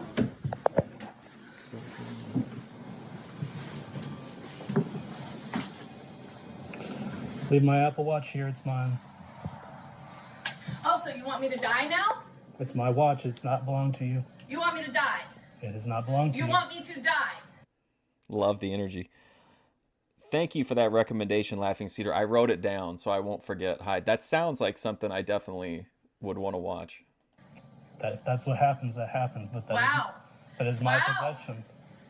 Wow. I paid for it. I have receipts for it. Wow. Leave it here. You wanted me to die? No. You want me to fucking die over an Apple Watch, Dakota? No. I want you to leave your watch here. I have paid for that thing. I've had that for... What do I think about Gucci's leaving Boyd and being sober? I mean, I think if you want to be in it, you should be in it. And if you want to leave, you should leave. But I mean, you can't really, as long as you're making content and like if you are known for like drinking or whatever, you're never going to get out of Boyd unless you break those habits. Like, I guess you could continue to make content and maybe make non-Boyd content, but it's difficult to escape Boyd without just like leaving the internet entirely, I think. For numerous years, it belongs to me. No. You want it? You can fucking argue with me in court over it. I have medical fucking problems that allow me to wear this to keep track of my health problems. You have no rights to it. Please do not throw it. That will be damage to my property. This is what you care about. I just want to... Okay, I'm not going to speculate, but I'm just going to say, based on what I'm seeing here, it would stand to reason that this is not the first time this has happened. He said he's went to jail before over something. And the way that he's using specific terminology, he's not like, hey, listen, that's mine, you know, whatever. He's saying like, you know, or, you know, don't throw that, that's mine. He's saying like, you know, that would be damage to my property. He's being real technical with us. So I think this is probably, these are experienced people in these situations. You care about is your goddamn Apple Watch? All I care about is protecting myself regardless of what ends up happening or what doesn't end up happening. My safety is my #1 priority. I'm not doing anything to you. Okay then. And I'm making sure that if anything does happen, that I have proof on my side of what has happened to me and what hasn't happened to you. I have been in the situation before where people have lied and made things up in the court against me, and I have served time. You think over I'm gonna lie? I don't know what you will do, but I know what I'm doing. Melanie? Was that why she's saying like, oh yeah, because I'm Melanie, like, of course you think I'm going to do that because I'm just like your ex? You think it's that kind of a thing? Man, I feel like Joe Shabatoni would love this shit. I wish Joe was here. Protecting myself. If that hurts you, I'm sorry. But this is for my safety. I'm keeping it. Okay? All you care about is making sure that I'm dead, huh? No. Because that's what you're doing, making me give it back. I'm asking for my possessions. No. I have receipts for it. I don't it care. belongs to me. You have no issue with me having it every other day, every other time, but now that I want to fucking leave, you want it back? It's mine.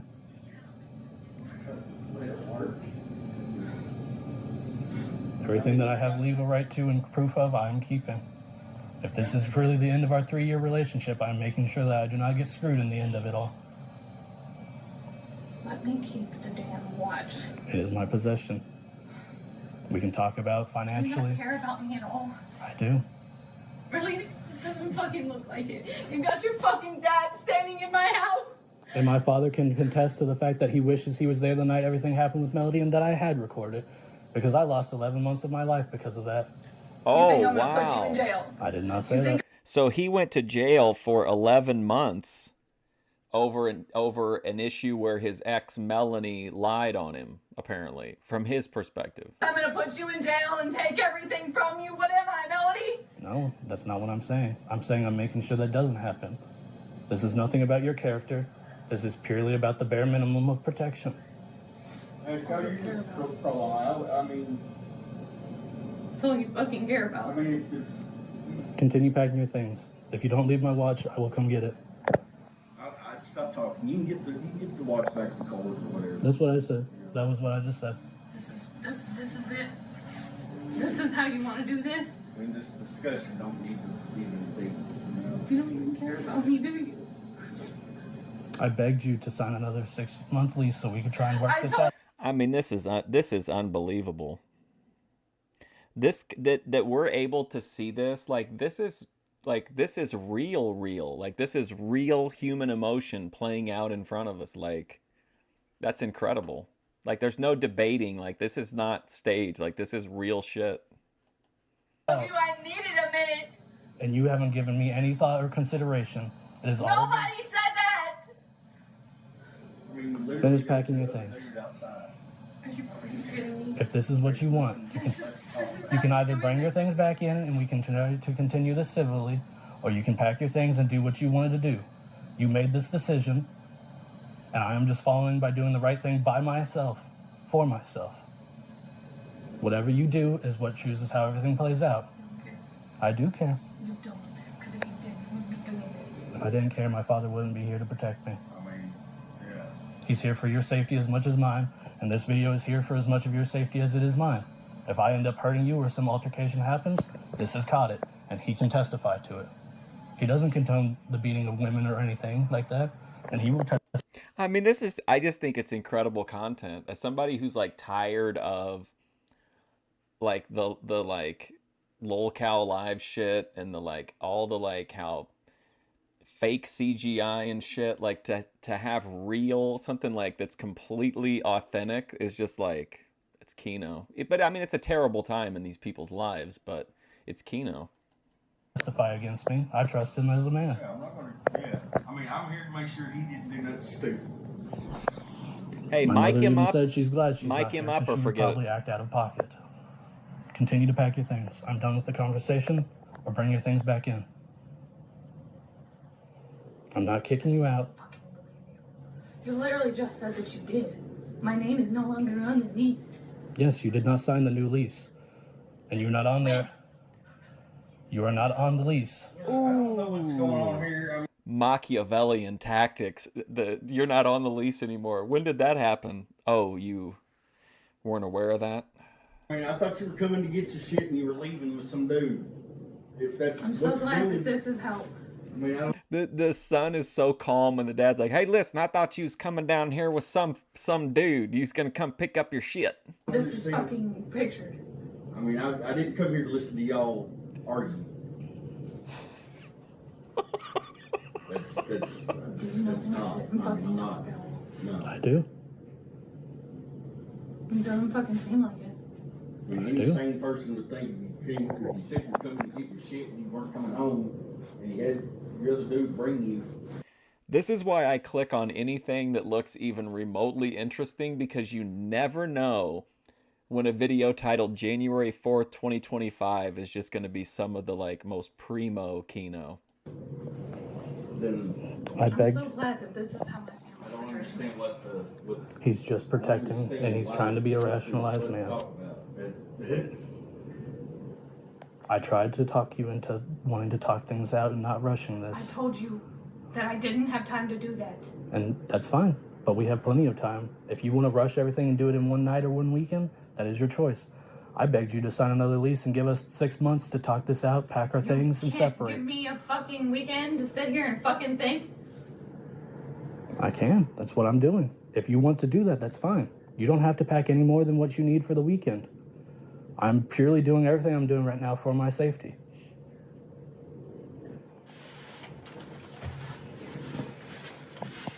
I mean, you can't really force the algorithm to give you the stuff you want unless apparently it's Bruce Pritchard podcast, because that's 90% of my algorithm, even though I prefer Tony Schiavone. But anyway, like, you can't really force it to give you what you want, but I feel like I've been able to kind of guide it in a sense that I'm looking for people who are like unintentional creators, or like people who use YouTube as like for storage or for like just a personal archive or whatever. And I think there's just so much good shit out there that's like that, where people just archive random stuff. Like that guy that had the confrontation with the MetroNet tech. I thought that video was great. And then he also made one like complaining about 5 loose Pomeranians in the neighborhood.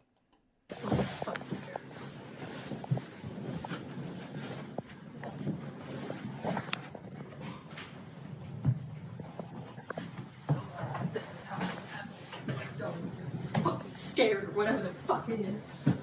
I mean, you're acting irrational. I mean, nobody else.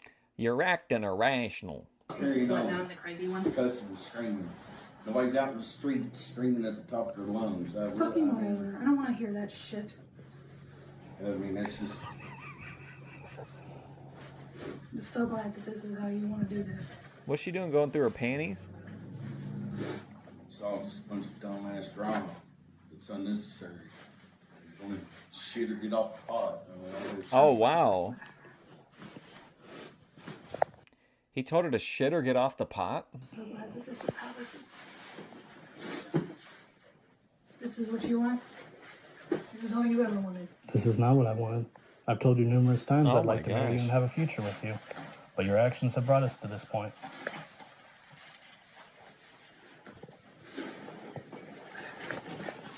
So glad that this is how you're doing this. It was on. So when I'm in the fucking hospital, because I can't track my heart rate, because I can't keep track of my fucking health.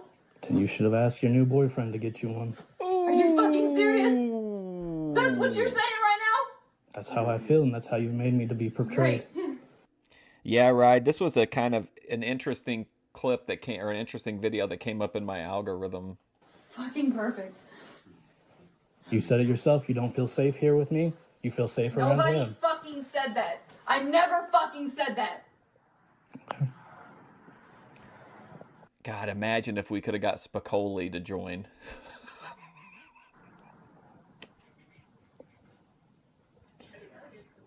I want to talk to you. Alone. You are alone. I'm not alone. I will not ask him to leave. And if I do ask him to step away, it'll be to the front door, and I will continue recording. Fine. If that's what you want. I don't think he's emotionless. I think it's because he spent 11 months in jail the last time he broke up with somebody. And so he's following everything like to the letter of the law, which honestly, in these type of situations, if you want like practical advice, it would be to be as emotionless as possible. Like, you know, treat the person with kindness and compassion, but you know, he's not being an asshole. He's just being cold. Like, he's done. It's over. He's being cordial to her, but he's being very like letter of the law because he wants to make sure he doesn't end up back in jail, I think. Why do you want him away? Because I want to talk to you without the fucking repercussion of that. Dad, would you mind to go to the front door for a second? Oh no, this is some bullshit. You dragged me out of bed at 11 o'clock at night to come down here, and now you gonna take her back? She wants to talk. I'm still gonna record her while it happens. I mean,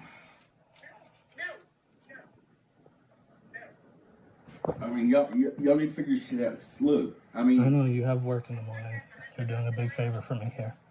I mean, what a saga! What a great video! I'm so glad this came up in my algorithm. This is amazing. I'm just saying, let's look to talk about it. I mean, ain't the dude down here want to get aggravated? What is there to talk about? Steve's up here figuring out whether she's going to leave or not. I feel like it's too personal to do a Boyd Watch episode about. And plus, like, I'll have seen it all, so I won't be as surprised. But I'm really glad that we watched it. I think it's a really, really, really cool clip. I can't fucking sit here and fucking have a conversation with you with the conversation. For us, it's not so much for them. He's walking away. Okay, it doesn't matter. Why am I being portrayed like this? I'm not trying to portray you in any way. You are. No. You fucking are. I'm trying to make sure I don't have any mistakes made on my end or on your end. Having him here helps me stay calm and keep my stoic figure. Recording you makes sure that regardless of what happens, the night is known and on record. No, because I'm crazy, right? No, I'm because Melody. No, Say it. I'm fucking Melody. that's not what I'm thinking. You wanted to talk. If you want to talk, talk. I asked him to step away for a moment.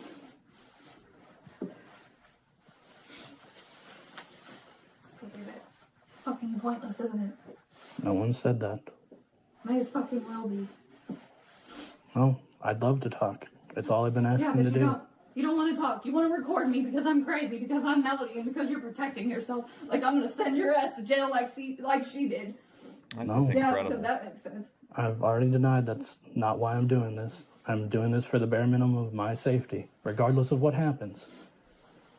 You've already yelled out on the street and called me a psycho and said that you brought a weapon to protect yourself. This is merely my form of protecting myself. Are we done talking?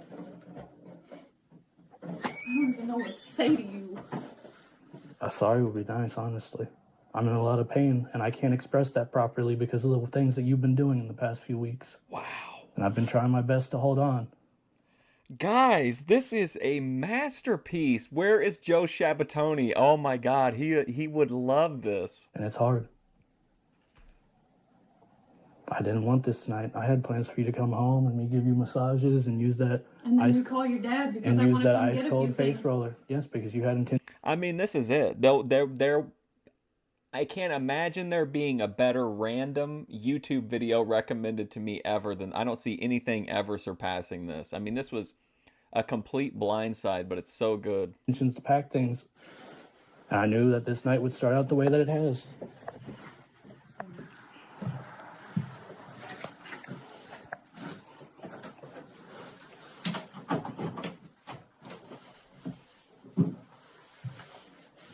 That's all you care about. Like I'm gonna fucking hurt you because I wanted to come home and get a few things and spend a few fucking days away from you.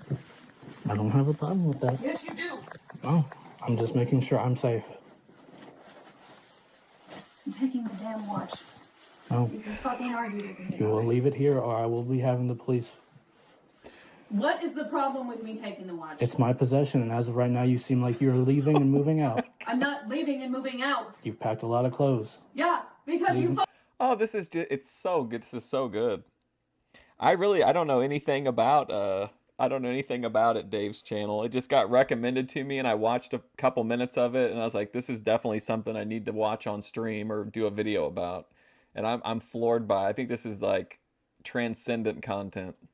fucking got your dad involved. Like you were kicking me out. And it's not just because it's real. Like you can see all kinds of people arguing with each other videos, but like this one is just it's fucking Kino. Because I want to feel safe. You're not being kicked out. I've told you you're welcome to stay. Fucking take the watch. No. It's not like I'm not coming back. I don't know what you're doing. I've not known what you're doing for a while now. Oh my gosh.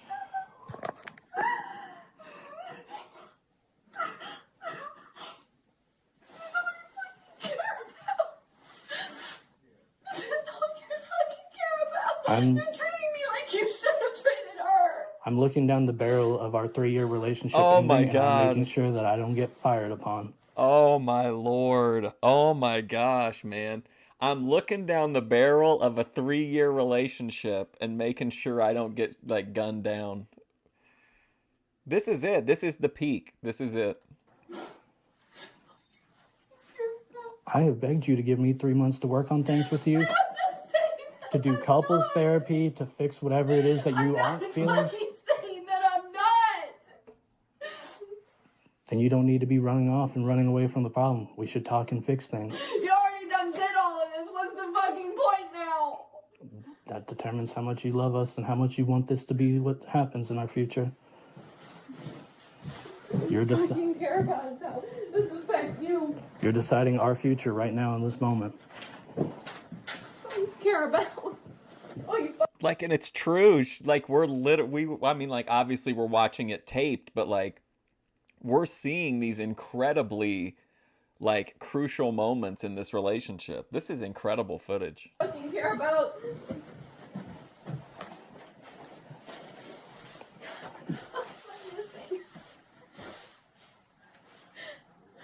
Please leave my watch. Why? Because it is mine. I need it. I really don't want to have to go through the legal problems of trying to get that thing back. Dakota, come on. And I need you, but you don't care about I that. never said I didn't Oh care. no. Then why are you leaving me for another weekend? Just for like a day. I have to go back to the house anyway. We have stuff to do. Then stay for the night. It's already too late. Then he's more important than I am. If it's too much for you to get your things, back out of his car, then he matters more than I do. If it's too hard for you to tell him to leave, you're staying here, then he matters more than I do. And at that point, our relationship shouldn't just continue going on. Well, that's too bad. We're in life. You have to hurt people. You have to pick who you're going to hurt, yourself, me, or him. I'm hurting myself either way. Life is a pain.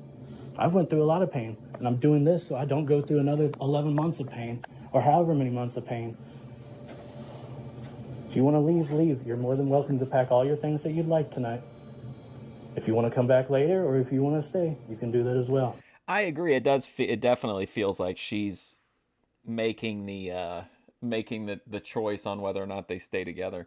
And like it's really hard to watch because like, come on, dude. When she says she can't hurt this guy's feelings, get the fuck out of town, man. Like that's it. You're done. You're cooked. I will not be an asshole, but I will be. An asshole right now. I'm just being safe and neutral. All you care about is how this affects you. No.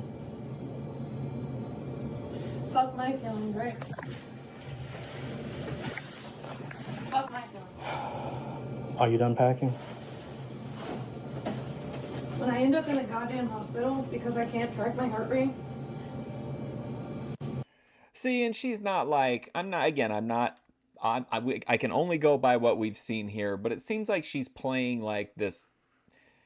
If the Apple Watch is the thing you're really the most worried about in this moment, not like, oh my God, I can't believe we're going to be apart tonight or whatever. I can't believe our relationship's in shambles. If you're just like, hey, listen, if I could get that Apple Watch, I could sneak on out of here. Like, that's kind of sus to me.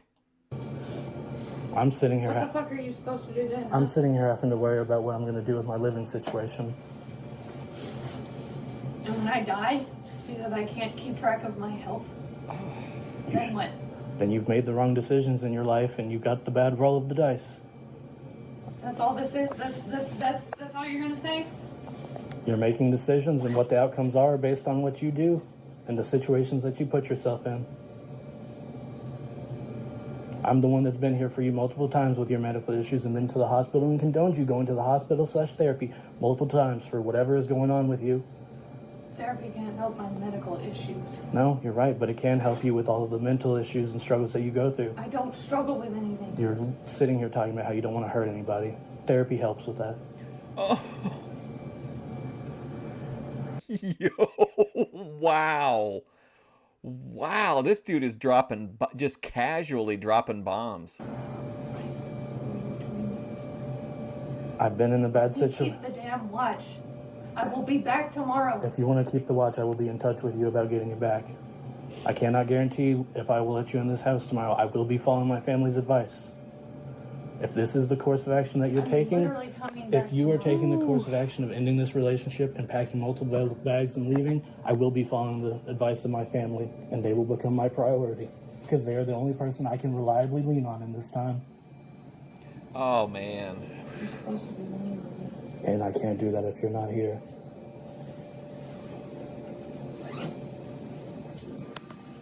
My God, what a video. That's all you fucking ever cared about. You don't compare me to the bitch once. Oh, no, we're at the end. Much.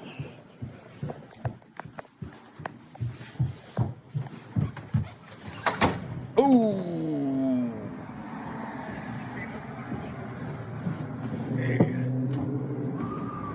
It's car keys, right? And the house keys attached. Dad's out in the cold.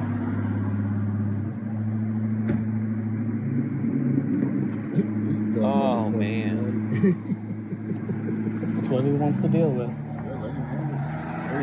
He said that's what the other guy wants to deal with. I'd be glad. I'd be tickled if you did. Wow. Whew. Gosh, man, what a video.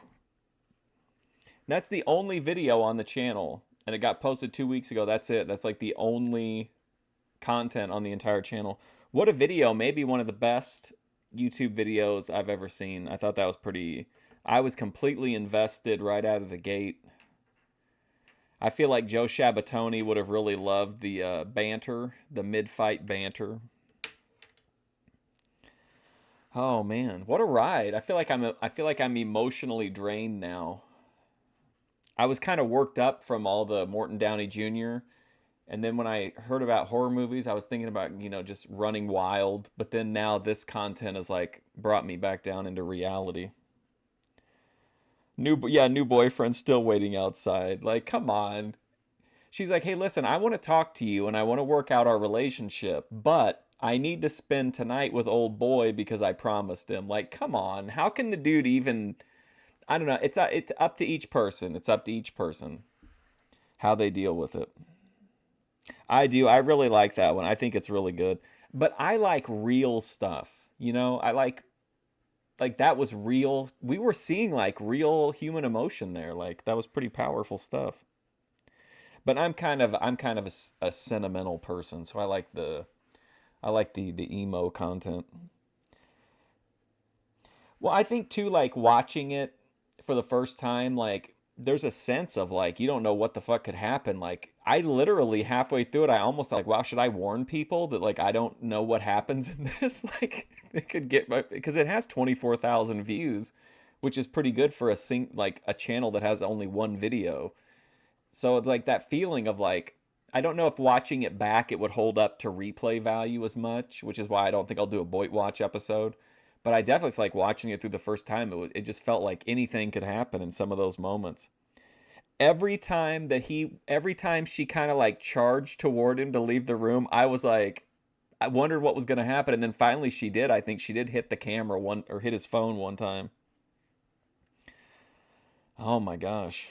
Jeez. All right. Well, I got to go. What's tomorrow? Thursday. Let's go back into Memphis wrestling. And then if we have time, we'll watch that Vince McMahon on Phil Donahue tomorrow. That should be fun. And then we'll do Memphis wrestling again on Friday too. We'll close out the week with some chill vibes. I've got to really I got to let go of the emotions of this video. And the best way to do that is by watching JD Costello, I think. Anyway, thanks for watching. Thanks for hanging out. I appreciate it. Hopefully I'll see you soon.